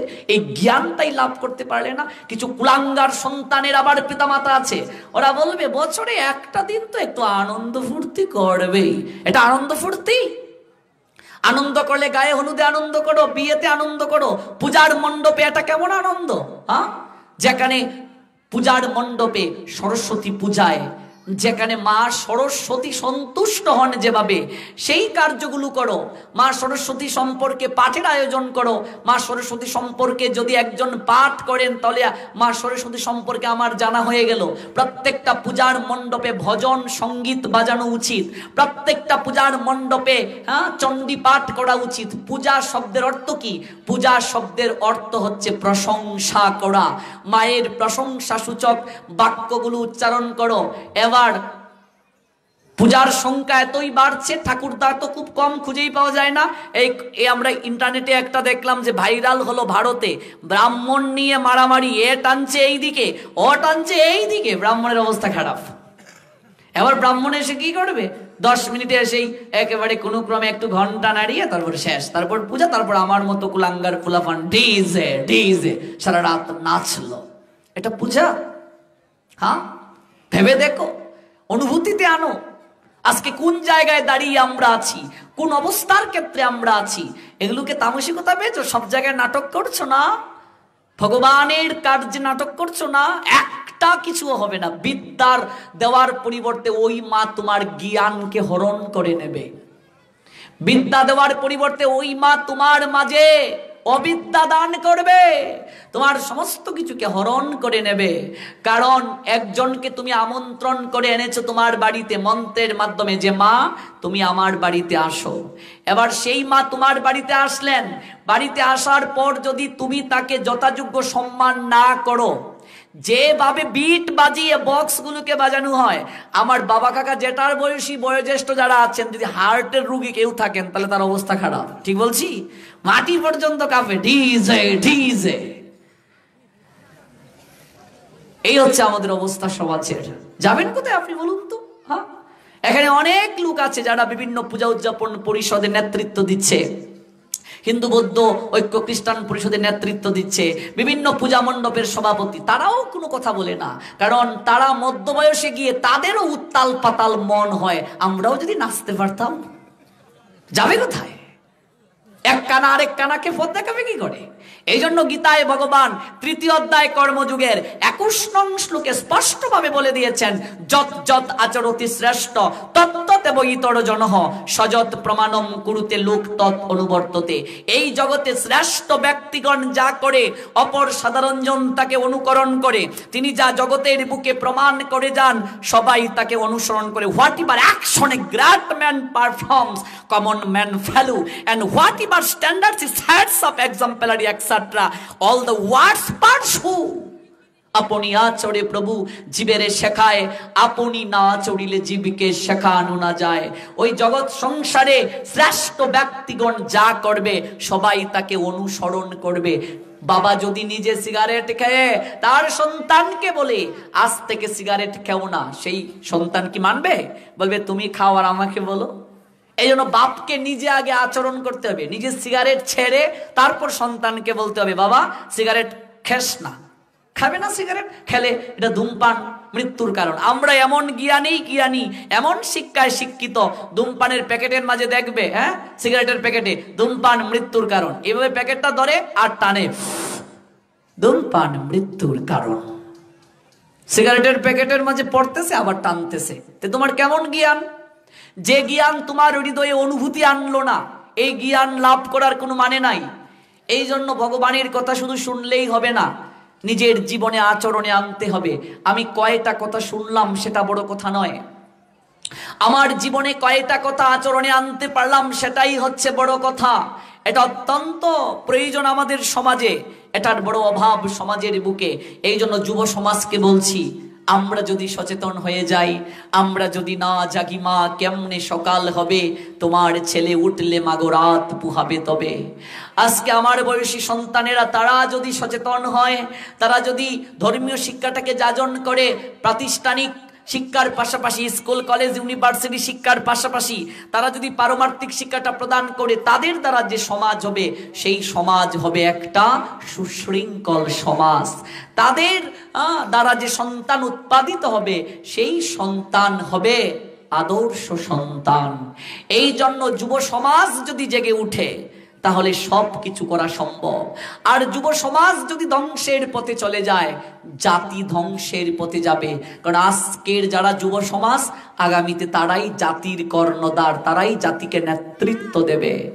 এই জন্য প্রত্যেক পিতামাতার কর্তব্য ছোট্ট বয়স থেকেই সন্তানকে এই শিক্ষাটাকে প্রদান করা। এটা গুরু পরম্পরার মাধ্যমে লাভ করবে। আমরা যে শ্লোকের সূত্র ধরে এত দূর পর্যন্ত গেলাম, but in course of time the succession was broken. এক সময় পরম্পরা নষ্ট হয়ে যায়। পরম্পরা কেন নষ্ট হলো? নষ্ট হওয়ার কারণ হচ্ছে যদি কেউ সদাচার ধরে রাখতে না পারে। সদাচার, গুরুদেব যিনি হবেন তিনি সদাচারী হবেন, নির্লোভ হবেন, তিনি শিষ্যকে হাতে কলমে শিক্ষা দেবেন। এখন তো গুরুদেব এসে কানে একটা ফু দিয়ে দিলেন, লক্ষ শিষ্য আছে কোনো গুরুদেবের, অনেক গুরুদেব শিষ্যদের নামও চিনে না, আছে কি নাই? শিষ্যকে চিনেই না। কোন দিন মন্ত্র দিয়েছিল, আমি প্রত্যক্ষ একটা ঘটনা, একজন লোকে ফোন করেছে গুরু ভাই, যে বলছে তুমি অমুক জায়গা থেকে দীক্ষিত না, অমুক পাটের, তোমার গুরুদেবের নাম কি? ওই লোকটা তার বউকে বলছে, হে গো শুনছ, আমরা যার কাছ থেকে দীক্ষা নিয়েছি গুসাইয়ের নাম কি? তা কেমন শিষ্য, নাম বলতে পারে না। হেগু রান্নাঘর থেকে আয়েক হয়, কিতাও শ্যামানন্দ গোসাই না কিতা, মনো নাই। কেমন? জিজ্ঞেস করো, ভালো করে বুঝো, এগুলো ধারণায় আনো। আমরা মনে করি দীক্ষা মানে কানে একটা ফু, সব শেষ, আর খবর নাই। গুরুদেব শিষ্যের খবর নিল না, শিষ্য আর গুরুদেবের সঙ্গে কোনো সম্পর্ক রাখলো না, শেষ হয়ে গেল। কিন্তু না, একজন গুরু গ্রহণ করার অর্থ হচ্ছে একজন শিক্ষককে গ্রহণ করা, যে তোমাকে হাতে কলমে শিক্ষা দেবে। তুমি যদি গাড়ি চালাতে চাও, নিশ্চয়ই তোমাকে একটা উস্তাদ গ্রহণ করতে হয়েছে। তুমি প্রতিমা নির্মাণ করেছো, বিগ্রহ, নিশ্চয়ই কারো না কারো কাছ থেকে শিখেছো। তুমি চুল কেটেছো, কারো না কারো কাছ থেকে শিখেছো। প্রত্যেকটা কাজের পিছনে কাউকে না কাউকে তুমি একজন উস্তাদ মেনে চলেছো। এবার তুমি যে ধর্মীয় শিক্ষা গ্রহণ করবে, নিশ্চয়ই কাউকে না কাউকে উস্তাদ ধরতে হবে। উস্তাদটাই তো শিক্ষক, গুরু। এবার গুরুদেব যদি তোমাকে কিছু নাই শিখালো, তো এই গুরু গ্রহণ করার মানে কি বাবা? শিখালো না কোনো কিছু, কানে ফু দিলেই কি গুরু গ্রহণ করা শেষ? আর আমিও তার সঙ্গে কোনো সম্পর্ক রাখলাম না, কানে একটা ফু দিয়ে চলে গেল। এই জন্য মনে রাখতে হবে, একজন যথার্থ গুরুদেব কখনো যত্র তত্র এসেই কানে ফু দেবে না, বীজ দেবে না। বীজ মানে কি? ফসল হওয়ার একটা উপকরণ। বীজ কোথায় রোপণ করতে হয়? জমির মাঝে। আচ্ছা বাবা, ওই জায়গায় যদি একটা বীজ রোপণ করো, ফেলে দাও, অঙ্কুরিত হবে? হবে না। কারণ বীজতলা যদি প্রস্তুত না করো, জমি যদি চাষাবাদ না করো, বীজকে অঙ্কুরিত হবে? গীতায় ভগবান বলছেন, ক্ষেত্র ক্ষেত্রজ্ঞ বিভাগ যুগে, এই দেহটা একটা ক্ষেত্র, ক্ষেত্র মানে জমি। আচ্ছা, এবার দেহ যদি জমি হয়, হাল চাষ যদি আগে না করো, না করে যদি বীজ দিয়ে দাও, তাহলে সেই বীজ অঙ্কুরিত হবে না শুকিয়ে যাবে? শুকিয়ে যাবে। তাহলে আপনার গুরুদেব আপনাকে যে কানে একটা ফু দিয়ে বীজ দিলেন, আপনার বীজ তো শুকিয়েই গেছে, আপনি তো পরিচর্যা করেননি। বীজ নেওয়ার আগে আপনাকে পরিচর্যা করতে হবে, ওই দেহটাকে আগে উর্বর করতে হবে।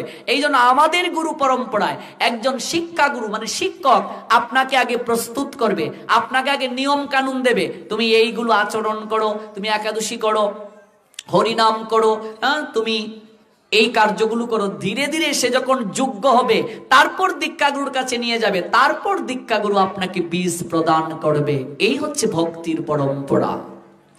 এবং আরেকটা কথা মনে রাখতে হবে, গুরুদেব হতে গেলে তিনি অবশ্যই 4 সম্প্রদায়ভুক্ত হতে হবেন। আমি যার কাছ থেকে দীক্ষা নেব তাকে জিজ্ঞেস করব চতুর সম্প্রদায়ভুক্ত তিনি কিনা। এক হচ্ছে বিষ্ণু স্বামী সম্প্রদায়, নিম্বার্ক আচার্য সম্প্রদায়, রামানুজ আচার্য সম্প্রদায়, মাধবাচার্য গৌড়ীয় সম্প্রদায়। এই 4 সম্প্রদায়ভুক্ত হতে হবেন। অবশ্যই তার গুরু পরম্পরা লিস্ট থাকতে হবে। এই যে ভগবান ব্রহ্মাকে দিলেন, ব্রহ্মা নারদকে, নারদ ব্যাসদেবকে, এইভাবে জ্ঞানটা গুরুদেবের কর্ণে এসেছে কিনা। আমি চ্যালেঞ্জ করে বলতে পারি, এই বিষয়গুলো জেনে যদি কেউ দীক্ষা নিতে চায়, এই বাংলায় 100 জনের মাঝে 90 জন গুরু গুরুগিরি করতে পারবে না। পারবে না। এক কানা আরেক কানাকে পথ দেখাবে কি করে? গুরুদেব নিজেই যদি কানা হয়, আমি কানাকে পথ দেখাবে কি করে? এই জন্যই তো মরমী সাধক লালন তিনি গান গাইলেন, এসব দেখি কানার হাট বাজার। নিজে কানা, পথ চিনে না। নিজেই কানা, পথ চিনে না, আমাকে কি করে পথ চিনাবে? হ্যাঁ, এই জন্য ব্রহ্মাণ্ড ভ্রমিতে কোনো ভাগ্যবান জীব গুরু কৃষ্ণ প্রসাদে পায় ভক্তি লতা বীজ। ভক্তি লতা বীজ। আরেকটা কথা মনে রাখতে হবে, স্বামী স্ত্রী একই গুরুদেবের শিষ্য হতে হবে এমন কোনো কথা শাস্ত্রে লেখা নাই, কোনো লেখা নাই। যার যাকে ভালো লাগে তার কাছ থেকে সে দীক্ষা নেবে। আজকাল দীক্ষা হাটে বাজারে পর্যন্ত দেয়া হয়ে যাচ্ছে, লিস্ট করে দীক্ষা দেয়া হচ্ছে, কানে ফু দেওয়া হচ্ছে, যত পারিস মানুষ ধর, যত পারিস মানুষ ধর। বিজনেস হয়ে যাচ্ছে দীক্ষার প্রণালীটা। সত্যিই সেটা দুঃখজনক। আমরা শাস্ত্র পড়ি না। আজকে গীতা যদি কেউ অধ্যয়ন করত, কবেই মানুষের এই সমস্যা দূর হয়ে যেত। মনুষ্য জীবনের এমন কোনো কিছু নাই যে গীতায় নাই, সমস্ত কিছু আছে। দুর্ভাগ্য আমরা পড়ি না। যে শ্রীমদ ভগবত গীতাতে 700 শ্লোক রয়েছে, যখন পরম্পরা নষ্ট হয়ে গেল, that very ancient science of the relationship with the supreme is today told by me to you, because you are my extreme devotee and as well as my ibar, and can therefore understand the transcendental mystery of this science, causes the all-power supreme being Krishna say, Arjun, you are my extreme pal, you are extreme fellow, you are extreme mad, you are extreme ibar, you are extreme commemorated, you are extreme friend. That causes আমি তোমাকে অপ্রাকৃত গীতার জ্ঞান দান করছি। দম তু তিগ্যতমম প্রবশকে আমি অনুষ্বে জ্ঞানম বিজ্ঞানম সহিতম যদ্গত্তা মুক্ষসে অশুভাত। ভগবান বলছেন, স এব অয়ম ময়াতে অদ্য যুগ প্রুক্ত পুরাতন ভক্ত অসীমে সকা চৈতি রহস্যম হি এতৎ উত্তমম। সেই সনাতন যুগ আজ আমি তোমাকে বললাম, কারণ তুমি আমার সখা, তুমি আমার ভক্ত, তুমি এই বিজ্ঞানের অতি গূঢ় রহস্যকে হৃদয়ঙ্গম করতে সমর্থ। ভগবান অর্জুনকে দিলেন। আজ থেকে আনুমানিক 5000 বছরেরও আগে ভারতের হরিয়ানা রাজ্যের কুরুক্ষেত্রে সরস্বতী নদীর তীরে জ্যোতিষর নামক জায়গায় অগ্রহায়ণ মাসের শুক্ল পক্ষের মুখ্যদা একাদশী তিথি রোজ রবিবার সকাল আনুমানিক 8:30 ভেতরে একটা বটবৃক্ষের নিচে বসে 40 মিনিটের মাঝে অর্জুনকে উপলক্ষ করে জগতের সবাইকে ভগবান কৃষ্ণ এই গীতার অপ্রাকৃত জ্ঞান দান করলেন। আমরা পুনরায় এই গীতার জ্ঞান পেলাম। এই জন্যই মনে রাখবেন, শ্রীমদ ভগবত গীতার আবির্ভাব মাস হচ্ছে অগ্রহায়ণ মাস, শুক্ল পক্ষ, একাদশী মুখ্যদা, বার রবিবার, সময় সকাল 8:30 ভেতরে। কত সময়ের মাঝে দিলেন? 40 মিনিটের মাঝে দিলেন। কারণ আমাদের সায়েন্স বলছে, after listening 40 minute our sensible power consume time to time. 40 minute শ্রবণ যেভাবে আমাদের শ্রবণ ইন্দ্রিয়গুলো করতে পারে, ব্রেনের সেল করতে পারে, 40 মিনিট পাস হয়ে গেলে এইভাবে এত এক্সট্রিম অ্যাটেন্টিভলি শ্রবণ করা যায় না। Listening power consume time to time. 40 মিনিটের মাঝে এই অপ্রাকৃত গীতার জ্ঞান দান করলেন। যে গীতাতে শ্লোক রয়েছে 700টা, ভগবানের 574টা শ্লোক, অর্জুনের 85টি শ্লোক, সঞ্জয়ের 40টি, ধৃতরাষ্ট্রের 1টি, যা 3টা কাণ্ডে বিভক্ত। একটা হচ্ছে কর্মকাণ্ড, একটা হচ্ছে ভক্তিকাণ্ড, আর একটা হচ্ছে জ্ঞান কাণ্ড। 3টা কাণ্ড। আমি প্রত্যেককে একটা অনুরোধ রাখবো, আপনারা প্রত্যহ 1 অধ্যায় গীতা পাঠ করেন। অধিকাংশ মানুষ বলে, আমি তো সংস্কৃত পড়তে পারি না, যদি ভুল হয় তাহলে কি অপরাধ হবে? এটা একদম একদম কুসংস্কার, একদম ধারণা ভুল আপনার। তার কারণ হচ্ছে, আপনি সংস্কৃত যদি নাও পারেন, কিংবা সংস্কৃত পড়তে গিয়ে যদি আপনার ভুলও হয়, তাতেও আপনার পাপ নাই। কেন পাপ নাই? কারণ জলে না নামলে কি সাঁতার শেখা যাবে? আসার না খেলে কি হাঁটা শেখা যাবে? সাঁতার শিখিতে হলে আগে তবে নামো জলে। জলে না নামলে তো আপনি সাঁতার শিখতে পারবেন না। আপনি যদি ভুল না করেন, তাহলে আপনি শুদ্ধ করে শিখবেন কি করে? ভগবানের বাণী ভুল শুদ্ধ যাই হোক না কেন, ভগবান তো সব দেখছেন। ধীরে ধীরে কৃপা হবে, যুক্ত থাকলেই মুক্ত মিলে। ভগবান বলছেন, দধামি বুদ্ধি যুগম, আমি বুদ্ধি যুগ দান করি। ভগবান বলছেন, দদামি বুদ্ধি যুগম, আমি বুদ্ধি যুগ দান করি। ভগবানই বুদ্ধি যুগ দান করেন, দদামি বুদ্ধি যুগম। আমি বুদ্ধিযুগ দান করি, ভগবান বলছেন। তাহলে বুদ্ধিযুগ যে ভগবান দান করবেন, কিভাবে দান করবেন? যুক্তৈবম আত্মা নাম মত পরায়ণ। ভগবান বলছেন কেউ যদি আমার সঙ্গে যুক্ত হয়, আপনি যদি ভগবানের সঙ্গে যুক্ত না হন, কখনো আপনি বুদ্ধিযুগ প্রাপ্ত হতে পারবেন না। যুক্তৈবম আত্মা নাম মত পরায়ণ। এই জন্য অবশ্যই আমাদেরকে কি করতে হবে? গীতার সঙ্গে যুক্ত থাকতে হবে।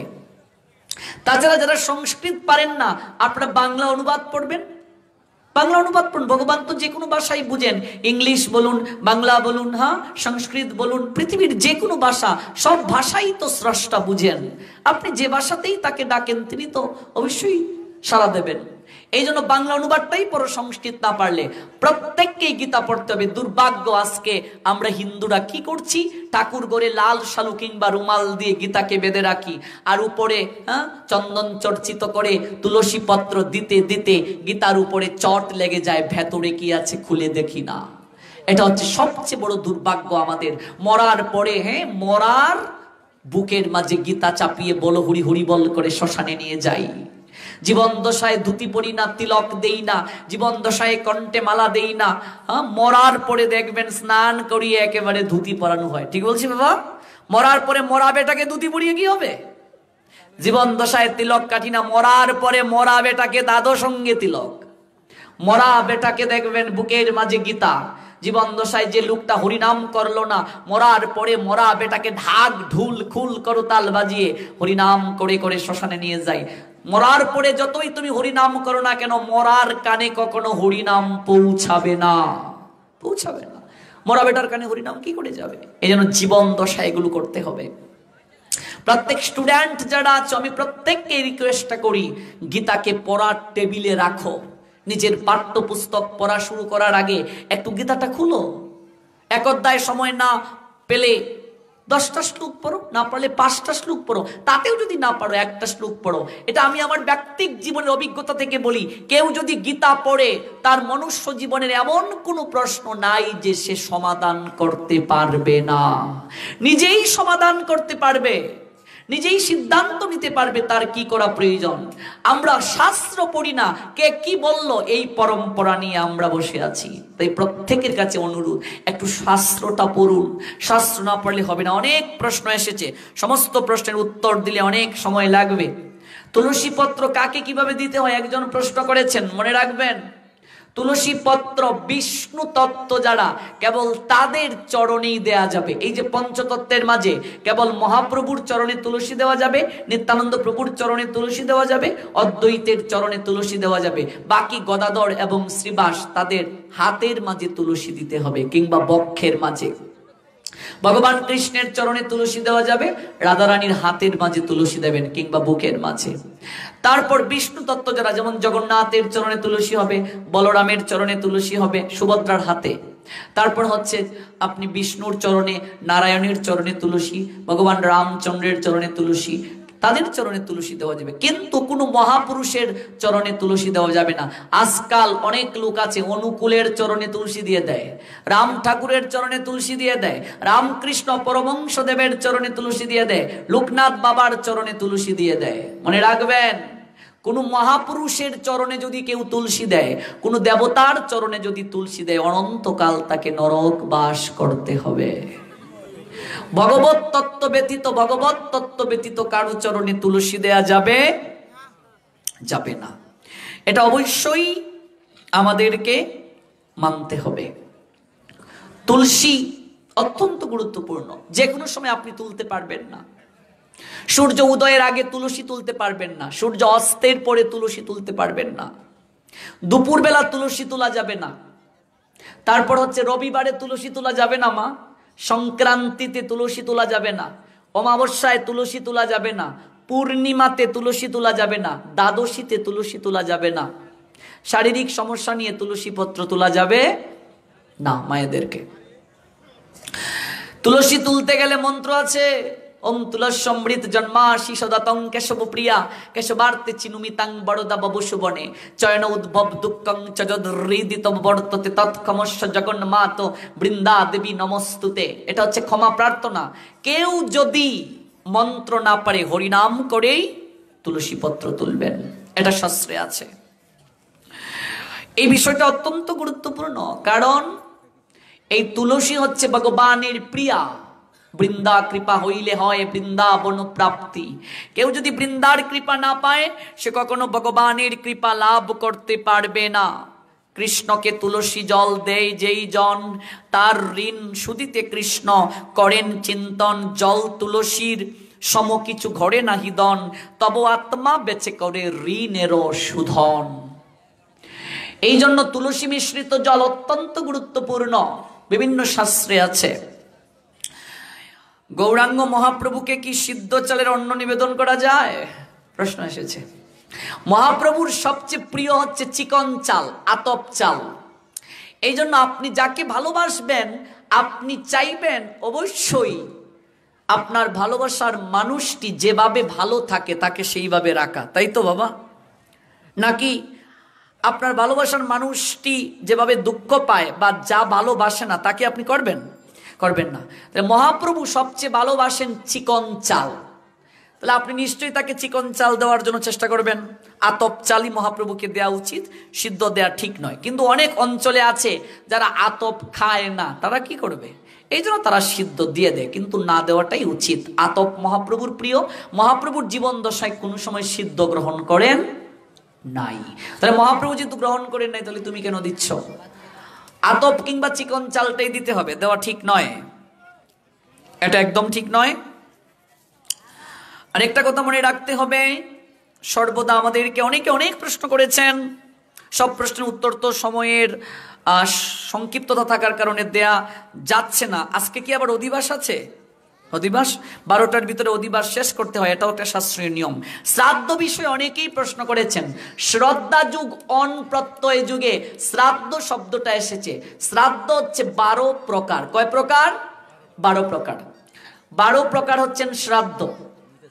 দ্বাদশ প্রকার বা 12 প্রকার হচ্ছে শ্রাদ্ধ। এই জন্য মনে রাখবেন, শ্রাদ্ধ আমাদের শাস্ত্র, বিশেষ করে গরুর পুরাণ এবং মনুসংহিতা সহ অনেক গ্রন্থ আছে, যে সকল গ্রন্থরাজিতে বলা হয়েছে প্রত্যেকেরই 10 দিনে অশৌচ যাবে, 11 দিনে শ্রাদ্ধ করতে হবে। পিণ্ডদান প্রত্যেককেই 10টা দিতে হয়। এই জন্য আমাদের গরুর পুরাণ বলছে এই আত্মা 12 দিন পর্যন্ত আমাদের বাড়ির আশেপাশে ঘোরাফেরা করে। 13তম দিনের দিন তাকে জমালয়ে নিয়ে যাওয়া হয় বিচারের জন্য।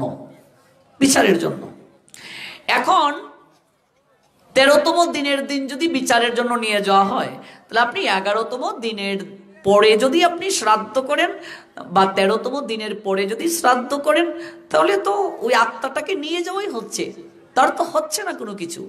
এই জন্য আপনি সমগ্র শাস্ত্র অধ্যয়ন করে দেখবেন, সর্ববর্ণে ব্রাহ্মণ, ক্ষত্রিয়, বৈশ্য, শূদ্র, এই 4 বর্ণেই 10 দিন গিয়ে 11 দিনে শ্রাদ্ধ করার বিধান আছে। আপনি সংস্কার হতে পারবেন, তাতে কোনো শাস্ত্রে বাধা নেই।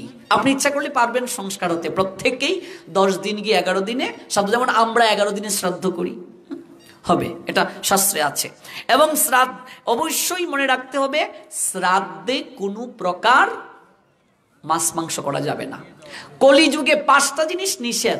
এক হচ্ছে নাম্বার 1, এক হচ্ছে অশ্বমেধ যজ্ঞ নিষেধ, 2 হচ্ছে গুমেধ যজ্ঞ নিষেধ, 3 হচ্ছে দেবরের দ্বারা সন্তান উৎপাদন নিষেধ, আর 4 হচ্ছে শ্রাদ্ধে মাছ মাংস নিষেধ, আর 5 হচ্ছে মায়াবাদ সন্ন্যাস নিষেধ। কোন শাস্ত্রে আছে? ব্রহ্ম বৈবর্ত পুরাণে।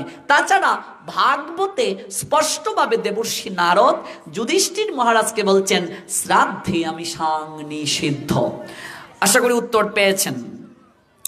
আরেকটা প্রশ্ন এসেছে, পূর্বপুরুষেরা বলি দিয়ে কালী পূজা করতেন, এখন বৈষ্ণব মতে দীক্ষা নিয়ে বলি দেওয়া নিষেধ, বলি দেওয়া কি বন্ধ করা যাবে? বৈষ্ণব মত বলে কোনো মত নাই। ভালো করে একটা কথা বুঝো, চৈতন্য মহাপ্রভু যে আদর্শটা জগতের বুকে প্রচার করেছেন, এই মতটাকে গোস্বামী মত বলা হয়, ওই গোস্বামীটাকে আমরা বৈষ্ণবীয় মত বলি, কিন্তু এটা মূলত বৈষ্ণবীয় মত নয়, গোস্বামী মত, মনে রাখবেন। আর গোস্বামী মতে বলি নিষেধ কিংবা বৈষ্ণবীয় মতে বলি নিষেধ এমন কোনো কথা শাস্ত্রে লেখা নাই। কলিযুগে কোনো প্রকার বলি দেওয়া যাবে না, এটা একদম শাস্ত্রে স্পষ্টভাবে নিষেধ। শাস্ত্রে বলছে ছাগ বলি দেওয়ার কথা। ছাগ শব্দের অর্থ কি বাবা? রিপু। ছাগ অর্থ কি?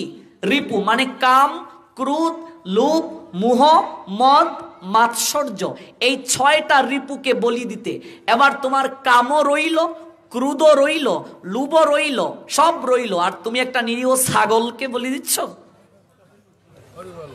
এই কি? আচ্ছা বলুন, মা কালীর প্রিয় ভক্ত যারা ছিলেন তন্মধ্যে রামপ্রসাদ, যার নাম শুনেছ, যার বেড়া পর্যন্ত মা কালী এসে বেঁধে দিয়েছিলেন, নাম শুনেছ রামপ্রসাদের? আচ্ছা বলুন তো, এখানে কি এমন কোন ভক্ত আছেন মা কালীর রামপ্রসাদের চেয়েও বড় ভক্ত? কেউ আছেন? আচ্ছা নাই। রামকৃষ্ণ পরমহংসদেবের নাম শুনেছেন? মা কালীর সবচেয়ে বড় ভক্ত।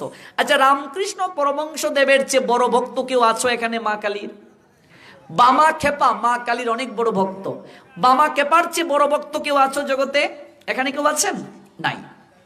আচ্ছা তাহলে যে প্রশ্নটি করা হলো, রামপ্রসাদ একবার তিনি যাচ্ছেন, তখনকার সময়ে অনেক লোকেরা নরবলি দিত। নরবলি মানে মানুষকে বলি দেয়া হতো। এবার রামপ্রসাদকে যখন দেখলো, রামপ্রসাদ বলছেন, এই তোকে পেয়েছি রে, মায়ের ভুগে লাগাবো। রামপ্রসাদ বলছেন, বা আমার কি আনন্দ, এই জীবনটায় তো মাকে সঁপে দেওয়ার জন্যই আমি প্রস্তুত, আমায় নিয়ে চলো। এবার রামপ্রসাদকে নিয়ে চলছে, মায়ের কাছে বলি দেবে। এবার যখন রামপ্রসাদকে বলি দিতে গেল, সঙ্গে সঙ্গে মা প্রতিমা থেকে বের হয়ে খড়গ হাতে বলেন, ওই কাকে বলি দিচ্ছিস রে? ও আমার প্রাণের ধন হয়ে রে। ওরে, কোনো মা কি তার সন্তানের রক্ত চোখের সামনে দেখতে পারে? যে মা সন্তানের রক্ত দেখতে চায় সে তো মা নয়, সে মা হতে পারে না, কুমাতা সে। কোনো মা চাইবে যে আমার সন্তানের রক্ত আমি দেখব? তো সে মা কিসের? তো মা কালী, দুর্গা ইত্যাদি ওরা কি মা? নিশ্চয়ই মা। শুধু মা নয়, জগতের মা। তো জগতের যদি মা হয়, ছাগলেরও মা। কথা বলেন না কেন? মা, এই কথা আপনি বলেন জগৎ জননী দুর্গা, জগৎ জননী কালী, জগতের মা মানে তো প্রত্যেকেরই মা। তাহলে মা কি চাইবে ওই পাটাকে বলি দে? তুমি তোমার ইন্দ্রিয় তৃপ্তির জন্য ছাগল বলি দিচ্ছ, আর মায়ের নামে বলো মা চায়। এই জন্য দেখবে সুরত রাজা দুর্গাপূজা করেছিলেন কি করেছিলেন না? 1 লক্ষ পাঠা বলি দিয়েছিলেন।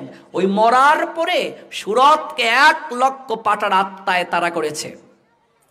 এবার সুরত রাজা মা দুর্গাকে স্মরণ করলেন। এবার মা দুর্গা এসে বললেন, পুত্র আমি কি তোকে বলেছিলাম 1 লক্ষ পাঠা বলি দিতে?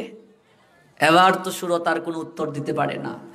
আজকে আপনারা যারা বলি দিচ্ছেন, দুর্গা কি এসে আপনাকে বলছে এই আমারে বলি দে? কথা বলেন না কেন? বলছে? শেষের দিনে ওই দুর্গাই তোমাকে ত্রিশূল দিয়ে দিবে। হায়, তোরে বলছিলাম আমার বলি দিতে। এই কলিযুগে বলি নিষেধ, বলির পূজায় অংশগ্রহণ নিষেধ।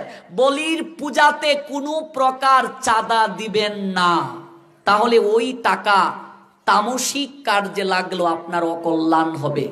বলির পূজায় প্রসাদ গ্রহণ পর্যন্ত নিষেধ শাস্ত্রে। এই চৈতন্য মহাপ্রভু কলিযুগে বৃক্ষলতা গুল্ম থেকে শুরু করে পশু পাখি সবাইকে প্রেম দান দিলেন। একটা জীবনকে যে তুমি কেড়ে নিচ্ছ, একটা জীবন দান করার কি তোমার সামর্থ্য আছে? কথা বলো না কেন? জীবন কেড়ে নেওয়ার অধিকার কে দিয়েছে তোমায়? কে দিয়েছে? মনুসংহিতা বলছে মাংস। মাং শব্দের ময়াকার অনুসার এটা সংস্কৃতে মাম। মাম মানে আমাকে, সমানে সে। এ জন্মে তুমি যাকে মেরে খাবে, পরবর্তী জন্মে সে তোমায় মেরে খাবে। অন্যান্য যুগে ছিল এই বলির প্রথা, সবার জন্য নয়। যারা তামসিক প্রকৃতির লোক ছিল অন্তত তাদেরকে সীমিত আহারে মাংস গ্রহণের জন্য এরকম একটা বিধান দেয়া হয়েছিল। অমাবস্যার রাত্রে মা কালীর সামনে পাটাকে বলি দিয়ে তারা গ্রহণ করতে পারবে, কিন্তু মন্ত্র যেটা, এটা শুনলে আর জীবনে বলবে না। মন্ত্রটা হচ্ছে, হে পাঠা, এই জন্মে আমার ইন্দ্রিয় তর্পণের জন্য তোমাকে বলি দিলাম, পরবর্তী জন্মে তুমি পাটা হবে, আমাকে বলি দেবে। কেউ বলবে মন্ত্র? মন্ত্রে বাংলা তো জানো না, ঠাকুরদা যা বলছে তুমিও বলতেছো, বাংলা তো বুঝো না। সমস্যা হচ্ছে এই জায়গায়। এটা অন্যান্য যুগের ক্ষেত্রে। আরেকটা বিষয়ে মনে রাখবেন, আমাদের গীতায় ভগবান নবম অধ্যায়ে বলছেন, মানুষ যে যে ভাব নিয়ে মৃত্যুর সময় যে ভাব নিয়ে মারা যায়, যে চিন্তায় মরে, পরবর্তী জন্মে সেই ভাবে তার জন্ম হয়। এটা অবশ্যই গীতায় বলেছেন, নিশ্চয়ই পড়েছেন আপনারা। আচ্ছা, ভরত মহারাজ হরিণের বাচ্চার কথা চিন্তা করলে মরলেন, পরবর্তী জন্মে কি হলেন? হরিণ হয়ে জন্ম নিলেন। আচ্ছা, যে পাতাটাকে তুমি বলি দিচ্ছ, নিশ্চয়ই তার পা বানবে, মুখটা বানবে। একটা জল্লাদি বলি, যে বলি দেবে তাকে জল্লাদি বললাম। জল্লাদ এইভাবে খড়গ কিংবা রামদা নিয়ে দাঁড়িয়ে আছে। আচ্ছা বলো তো, ওই পাঠাটা তখন কার চিন্তা করতেছে? যে তাকে বানছে তার কথা চিন্তা করবে, যে তাকে কষ্ট দিচ্ছে তার কথা চিন্তা করবে। আচ্ছা, যে লোকটা রামদা নিয়ে দাঁড়ালো, এই লোকটা তখন কায় মনোবাক্যে কার চিন্তা করবে? বলিটা যেন না লাগে, ঠিক মতো যেন বলিটা হয়। ঠিক ঠিক না? তার চিন্তা থাকবে বলিটা নিয়ে। তার মানে পাঠাটাকে যখন মারবে, পাঠাটা ওই লোকটার কথা চিন্তা করবে। তার মানে পাঠাটা মানুষ হবে, আর যে লোকটা মারবে, বলি দেবে, সে পাঠা হয়ে জন্ম নেবে। এটা আমার কথা নয়, গীতার দর্শন। এই জন্মে কেউ যদি পাঠা বলি দেও, অন্য জন্মে পাঠা হওয়ার জন্য প্রস্তুত হয়ে থাকো। শাস্ত্র বলছে, যে লোক পাঠা মানত করবে, মনে রাখবে, মানসিক যারা করে তারার মতো পাপী জগতে কেউ নাই। ভালো করে কথাটা জেনে নাও। মানত যারা করে তারা জগতে সবচেয়ে বড় পাপী, অপরাধী। কিভাবে অপরাধী? আরে যুক্তি জেনে যাও। শাস্ত্রের তত্ত্ব ব্যতীত আমি কোনো কথা বলি না, রেফারেন্স আমি কথা বলি, দলিল ছাড়া কথা বলি না। পাপী কি করে, অপরাধী কি করে জানো? এই জগতে তুমি কাপড় নিয়ে এসেছো, মা যাবে যখন কিছু নিয়ে যাবে, তো ভগবানের সম্পদ ভগবানকে দিবে, তার সঙ্গে দোকানদারি কেন করছো? আমরা গিয়ে বলি গোবিন্দকে, হে গোবিন্দ, আমার ছেলে যদি গোল্ডেন প্লাস পায়, আমি তোমাকে বিশাল করে চাল কলা দিয়ে ভোগ দিব। এবার ছেলে গোল্ডেনও পেল না, ভগবানের কপালে চাল কলাও জুটলো না। ঠিক ঠিক না? আচ্ছা, তোমার মেয়ের ঘরে খালি মেয়ে হয়, মা কালীর কাছে প্রণাম দিয়ে মানত করছো, মা আমার মেয়ের ঘরে যদি এই তারিখে ছেলে হয়, তাহলে তোমাকে একটা নয় দুইটা দেব। তোমার মেয়ের ঘরে ছেলে হইতো, ওই দুইটার প্রাণ জন্মানি কি? এবার মেয়ের ঘরে ছেলেও হলো না, মা কালীর কপালে ফাটার মাথাও জুটলো না। এটা হচ্ছে দোকানদারির মতো, আমাকে 1 কেজি লবণ দাও, 20 টাকা, টাকা নাই, লবণও নাই। এই জগতে কিছুই নিয়ে আসো নাই তুমি, ভগবানের প্রদত্ত জিনিস ভগবানকে দেবে, দোকানদারি করছো কেন? এই জন্য মানত যারা করে, মানে ভগবানকে তারা লোভ দেখায়, আর ওরা হচ্ছে জগতে সবচেয়ে বড় পাপী, অপরাধী। ভগবান কি জানে না কি দরকার তোমার? ভগবানের কাছে আবার চাইতে হয় নাকি? চায় যারা, তারা ঠকে। তুমি যখন ছোট ছিলে, কখন তোমার খাবার দরকার, কখন তোমার ঘুমানোর দরকার, স্নানের দরকার, তোমার মা বুঝছে কি বুঝছে না? বলতে হয়েছে তাকে। একটা সন্তান যে কথা বলতে পারে না, ওই সন্তানটার প্রতি মায়ের সবচেয়ে বেশি নজর থাকে। ঠিক বলছি? ঠিক বলছি? পূজায় যদি জামা কাপড় কিনো, তুমি আগে তোমার স্বামীকে বলবে, ওগো আমার ওই ছেলেটার জন্য ভালো কেন, ও নিজের কথা বলতে পারে না। তোরা তো খাবার গ্রহণের ইচ্ছে হলে বলিস, মা আমার ক্ষুধা লেগেছে, তৃষ্ণা লাগলে বলিস তৃষ্ণা লাগে না, কিন্তু আমার এই ছেলেটা কথা বলতে পারে না রে। ওই ছেলেটার প্রতি মায়ের বেশি নজর থাকে। এই জন্য যারা ভগবানের কাছে চায় না, ভগবান তাদেরকে আরো বেশি দেয়, আর চায় যারা, ওরা ঠকে। এই জন্য ভগবানের কাছে প্রার্থনা করবে, হে গোবিন্দ, তুমি তো আমার সবকিছু জানো, তোমার সংসার তুমি দেখো প্রভু। এটাই গীতাতে ভগবান বলছেন, কর্মণি এব অধিকারতে মা ফলেষু কদাচন মা কর্ম ফল হেতু বুমাতে সঙ্গস্ত কর্মাণি। কর্মে তোমার অধিকার আছে, ফলে তোমার অধিকার নেই। আমি গত তারিখে বলে গিয়েছিলাম, ওই পন্তীর্থে আমাদের এইখানে এক মাতাজি আনছে 10 হালি ডিম। পনাতীর্থে গিয়েছো? পনাতীর্থে এভাবে এবার 1 হালি, তারপর 1.5 হালি, আলি গনতে গনতে 10 হালি। কয় মুই মাতারির ঘরে অসরসর মাতারি হয়। মাতারি বুঝো? মেয়েকে মাতারি বলে বরিশালীরা। হয় আমার মাতারির ঘরে অসর অসর মাতারি হয়, মানে বছর বছর মেয়ে হয়। এই অসর যদি হুত হয় তো মানত করেছি মা গঙ্গারে 10 হালি ডিম দেব। আমি বলছি হারে মা, আর খাওয়ানোর জিনিস পেলে না ডিম খাওয়াবে? এবার মা গঙ্গা খায় কি? ডিম খায়। মা গঙ্গা কোন দেবী জিজ্ঞেস করে বলতে পারবে না, আনসে ডিম খাওয়াই তো মারে। আমরা বিশেষ করে ওই মায়েরা একটা জোগাড় দেও গো, মানসিক করি, অমুকের কিচ্ছু হইলো বাবা লম্বা হইয়া মানসিক আমি অমুক দেব, ঠিকই ঠিক না? বের হয়ে আসো, ডান্ডার বাড়ি খাবে।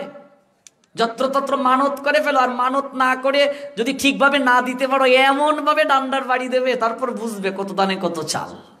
এত সহজ নয় ধর্ম। এসে একটা মানত করে নিলে, মানত আবার ভগবানের কাছে করতে হয় নাকি? আশ্চর্য, এগুলো সাধারণ জ্ঞান নাই, মূর্খ আমরা এত। আরে জগতের যিনি অধিকর্তা তার কাছে আবার চাইতে হয় নাকি? চায় তো ঠকে। রাজা যার হয়ে যায়, রাজত্ব তো তার আপনা থেকেই হয়ে যায়, ঠিক ঠিক না? এক রাজা, আর কতভাবে আপনাদেরকে বুঝাবো বলুন, এক রাজা অ্যাডভার্টাইজ করেছে যে আমার কাছে আজকের দিনে যা চাইবে আমি তাকে তাই দেব। বাপরে, অ্যাডভার্টাইজ শুনে সবাই লাইন ধরেছে, আমার ওই চাই মহারাজ, আমার এই চাই, আমার 1 লক্ষ টাকা চাই, আমার মেয়ের বিয়ে চাই। একজন লোক বলছে মহারাজ আপনি কি ঠিক বলেছেন, যা চাইবো তা দেবেন? এই কি সন্দেহ করছো আমার? এতক্ষণ যে দিলাম, আপনি ঠিক বলুন যা চাইবো তা দিবেন কিনা? হ্যাঁ দিব নিশ্চয়ই। মহারাজ আমি আপনাকে চাই, আমার সঙ্গে আপনাকে থাকতে হবে। এবার তো মহারাজ বিপদে পড়ে গেছে। মন্ত্রীকে বলছে দেখো তো লোকটা থাকে কোথায়? বলছে মহারাজ এমন এক জায়গায় থাকে, বাঙ্গা তালপাতার কুটির। বলছে তালপাতার কুটিরে কি আমি থাকবো? অট্টালিকা তৈরি করো। রাজা গেলে অট্টালিকা লাগবে, অট্টালিকা করলো। রাস্তাঘাট, বলছে মহারাজ রাস্তাঘাট তৈরি করো, দিঘি খনন করো। হলো কি? রাজা যার, রাজত্ব তার আপনা থেকেই হয়ে যায়। এই জন্য ভগবান বলছেন যারা বুঝে না তারা এই চায় ওই চায়, আর যারা জ্ঞানী তারা আমাকে ছাড়া আর কিছুই চায় না। আর আমাকে যারা চায় জগতের বুকে তার অভাব বলে কিছু থাকে না। এই জন্য মনে রাখবেন, রামপ্রসাদ মায়ের এত বড় ভক্ত, তিনি বলে গেলেন বলির বিরুদ্ধে কথা। আমরা কি রামপ্রসাদের চেয়ে বড় ভক্ত হয়ে গেছি যে রামপ্রসাদের বেড়া মা কালী মেয়ে হয়ে বেঁধে দিয়ে গিয়েছেন? কাজেই এই অপরাধটা আর করবেন না। আমরা বলি পরম্পরা, পূর্বপুরুষরা দিয়ে এসেছে। পূর্বপুরুষরা কয়জন শাস্ত্র জানতো? এখনকার মানুষরা শাস্ত্র অধ্যয়ন করছে। এই জন্য বলি শাস্ত্রে নিষেধ, কলিযুগে বলি নিষেধ। এই কার্য আর কখনো করবেন না, অবশ্যই করা ঠিক নয়। আরেকটা প্রশ্ন, চমৎকার প্রশ্ন, চমৎকার প্রশ্ন। সুদ খাওয়া কি শাস্ত্রযুক্ত?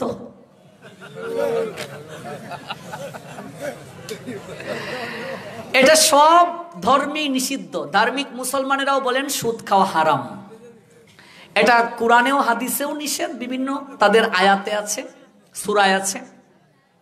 আমাদের শাস্ত্রে সবচেয়ে কঠিন শাস্তি দেওয়া হবে যারা সুদখোর তাদেরকে। সুদখোর যারা, ওদেরকে সবচেয়ে কঠিন শাস্তি দেওয়া হবে। কারণ কি? ওরা মানুষকে ব্ল্যাকমেল করে টাকা নিচ্ছে। এই জন্য অবশ্যই সেটা শাস্ত্র নিষিদ্ধ। এই কার্য করা যাবে না। এই জগতে কেচ্ছুটি নিয়ে যাবে না বাবা। ওই 5,000 টাকা দিয়ে তারপরে 8,000 টাকা নেবে। অনেকে আবার সুদের সুদও নেয়। কিছু লোক আছে, ওই সকল লোকেরা ভুলে যায় যে যদি চোখটা বন্ধ করিস তাহলে সব অন্ধকার, কিছু নিয়ে যেতে পারবে না। আজকে একবার ভেবে দেখো, যে জায়গায় গুলোতে রাজভবন দেখো, কোনো অস্তিত্ব আছে? নিজের চোখে দেখো। এগুলো দেখেও শিক্ষা হয় না আমাদের। রাজভবন যে জায়গায় ছিল, ওদের কোনো অস্তিত্ব আছে? ওরা যেভাবে গরিবদেরকে শোষণ করেছে, গরিবের রক্তকে চুষে খেয়েছে, অন্যায়ভাবে জায়গা সম্পত্তিকে দখল করে ওরা রাজত্ব করেছে, প্রজাদেরকে টিপসই দিয়ে দিয়ে সম্পত্তি দখল করেছে। ওদের আজকে কোনো অস্তিত্ব নাই। ওই জগতের বুকে সুদখোর যারা, ওদেরকে কঠিনতম শাস্তি এই জগতেও দেয়া হবে, পরজগতেও দেয়া হবে। সুদকুরের প্রত্যেকটা বাচ্চা কাচ্চা গিয়ে দেখবে অমানুষ প্রকৃতির হয়েছে। ভগবান কোনো না কোনো পর্যায়ে ওদেরকে দুঃখ দিয়ে ওই টাকাটা ব্যয় করিয়ে নেবে। যে সুদ কখনো গ্রহণ করা যাবে না। আবার সুদ লাগিয়ে কিছু কমিটিও আছে, এগুলো আবার ভগবানের সেবায় লাগায়, এটাও হবে না। এই সত্যি করবেন না। বলবেন আমরা তো এই টাকাগুলো আমরা তো নিজেরা খাই না, আমরা ভগবানের সেবায় লাগাই সুদ লাগিয়ে। কে দিয়েছে তোমাকে? ভগবান বলছে সুদ লাগাইয়ে তুমি ভগবানের সেবা করতে? হ্যাঁ, তোমার যদি কোনো কিছু না থাকে, ভগবান গীতায় বলছেন পত্রম পুষ্পম ফলম তুয়ম, যদি কিচ্ছু না থাকে তুলসী পাতা আমায় দেবে, ফল দেবে, জল দেবে। যদি ফল কিনার টাকা না থাকে শুধু জল দিবে, জলও যদি না পারিস তুলসী পাতা দেবে, তুলসী পাতাও যদি না পাস পুষ্প দেবে, ফুল দেবে। আর যদি তাও না পাস চোখের জল আমাকে দিলেই আমি সন্তুষ্ট। ভগবান কিন্তু মায় বলছেন এই বছর কমিটি পূজা উজা করে যে টাকা থাকলো লাগাই দেই, সুদ দিয়ে দেই। আছে কি নাই? তো প্রশ্ন যে করছে রে ধন্যবাদ, এই প্রশ্ন না করলে তো জানতে পারতাম না। তারপরে দিয়ে দিল। আর কিছু ভক্তরাও আছে দেখবেন সুদ খাইবে, আমার সমাজের বুকে বড় বড় মুখ রুচক কথা বলবে, ভক্তদের মাঝেও আছে। এই জন্য লেবাসদারি সাধু হলে হবে না, আগে সাধুত্বের গুণকে গ্রহণ করো। ভগবানের নামে কথা বলবে আর ভগবানের আইন মানবে না, ডান্ডার বাড়ি একটা মিস করবে না। আগে নিজে সাধু হও, তারপর মানুষকে সাধুত্বে আনো। আপনি আচরে প্রভু জীবেরে শেখায়, আপনি না আচরিলে জীবকে শেখানো না যায়। প্রকৃত ভক্ত নিজে আচরণ করে জগৎ জীবকে আচরণ করার শিক্ষা দেয়। আমি ব্যাস আসনে বসে বড় বড় কথা বললাম, আর যদি নিজে আচরণ না করি আমার উপরেও ডান্ডার বাড়ি পড়বে। কাজে কেউ যদি এই অবস্থায় এখানে কেউ থেকে থাকো, তাহলে আজকে ভগবানকে প্রণাম দিয়ে মার্জনা আছে, আর এই ভুল কাজ করিও না, তাহলে অবশ্য কঠিন শাস্তি হবে। এটার কখনো শেষ নাই। একটা উদাহরণ দেই। চৈতন্য মহাপ্রভু গৃহী যারা তাদেরকে সঞ্চয়ের কথা বলছেন, সঞ্চয় করার কথা। যারা গৃহত্যাগী তাদেরকে মহাপ্রভু সঞ্চয় গ্রহণ করার কথা পর্যন্ত বলেন নাই। সন্ন্যাসী যারা সঞ্চয় করবে না, মহাপ্রভু গোবিন্দ ঘোষকে ত্যাগ করেছিলেন সঞ্চয়ের জন্য। মহাপ্রভু সেবার পরে গোবিন্দকে বলছেন, গোবিন্দ আমার মুখ শুদ্ধির জন্য একটা হরিতকি নিয়ে আসো তো। এবার গোবিন্দ ঘোষ একটা হরিতকি এনে মহাপ্রভুকে দিলেন, মহাপ্রভু মুখ শুদ্ধি করলেন। এবার সেকেন্ড দিন আবার মহাপ্রভু বললেন, গোবিন্দ আমার জন্য একটা হরিতকি নিয়ে আসো। এবার গোবিন্দ ঘোষ ভাবছেন, মহাপ্রভু সেবক ভাবছেন, মহাপ্রভু যদি আগামীকালও আমাকে একটা হরিতকি দেওয়ার কথা বলে, তাই অনেকগুলো হরিতকি আমি নিয়ে যাই উত্তরীয়র মাঝে বেঁধে, যখন মহাপ্রভু চাইবে তখনই আমি তাকে দেব। পরের দিন যখন মহাপ্রভু চাইলেন, তৃতীয় দিন, গোবিন্দ একটা হরিতকি দাও, বলার সঙ্গে সঙ্গে গোবিন্দ দিয়ে দিয়েছেন। মহাপ্রভু বলছেন, বিগত 2 দিন বলার পরে অনেক খুঁজে তুমি এনে দিয়েছ, আজ তুমি কেন দিয়ে দিলে? প্রভু আমি গতকাল হরিতকি বেশি করে নিয়ে এসেছি তোমার জন্য। মহাপ্রভু বলছেন, সন্ন্যাসী যারা ওরা সমস্ত কিছু ত্যাগ করে চলে এসেছে, ওরা ভগবানের উপর নির্ভর করে থাকবে। কাজেই তুমি সঞ্চয়ের বাসনা যেহেতু এখনো রয়ে গেছো, কাজেই তোমার সন্ন্যাস কখনো থাকার যোগ্যতা এখনো হয় নাই, তুমি গৃহে ফিরে যাও। সেই মহাপ্রভু গোবিন্দ ঘোষকে সন্ন্যাস থেকে ত্যাগ করেছিলেন।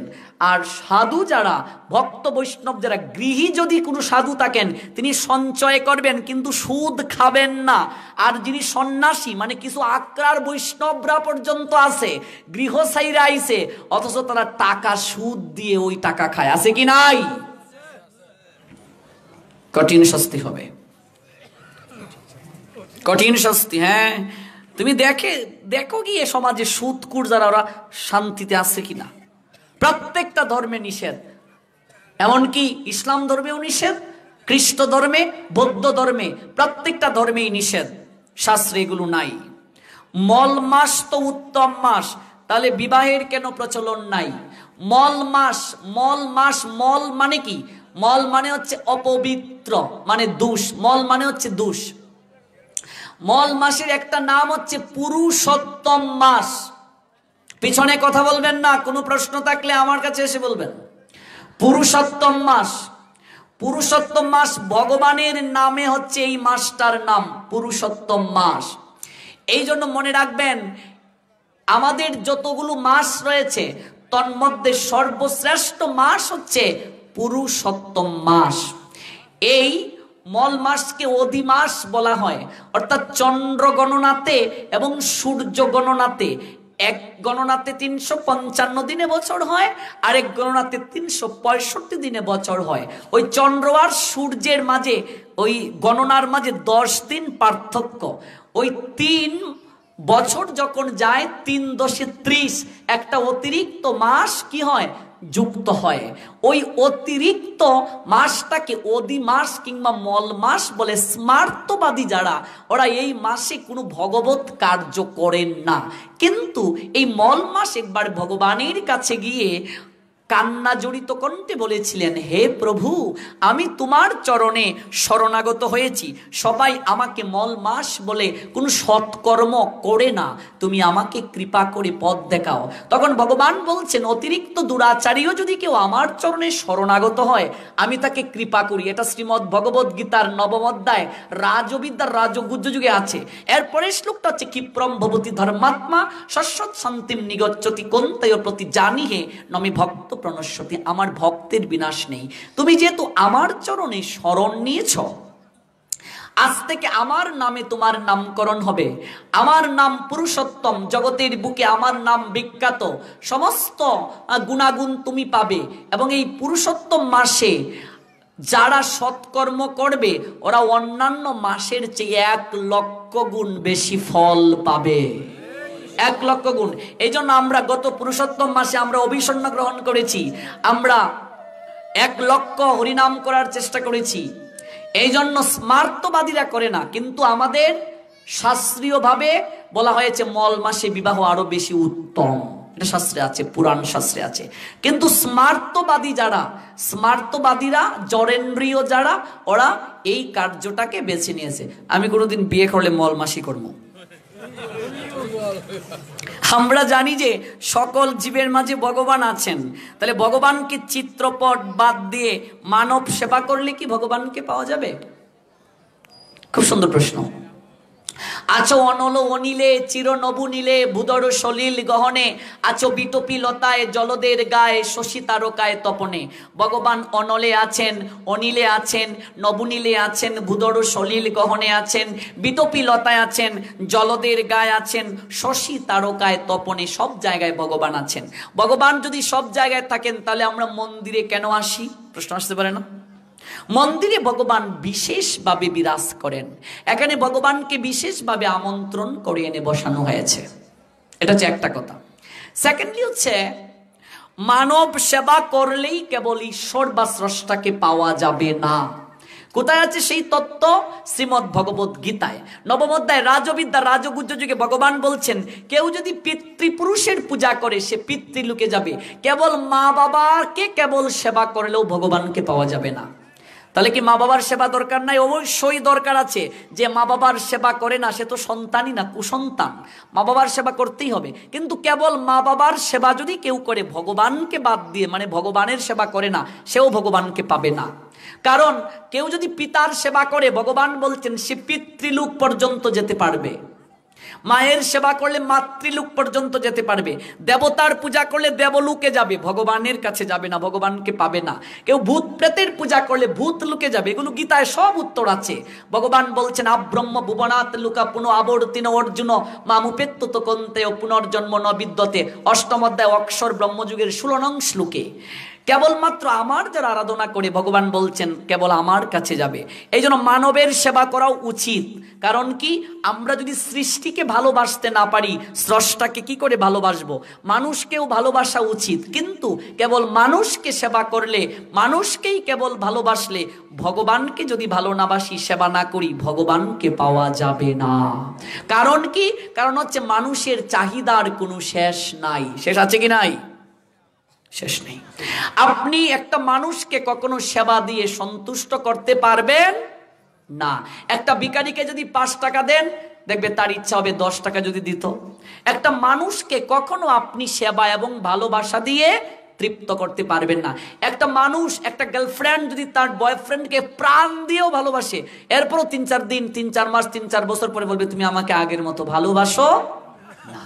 ঠিক বলছি? মারামারি, কাটাকাটি। তাহলে কিভাবে আপনি ভালোবেসে স্রষ্টাকে ভালোবাসবেন? কারণ মানুষের মন তো নিয়ত পরিবর্তনশীল। আজ যাকে দেখে ভালোবেসেছে, মানুষ তো দেহ দেখে ভালোবাসে, কালকে তার গালে মাঝে যদি কয়েকটা শাল বেরো যায়, না গো তোমাকে আগের মতো ভালো লাগছে না, এগুলো কি ব্রণ বের হলো। ঠিক বলছি? স্বাস্থ্য যদি একটু বেড়ে যায়, না তুমি এখন অনেক মুটিয়ে গেছো, তোমাকে আর ভালো লাগে না। যদি একটু শুকিয়ে যায়, এই কি তুমি শুটকি হয়ে গেছো। তার আমরা ভালোবাসি কি দেখে? দেহ দেখে। মানুষের মন নিয়েও তো পরিবর্তনশীল। তাহলে সেই মানুষকে ভালোবেসে কি করে তুমি তৃপ্ত হবে, তৃপ্তি পাবে? হবেই না। তাছাড়া যৌবন যতদিন আছে ততদিন ভালোবাসা আছে, যৌবন ফুরিয়ে গেলে ভালোবাসা নাই। ভ্যালেন্টাইন্সে কোনো বৃদ্ধা 65 বছরের ঠাম্মাকে কোনো দাদু ফুল দিতে দেখেছ? তাহলে ভালোবাসা কই গেল? কিন্তু এই ঠাম্মার ঠাম্মি বিয়ের আগে কত ফুল দিয়েছে একজন আরেকজনকে। মানে কি? তার ভালোবাসা ভাটা পড়ে যায়। তাহলে মানুষকে ভালোবেসে কখনো তৃপ্তি দেয়া যাবে না। এটা হচ্ছে একটা কথা। সেকেন্ডলি হচ্ছে, মানুষকে যত তুমি সেবা করো না কেন, ওই সেবা দ্বারা মানুষকে কখনো পরিপূর্ণ করা যাবে না। এই জন্য মানুষেরও সেবা করা প্রয়োজন, কিন্তু সর্বোত্তম সেবাটা ভগবানকে দিতে হবে। মানুষকেও ভালোবাসা উচিত, কিন্তু সর্বোত্তম ভালোবাসাটা ভগবানকে দিতে হবে। কারণ বিন্দু যদি তুমি না রাখো, বৃত্ত অঙ্কন করা যাবে না। সবচেয়ে বড় সমস্যা হচ্ছে, আমরা সবাইকে ভালোবাসি, কিন্তু যার কাছ থেকে ভালোবাসা আসে তার সঙ্গে সম্পর্ক রাখি না, এই জন্য আমরা কষ্ট পাই। আশা করি উত্তর পেয়েছেন। ব্রাহ্মণের প্রথা কি জন্মগত, নাকি ব্রাহ্মণের গুণ অর্জন করে শূদ্র ব্রাহ্মণ হতে পারবে? নিশ্চয়ই পারবে। এটা শ্রীমদ্ ভগবদ গীতায় দেয়া আছে, চাতুর্বর্ণ ময়া সৃষ্ট গুণকর্ম বিভাগস। জন্মসূত্রে কেউ ব্রাহ্মণ হয় না। প্রত্যেকটা মানুষ শূদ্র হয়ে জন্মগ্রহণ করে। ছিলে শূদ্র, সংস্কারে দ্বিজ, পরে ধর্মকাব্য, সমাজে হয়েছে পূজ্য, বেদ পাঠে করতে পরের হিত, তাই তো তব নাম হয়েছে পুরোহিত। পুরোহিত মানে পরের হিত সাধনে ব্যাপৃত। যেমন মাস্টারের ঘরে কি কখনো মাস্টার হয়? ডাক্তারের ছেলে ডাক্তার হয়? হয় না। তাকে ডাক্তারি অর্জন করতে হবে, শিক্ষাগত যোগ্যতা থাকতে হবে। এবং মাস্টারের ছেলেটা যদি পড়াশোনা না করে, তাহলে সে মাস্টার হতে পারবে না। এই জন্য ব্রাহ্মণের গরিব ব্রাহ্মণ হবে না, আচরণ থাকতে হবে। এটা অষ্টাদশ অধ্যায়ে ব্রাহ্মণের গুণাবলী দেয়া আছে। আপনিও ব্রাহ্মণ হতে পারবেন যদি আপনার গুণাবলী থাকে। আমরা দেখতে পাই শাস্ত্রে এরকম অনেকেই তার যোগ্যতার দ্বারা ব্রাহ্মণ হয়েছেন। এবং ব্রাহ্মণের গুণাবলী অর্জন করলে আপনিও ব্রাহ্মণ হতে পারবেন। এটাকে পাঞ্চরাত্রিক দীক্ষা বলে। যেমন আমারও পাঞ্চরাত্রিক দীক্ষা হবে, পৈতা হবে আমার। কাজেই এগুলো যোগ্যতা। গুরুদেব বলেন, কিন্তু আমি বলি যে আমার এখনো যোগ্যতা হয় নাই, আমি এখনো যোগ্যতা লাভ করতে পারি নাই। অনেকবার ইন্টারভিউ দিয়ে এলাও হতে হবে, এত সহজ নয়। আমরা তো মনে করি যে এটা জন্মগত পাওয়া, না, এটা নয়, এটা শাস্ত্রে নাই। কাজে আপনিও যদি যোগ্যতা অর্জন করেন, আপনিও হতে পারবেন, পাঞ্চরাত্রিক দীক্ষা নিতে পারবেন। তবে আপনাকে যোগ্য হতে হবে। সমস্ত উত্তরগুলি দেয়া হয়েছে। অশৌচ বা জাতকে আমরা কি ঠাকুর সেবা দিতে পারবো? এটা উত্তর অনেকবার দিয়েছি। 11:30 শেষ করতে হবে। কাজেই এই উত্তরটা অনেক জায়গায় দিয়েছি। লাস্ট উত্তর, অশৌচে কিংবা জাতকে। মনে রাখতে হবে অশৌচ জিনিসটা কি। অশৌচ 2 প্রকার, জননাও শৌচ, মরণাও শৌচ। কেউ যদি জন্মগ্রহণ করে তাকে জননাও শৌচ বলে, মরণাও শৌচ। কেউ যদি মারা যায় তাকে মরণাও শৌচ বলে। কেউ যদি মারা যায় কিছুটা সময়ের জন্য প্রিয়জনের আহাকারে আমাদের হৃদয় তখন ভক্তি যাজনে মন নিবদ্ধ থাকে না। তাই এই সময় আমরা কিছুটা সময়ের জন্য ইন্দ্রিয়গুলোকে নিয়ন্ত্রিত রেখে ভগবানের কাছে প্রার্থনা করব বলে সংকল্প করি। এই জন্য কেউ মারা গেলে আমরা সাত্বিক আহার গ্রহণ করি। কেউ মারা গেলে নিরামিষ কেন খেতে হয় এটা কিন্তু জানি না, কিন্তু আমরা গ্রহণ করছি। এটা উদ্দেশ্য হচ্ছে সাত্বিক আহার গ্রহণের উদ্দেশ্য হচ্ছে ইন্দ্রিয় নিয়ন্ত্রিত রাখা। যেমন খাদ্য তেমন মন, যেমন মন তেমন বুদ্ধি, যেমন বুদ্ধি তেমন স্থিতি, যেমন স্থিতি তেমন লয়, যেমন লয় তেমন প্রাপ্তি। আপনি যেমন খাবার গ্রহণ করবেন আপনার মনটা সেরকম হবে, আপনার মন যেরকম হবে আপনার বুদ্ধি সেরকম হবে, আপনার বুদ্ধি যেরকম হবে আপনার স্থিতি সেরকম হবে, স্থিতি যেরকম হবে লয় সেরকম হবে, লয় যেরকম হবে প্রাপ্তি সেরকম হবে। এই জন্য কেউ মারা গেলে, কারো করে বাচ্চা হলে আমরা কি করি, কিছুটা দিন আমরা কোনো ধরনের আমিষ গ্রহণ করি না। এই আমিষ গ্রহণ না করার অর্থটা হচ্ছে সাত্বিক আহার গ্রহণ করে এই দেহটাকে পবিত্র রাখা, ভগবানের আরাধনা করার জন্য। এট ফার্স্ট আমরা যে ভুলটা করি, কেউ যদি মারা যায় কিংবা কারো করে বাচ্চা হয়, দেখবেন আগেই আমরা ঠাকুরঘর লকডাউন দিয়ে দেই, ঠিক না? আচ্ছা, উত্তর আপনারাই দেবেন, আমাকে দিতে হবে না। আমি শুধু কয়েকটা প্রশ্ন করব। আচ্ছা, মনে করুন কেউ মারা গেল, আপনি কি না খেয়ে থাকেন? সবাই কথা বলেন, না খেয়ে থাকেন? আচ্ছা, টিভি দেখা বন্ধ করেন, মার্কেটিং, বাজার সব ঠিক আছে, মোবাইলে চ্যাটিং সব ঠিক আছে। তাহলে কেউ মারা গেল কিংবা কারো করে বাচ্চা হলো, আপনি খাবার গ্রহণ করছেন, টিভি দেখছেন, চ্যাটিং করছেন, মার্কেটিং করছেন, সবকিছু করছেন, তাহলে ভগবান কি অসুস্থ পালন করছেন? অসুস্থ পালন করছেন ভগবান। আপনি সব করছেন, ঠাকুরঘর লকডাউন, ঠাকুরকে আপনি আইসোলেশনে পাঠিয়ে দিয়েছেন। তার মানে অসুস্থ জাতক হচ্ছে ঠাকুরের, ভগবানের। এটাই তো যুক্তিতে আসে। আপনি সব করছেন, দেখবেন 6 সিঁড়ির কেউ মারা গেছে, জীবনে দেখছেও না। এরকমও লোক আছে ভারতে, ফোন আইছে, হেরে কল্যাণী আমরা 6 সিঁড়ির একজন মারা গেছে, ইষ্টিনা গোষ্ঠী কিচ্ছু জীবনে দেখছেও না, খায়া দেখলে মায়া বাড়ে, দেখছেও না কোনোদিন, হোমক মারা গেছে, ঠাকুর আইসোলেশন, ঠাকুর লকডাউন। একটু রেস্ট হইল। আমি প্রায় জায়গাতে ওই কথাগুলো বলি, এক জায়গায় গেলাম, এক জায়গায় যাওয়ার পরে দেখা গেছে বড় যা শনিবারে ঠাকুর সেবা দেয়, মেজো যা রবিবার, ছোট যা সোমবার, আর হচ্ছে মঙ্গলবার হচ্ছে ননদী, আর বুধ বৃহস্পতি শুক্র একদিন শাশুড়ি, আর বাকি 2 দিন থাকে না, 2 দিন 3 যার মাঝে মিল করে নেয়।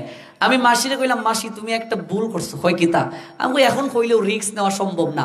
তুমি যদি 7টা রিস্ক নিতায়, তোমার 7 দিনে 7 বউ তোমার সেবা দিতে পারতো। হাসতে হাসতে মাসি কই, বাবা তুমি এত রসিক। আমি এখন কইলে লাভ নাই, রিস্ক নেওয়া যেত না। 7টা রিস্ক নিলে তাহলে তোমার 7 দিনে 7 বউ দিত সেবা। হাই রে মানুষ রে, 3 বউ 3 দিন, নন্দী 1 দিন, শাশুড়ি 1 দিন, আর বাকি 2 দিন 3 বউয়ে মিলমিশ করে দেয়। এই হচ্ছে আমাদের অবস্থা। অথচ শাস্ত্র বলছে যে ভগবানের সেবা বেশি করবে সে ভগবানের বেশি কৃপা পাবে।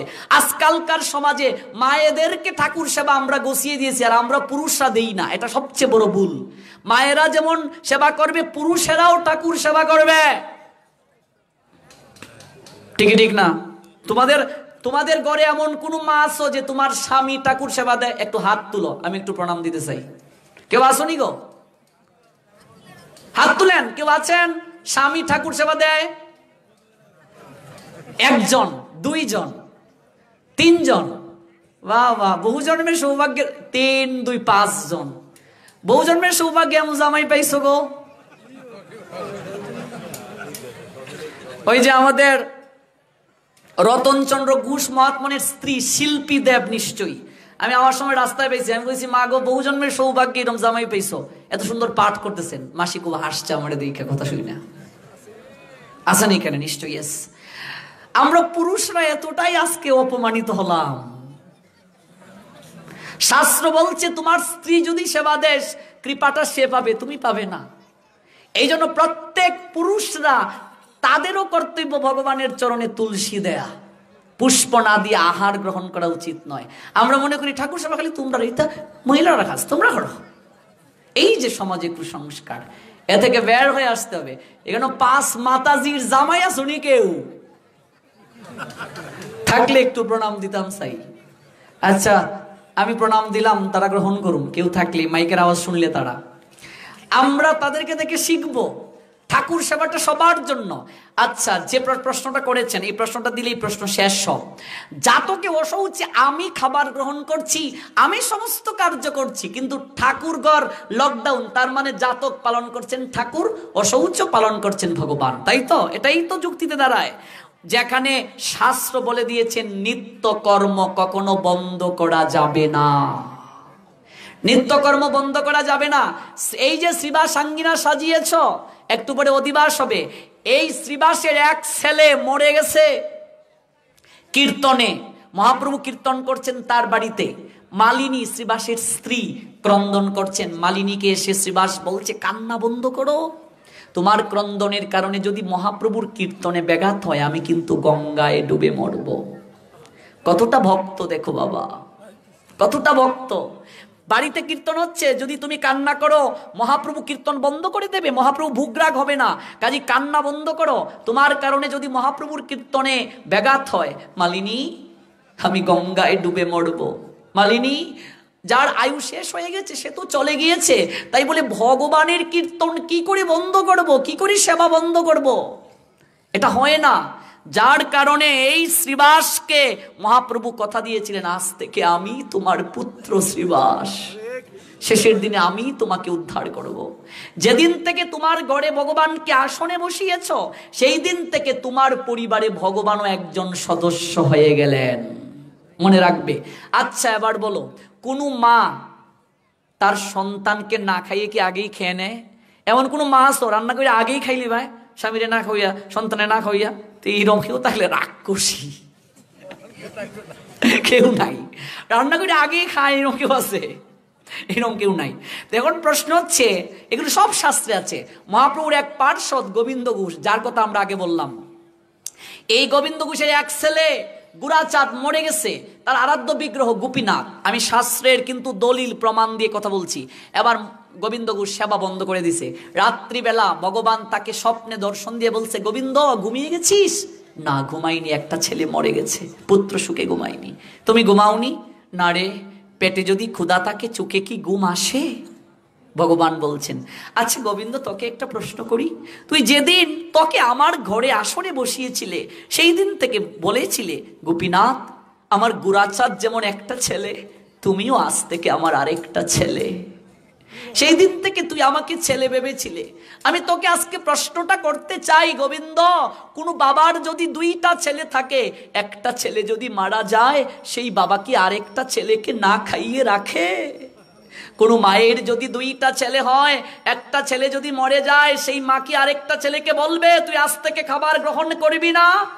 ওরে, তুই না বলেছিলে আমি তোর ছেলে রে, তাহলে আমাকে না খাইয়ে কেন রাখছিস? আমার বুঝি ক্ষুধা লাগে না? আমার বুঝি তৃষ্ণা লাগে না? কি কথা ভেবে দেখো মা, অনুভবে আনো। ঘুম থেকে উঠলেন গোবিন্দ ঘোষ, তুমি আমার ছেলে, আমি যখন মারা যাব তুমি কি আমার শেষকৃত্য করবে? ছেলে ভেবে দেখ করি কি করি না। সেই গোবিন্দ ঘোষ শাস্ত্রে প্রমাণ আছে, গোপীনাথের সেবা দিল। যেদিন গোবিন্দ ঘোষ মারা গেলেন, শিষ্যরা অন্ত্যেষ্টিক্রিয়া করে যখন মন্দিরে আসলো, এসে দেখে গোপীনাথের বিগ্রহের গলার মাঝে ধরার চিহ্ন দেখা যাচ্ছে, ধরার চিহ্ন দেখা যাচ্ছে। জগৎজীবকে দেখালেন, দেখো গোবিন্দ ঘোষ আমাকে সন্তান ভেবেছিল, আর আমার পিতা আজকে আমাকে ছেড়ে সংসার থেকে চলে গিয়েছে। বড় কথা কি জানো মা, এই যে প্রশ্নটা আমরা করেছি খুব ইম্পর্টেন্ট প্রশ্ন। আসলে আমরা ভগবানকে আমাদের পরিবারের আজও সদস্য ভাবতে পারি নাই। যদি ভাবতে পারতাম কখনো সেবা বন্ধ করতাম না। মনে রাখবে, জাতকে অশৌচে নিত্য কর্ম বন্ধ হবে না। একাদশী যদি পড়ে সেটাও করতে হবে, কিন্তু অন্যান্য পূজা, যদি দুর্গা পূজা পড়ে, সরস্বতী পূজা পড়ে, তুমি করতে পারবে না। কিন্তু তোমার যে ভগবানের সেবা, এটা তো তোমার নিত্য সেবা। ভগবান তো তোমার ঘরের সন্তান, ঘরের মানুষ, তার সেবা কেন বন্ধ করবে? শাস্ত্র বলছে মৃত ব্যক্তির বাড়িতে বেশি করে হরিনাম করা উচিত, আর আমরা আগে হরিনাম বন্ধ করে দেই, জোকার পর্যন্ত দেই না মরা বাড়িতে, ঠিক ঠিক না? তাহলে শাস্ত্র বলছে এক, আমরা করি উল্টা। কেন? কারণ হচ্ছে মৃত ব্যক্তির বাড়িতে বেশি করে হরিনাম কেন করা উচিত? তার কারণ হচ্ছে যে ব্যক্তি মারা গেছে ভগবানের কাছে প্রার্থনা করা উচিত, হে গোবিন্দ তুমি তার আত্মাকে তোমার চরণে ঠাঁই দাও। এই জন্য সাত্বিক আহার গ্রহণ করতে হয়, ইন্দ্রিয়গুলোকে নিয়ন্ত্রিত করে তুমি ভগবানের কাছে প্রার্থনা করবে। আর আমরা উল্টা করছি। আরেকটা উত্তর দিলে একেবারে ক্লিয়ার হয়ে যাবে। যশোবতী মার ঘরে একটা মেয়ে হয়েছিল। বসুদেব ভগবানকে রেখে ওই মেয়েটাকে নিয়ে গেলেন কংসের কারাগারে। তা তোমরা সবাই জানো, কংস আচার মারলো, মেয়েটা উপরে উঠে গেল, তোমাকে বদিবে যে গোকুলে বাড়ি চেষে। আচ্ছা, যশোদার ঘরে তো একটা মেয়ে হলো, তাহলে নিশ্চয়ই জাতক, বাচ্চা হলে তো জাতক। তাহলে যদি জাতকে যদি কোনো কাজ না করা যায়, তাহলে যশোমতী মা নন্দ উৎসব করলেন কি করে? জন্মাষ্টমীর পরে নন্দ উৎসব আমরা নিশ্চয়ই করি, তাহলে নন্দ উৎসব করলেন কি করে? উত্তর দাও আমাকে, কি করে করলেন? শ্রীবাসের পুত্র মারা গেল, নিশ্চয় অসুস। তাহলে সেই দিন দুপুরবেলা মহাপ্রভু ভোগরাগ কি করে হলো? মহাপ্রভু কি করে সেবা গ্রহণ করলেন শ্রীবাসের গৃহে? এই জন্য মনে রাখবেন, জাতকে ও শৌচে কখনো নিত্য কর্ম বন্ধ করা যাবে না। এবার একটা উদাহরণ দিয়ে আলোচনা শেষ করব। বৃন্দাবনের এক বাবাজি মহারাজ একটা ছোট্ট সন্তানকে জিজ্ঞেস করলেন, হেরে লালা, তোদের পরিবারের সদস্য কজন রে? বৃন্দাবনে যারা গিয়েছো দেখবে ছোট্ট বাচ্চাদেরকে লালা বলে ডাকা হয়। কৃষ্ণের একটা নাম লালা। ছোট্ট ছেলেটা বাবাজিকে প্রণাম দিয়ে বলছে, মহারাজ আমাদের পরিবারের সদস্য সংখ্যা 5 জন। 5 জন? কে কে রে? আমি, আমার জ্যেষ্ঠ ভ্রাতা যাকে আমি দাদা বলে ডাকি, আর আমার একটা ভগিনী, আর আমার মা, আর আমার বাবা। মহারাজ বলছেন, লালা তোদের গৃহে আমি যাব, আমায় নিয়ে যাবি? নিশ্চয়ই যাবে, সে তো আনন্দের বিষয়। বৈষ্ণব যদি কারো গৃহে আসে গো, সেই গৃহ পবিত্র হয়ে যায়। সাধু যদি কারো গৃহে রাত যাপন করে, সেই গৃহের সমস্ত অমঙ্গল সঙ্গে সঙ্গে নাশ হয়ে যায়। মোহন্তের স্বভাব হয় তাড়িতে পামর, নিষ্কার্য নাই তবু যায় পরের ঘর। এই জন্য বছরে কমপক্ষে 2 বার হলেও কোনো বৈষ্ণবকে, সাধুকে গৃহে আনয়ন করতে হয়। সাধু গৃহে পদার্পণ করলে সেই গৃহের অমঙ্গল নাশ হয়, সেই গৃহের মঙ্গল হবেই হবে। এটা তো অনেক সৌভাগ্যের বিষয়। আপনি আমার গৃহে যেতে চাচ্ছেন, চলুন মহারাজ। ছোট্ট বালক মহারাজকে অঙ্গুলি ধরে নিয়ে যাচ্ছে গৃহে। যেতে যেতে বাবাজি মহারাজ প্রশ্ন করলেন ছোট্ট ছেলেটাকে, আচ্ছা লালা, তোর মা বাবার মাঝে তোকে কে সবচেয়ে বেশি ভালোবাসে রে? মহারাজ, আমার মা আমাকে খুব ভালোবাসে। তোর মা তোকে সবচেয়ে ভালোবাসে? হ্যাঁ মহারাজ, ছোটবেলা থেকেই মা আমাকে শিক্ষা দিয়েছেন। ঘুম থেকে উঠেই প্রথমে প্রণাম করতে হয় ঠাকুরের গৃহে। দেখো, প্রত্যেক মাকে শিক্ষা নিতে হবে এটা। ঘুম থেকে উঠে চোখটা খুলে প্রথমে ভগবানকে দর্শন করতে হয়। তুমি যে পালঙ্কে ঘুমিয়েছ, সেই পালঙ্ক থেকে নেমে প্রথমে ভূমিকে প্রণাম করতে হয়। ভূমি আমাদের মা ধরণী। সূর্যকে প্রতিদিন একটা প্রণাম দিতে হয়। এই যে লাইট জ্বালাচ্ছি, প্রতি মাসে বিল দিতে হয়। সূর্য যে এত আলো দিচ্ছে, তার বিল যদি একদিন পরিশোধ করার জন্য সূর্য এসে বলে, কি করব আমরা? প্রতিদিন প্রণাম দিতে হয় সূর্যকে। তুলসীকে স্নান, প্রণাম, পরিক্রমা করতে হয়, এগুলো নিত্য কর্ম। প্রতিদিন 1 অধ্যায় গীতা পাঠ করতে হয়, না হলে একটা শ্লোক পাঠ করে হলেও জল গ্রহণ করতে হয়, নইলে হিন্দু মাত্রই জল গ্রহণ করার নিয়ম নয়। যাদের চোখে আলো আছে, যারা রিডিং পড়তে পারে, তাদেরকে বেশি শাস্তি পেতে হবে। কারণ ভগবান বলবেন, তোর চোখে তো আলো আছে, তুই কেন পড়লি না, তুই কেন মানলি না? যারা পড়তে পারে না তাদেরকে ক্ষমা করে দেবেন, কিন্তু যারা পড়তে পারি আমরা, তাদের ক্ষমা নাই। চোখে আলো আছে, কেন পড়লি না, কেন জানলি না, কেন শিখলি না? কি উত্তর দেব আমরা? জগতে কত লোক দেখো অন্ধ। তোমাকে যে ভগবান চোখে আলো দিলেন, কি করলে তুমি? চোখের সদ্ব্যবহার করেছ? আমার মা প্রতিদিন গীতা পড়েন আর আমাকে বলেন তুই বসে বসে শুন। আগ্রহ আরো বেড়ে গেল মহারাজের, চল না লালা তোর মাকে একটু প্রণাম দিয়ে আসি রে। ভেতরে প্রবেশ করলেন। বৈষ্ণব দেখিয়া যে নানুয়ায় মুন্ড, সেই মুন্ড পড়ে গিয়া নরকেরই কুণ্ড। সাধু দর্শন করার সঙ্গে সঙ্গে প্রণাম দিতে হয়, নতুবা 6টা বৈষ্ণব অপরাধের মাঝে একটা বৈষ্ণব অপরাধ হচ্ছে বৈষ্ণবকে দেখা মাত্র যে প্রণাম দেয় না, হাত জোর করে না, তার অপরাধ হয়ে যায়। প্রণাম দিলেন পিতামাতা।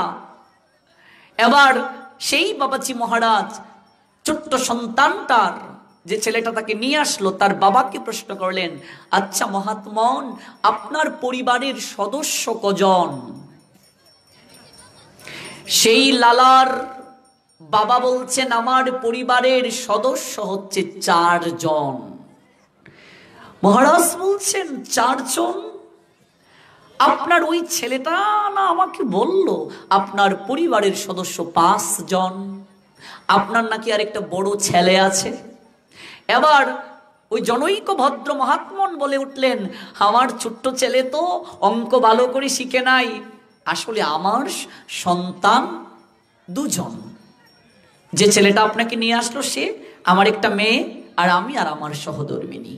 এবার ছোট্ট লালাকে ওই বাবাজি মহারাজ প্রশ্ন করলেন, আচ্ছা লালা, হ্যাঁ তুই না বললি তোর আরেকটা ভাই আছে, তোর দাদা আছে, কোথায় রে? হ্যাঁ আমাকে একটু দেখা না, সে কোথায়? মহারাজের অঙ্গুলি ধরে সে ছোট্ট ছেলেটা ঠাকুর গড়ে নিয়ে গেল।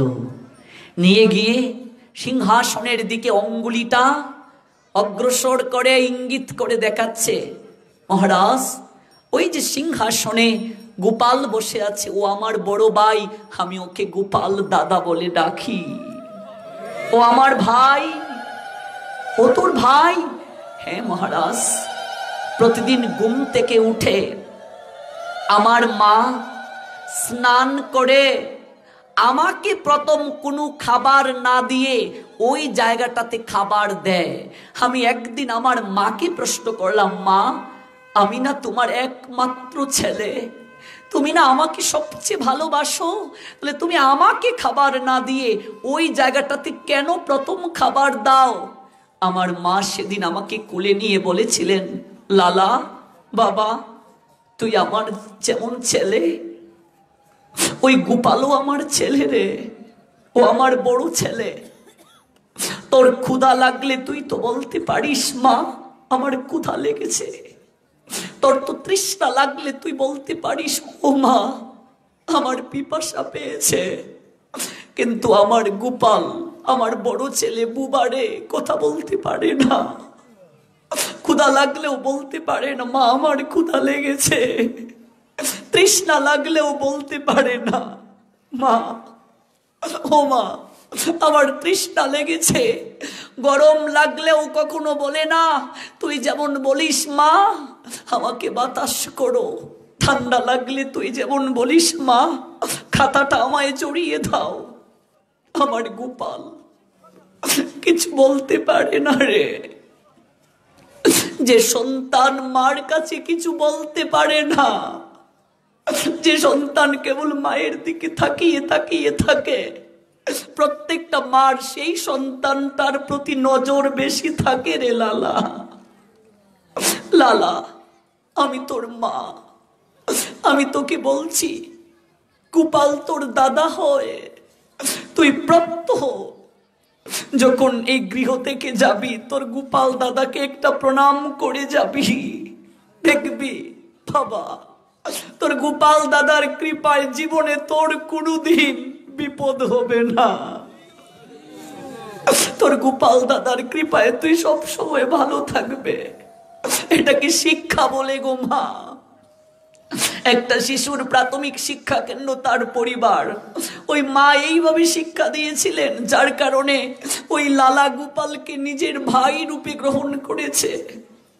আমরা তো ভগবানকে আমাদের পরিবারের সদস্যই ভাবতে পারি নাই। যদি ভাবতে পারতাম তাহলে জাতকে ও শৌচে ভগবানের সেবা বন্ধ করে দিতাম না।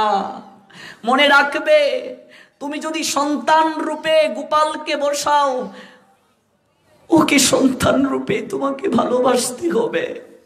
তোমার ছেলেটাকে শারীরিক সমস্যা নিয়ে তুমি যেভাবে খাওয়াও, তোমার শারীরিক সমস্যা হলেও তুমি গোপালের সেবা দিতে পারবে যদি সন্তান ভাবো। আর যদি সন্তান না ভাবো তাহলে সেবা পারবে না। কারণ একটা মা শারীরিক সমস্যা নিয়ে সন্তানকে যদি খাওয়াতে পারে, ভগবান বলছেন মা সর্বক্ষেত্রে আমাকে খাওয়াতে পারে যদি মা হও। এই জন্য নারীত্ব জাগ্রত করতে হবে।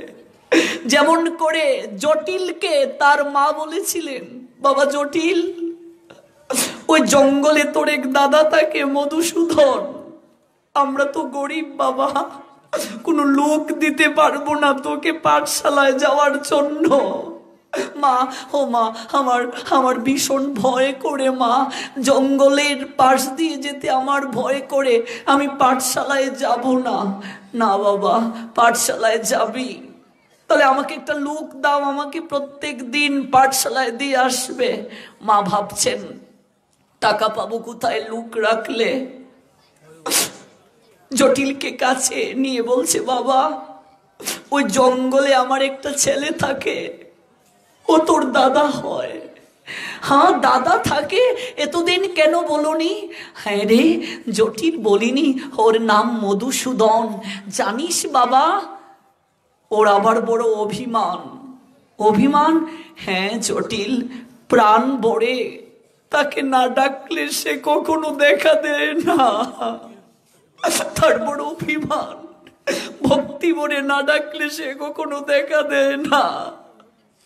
বাবা, বাবা জটিল, একটু ভয় পাবি না, ও জঙ্গলের পাশে গিয়ে প্রাণ ভরে ভক্তি ভরে ডাকবে, দাদা, ও দাদা মধুসূদন। দেখবি বাবা, এইভাবে ডাকতে ডাকতে কোনো একদিন তোর দাদা মধুসূদন তোর কাছে আসবে, তোকে ভাই বলে জড়িয়ে ধরবে। বাবা আমি আবারও বলছি, ডাকার মতো না ডাকলে ও আসে না, কাউকে দেখা দেয় না। ভক্তিতে ভগবান বশীভূত হয়ে যায় মা। হৃদয়ে মাঝে বিশ্বাস ভক্তি না থাকলে যতই তুমি অনুষ্ঠান করো কিছুই লাভ হবে না। ভক্তিতে ভালোবাসায় বৃহৎ ভগবান ক্ষুদ্র হয়ে যান, বৃহৎ ভগবান ক্ষুদ্র হয়ে যান। জটিলের মনে দাগ কাটলো, তাহলে তো নিশ্চয়ই ওই জঙ্গলে আমার দাদা থাকে। হ্যাঁ, পাঠশালায় এই দিন যাবে, অন্যান্য দিনের চেয়ে তার হৃদয়ে মাঝে আনন্দ, কোনো ভয় নেই। জঙ্গলের কাছে এসে আপন মনে ডাকছে, দাদা, ও দাদা মধুসূদন দাদা, তুমি কোথায়? দাদা আমার বড় ভয় করছে, তুমি আসো। মা বলেছে তুমি নাকি বড় অভিমানী, ডাকার মতো না ডাকলে নাকি তুমি আসো না। আচ্ছা, মা তো শিখিয়ে দেয় নাই তোমাকে কিভাবে ডাকতে হয়, আমি তো জানি না কিভাবে ডাকলে তুমি ভাই বলে জড়িয়ে ধরবে। ভক্তি এমন জিনিস বাবা, কিঞ্চিত যদি কেউ লালন করতে পারে ভগবান ক্ষুদ্র হয়ে যায়। ভালোবাসা এমন একটা জিনিস মা, কিঞ্চিত যদি নিষ্কাম ভাবে ভগবানকে দিতে পারো, এই জগতে প্রত্যেকটা পরিবারের মানুষকে ভালোবাসলেও তুমি তাদের কাছে পরিপূর্ণ ভালো হতে পারবে না। এই সংসার বড় স্বার্থের গো, কিন্তু তার কিঞ্চিত ভালোবাসা যদি গোবিন্দকে দেও, শেষের দিনে তোমাকে উদ্ধার করার জন্য ভগবান নিশ্চয় আসবে। জগতে সবার কাছ থেকে ঠকতে হলেও ভগবান কাউকে কোনোদিন ঠকায় না। একটা জায়গায় মানুষ কখনো ঠকে না। প্রাণ ভরে ডাকছে, সরলতা বৈষ্ণবতার একটা গুণ। দাদা, মা বলেছিল তুমি অভিমানী, ডাকার মতো না ডাকলে তুমি আসো না। কিভাবে ডাকতে হয় আমি তো জানি না, কিন্তু আমার ভীষণ ভয় করছে, তুমি আসো মধুসূদন দাদা। প্রাণ ভরে ডাকছেন, ডাকতে ডাকতে নয়নে জলে ভেসে যাচ্ছে জটিলের সমস্ত বক্ষ। ভগবান দুটা জিনিস কখনো সহ্য করতে পারেন না, এক ভক্তের অহংকার আর দুই ভক্তের নয়নের জল। বাবা, এই অদ্বৈত নয়ন জলে আর তুলসীর দ্বারা গোলকপতি ভগবানকে জগতের বুকে গৌরাঙ্গ রূপে নামিয়ে এনেছিলেন। এতটা শক্তি অদ্বৈতের প্রেমের, এতটা শক্তি অদ্বৈতের সাধনার, এতটা শক্তি অদ্বৈতের তুলসী মিশ্রিত জলের। জটিল প্রাণ ভরে ডাকছে, নয়ন জলে কাঁদছে। ভগবান অবাক হয়ে গেলেন, ওরে জটিল ভাই, তোর মনে এত বিশ্বাস, তোর মনে এত সারল্যতা, তোর মনে এত ভক্তি। ছোট্ট বালকের রূপ ধারণ করে ভগবান মধুসূদন আসলেন, সে আমরা সবাই জানি। এসে বললেন, জটিল ভয় পাচ্ছিস ভাই? কে কে তুমি? ওরে আমি তোর দাদা হই রে মধুসূদন, আমি তোর দাদা। তুমি যদি আমার দাদা হও তাহলে আমাদের সঙ্গে না থেকে এখানে কেন থাকো? জটিল, আমি শুধু তোর দাদা নই রে, জগতে যে আমাকে যে সম্বোধনে ডাকে সবার কাছেই থাকতে হয় আমার। ওরে, যে আমাকে যেভাবে ডাকে তার কাছে আমাকে থাকতে হয়। কেউ আমাকে বন্ধু ভাবে, কেউ আমাকে প্রভু ভেবে দাস্য ভাবে ভজন করে, কেউ শান্ত ভাবে, কেউ বাৎসল্য ভাবে মানে সন্তান ভেবে ভজনা করে, কেউ মধুর ভাবে ভজন করে। ওরে, আমি যদি এক পরিবারে থাকি, বাকি সবাইকে কি করে আমি দেখব? তবে জটিল, আমি সব জায়গাতেই থাকতে পারি রে, সব জায়গাতেই আমি থাকি। তুই আমাকে এমন করে যখন ডাকবি আমি তোর কাছে আসবো, যখনই ডাকবি আসবো। যা, কোনো ভয় নাই, কোনো ভয় নাই, যা যা পাঠশালায় যা। জটিল মনের আনন্দে গেল। মাকে এসে বলছে, ও মা, তুমি না বলেছিলে ও জঙ্গলে দাদা থাকে, দাদা আসলো। মা অবাক হয়ে গেল, কি বলে জটিল? কারণ মা তাকে বলে দিয়েছেন, কিন্তু মা ভাবেন নাই সত্যি সত্যি এটা একেবারে হৃদয়ে মাঝি গেঁথে নেবে জটিল। হলো কি, ভাই শুধু ডাকলেন না, দায়িত্বও পালন করলেন। একজন সহপাঠী যখন মারা গেল, মাস্টার মশাই সবাইকে দায়িত্ব দিলেন শ্রাদ্ধের, কে কি আনবে। জটিলকে বললেন, তুই কি আনবি? জটিল, আমি মাকে জিজ্ঞেস করে দেখি। মা বলছেন, টাকা কোথায় পাবো? তোর দাদাকেই বলিস কিছু ব্যবস্থা করে দিতে। দাদাকে গিয়ে বলছে, দাদা আমার এক সহপাঠী মারা গিয়েছে, সবাই কিছু না কিছু দিচ্ছে, আমি কি দেব? কি আর দিবি? বলবি শ্রাদ্ধে যত দই লাগে তুই দিবি। দই? হ্যাঁ, ছোট্ট একটা টুলির মাঝে দিয়ে দিলেন দই। মাস্টার মশাই দেখে রেগে আগুন, কি মস্কারা পাচ্ছিস? এই দই দিয়ে একজনও তো খেতে পারবি না, কেমন করে এত লোকের হবে? মাস্টার মশাই, আমার দাদা বলছেন এই দই চিন্ময় দই, এই দই সবাইকে বিতরণ করলেও দই কখনো কমবে না। বোকা পাচ্ছিস আমাকে? দই কমবে না? রেগে আগুন হয়ে ব্যত্রাঘাত করলেন জটিলকে। কাতরালো জটিল, কেঁদে কেঁদে বলল, আমার দাদা মিথ্যে কথা বলতে পারেন না, একবার সবাইকে দিয়ে দেখেন। সবাইকে দধি বিতরণ করা হলো, দধি কমলো না। অবাক হয়ে গেলেন মাস্টার মশাই, কোত্থেকে আনলি রে? আমার এক দাদা দিয়েছে। থাকে কোথায়? জঙ্গলে, আমাদেরকে নিয়ে চল। সহপাঠীদেরকে নিয়ে গেলেন। হ্যাঁ, মধুসূদন দাদা, ও দাদা বলে ডাকছে সবাই, আর আসলেন না। মাস্টার মশাই সহপাঠীরা এটাকে বকাঝকা করে চলে গেল। জটিল আচারকে মাটিতে পড়ল জঙ্গলের এক কিনারায়। তুমি এমন করে সবার কাছে আমাকে ছোট করে দিলে।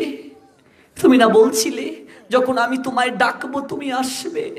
সবার কাছে তুমি আমাকে ছোট করলে, মাস্টার মশাইয়ের কাছে, সহপাঠীদের কাছে। এবার ভগবান আসলেন।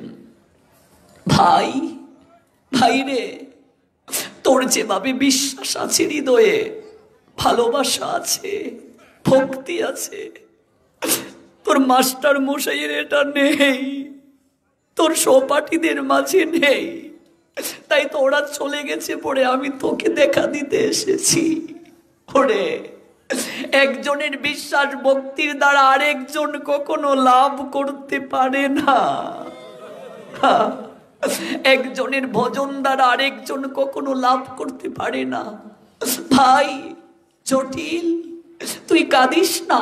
আচ্ছা দাদা, একটা প্রশ্ন আমি তোমায় করব। মাস্টার মশাই আমাকে এত মারলো, কিন্তু আমি কোনো ব্যথা কেন পেলাম না? হ্যাঁ, কেন পেলাম না? ভগবান নবম অধ্যায়ে বলছেন, অনন্য চিন্তয়ন্ত মাম যে জনা পর্যুপাসতে তেষাম নিত্যা অভিযুক্তা নাম যুগস্কেমম বহামিয়হম। হে অর্জুন, অনন্য চিত্তে পরিপূর্ণ ভক্তি সহকারে যে আমাকে ভালোবাসে, আমাকে ভক্তি করে সেবা করে, তার এই জগতের বুকে যা কিছু আছে আমি নিজে দেখাশোনা করে রাখি, আর যা কিছু নাই আমি নিজে ব্যবস্থা করে তাকে কুটিরে পৌঁছে দেই। ওরে জটিল, সেই প্রশ্নের উত্তর যদি জানতে চাস তুই আমার পিঠের দিকে একটু তাকিয়ে দেখ। জটিল মধুসূদন দাদার উত্তরীয়টা সরিয়ে পিঠের দিকে তাকিয়ে দেখে কালো কালো দাগ দেখা যাচ্ছে পিঠের মাঝে, শ্যামঙ্গে কালো কালো দাগ গো। এই দাগগুলো কিসের দাদা? ওরে তোর মাস্টার মশাই যে তোকে মেরেছে, এগুলো মারের দাগ। এই কি দাদা, মারলো আমাকে, তোমার পিঠে দাগ লাগলো কি করে? ওরে এটাকেই ভালোবাসা বলে রে, এটাকেই ভালোবাসা বলে। অনন্য চিন্তয়ন্ত মাম যে জনা পর্যুপাসতে তেষাম নিত্যা অভিযুক্তা নাম যুগস্কেমম বহামিয়হম। আমি নিজে সমস্ত কিছুকে বহন করি। দেখো মা, এই জন্য আমরা বিপদে মধুসূদন বলে ডাকি।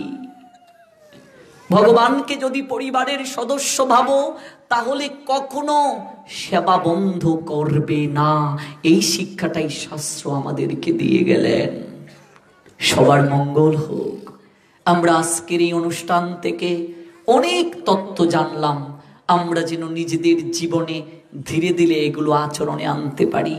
আয়োজনকারী ভক্তবৃন্দের কাছে আমি কৃতজ্ঞতা জ্ঞাপন করছি, আমার মতো অভাজনকে আপনাদের মতো ভক্ত বৈষ্ণবের চরণধুলি লাভের সুযোগ করে দেওয়ার জন্য। আবার যদি কোনোদিন আসার সুযোগ হয় আমরা বিস্তারিত কথা শ্রবণ করব। কুন্ডাতে আমার 2 দিন প্রবচন আছে, চুনটায় এইদিকে, কাজেই তখন আপনারা শিডিউল আমি ফেসবুকে দিয়েছি। নাসিরনগর গৌর মন্দিরেও 3 দিন প্রবচন আছে, আপনারা সবাই আমন্ত্রিত।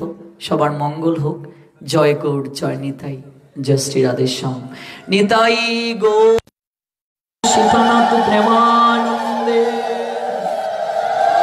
হরি হরি বল, জয় জয় শ্রী রাধেশ্যাম। গীতা মে হৃদয়ং পার্থ, গীতা মে সারমুত্তমম, গীতা মে জ্ঞানমত্তুগ্রম, গীতা মে জ্ঞানমব্যয়ম, গীতা মে চুত্তমং স্থানং, গীতা মে পরমং পদম, গীতা মে পরম গুরু, গীতাশ্রয়ে অহং তিষ্ঠামি, গীতা মে পরমং গৃহং, গীতা জ্ঞানং সমাশ্রিত্য ত্রিলোকিং পালয়াম্যহম। গঙ্গা গীতা চ সাবিত্রী সীতা সত্যা পতিব্রতা, ব্রহ্মা বলি ব্রহ্মবিদ্যা ত্রিসন্ধ্যা মুক্তি গেহিনী, অর্ধমাত্রা চিদানন্দা ভবগ্নি ভ্রান্তি নাশিনী, বেদত্রয়ী পরানন্দা তত্তার্থ জ্ঞান মঞ্জুরি। ইতে তানি জপে নিত্যং নর নিশ্চল মানস, জ্ঞান সিদ্ধি লবে নিত্যং ততান্তে পরমং পদম। সবাই হাতটা তুলুন।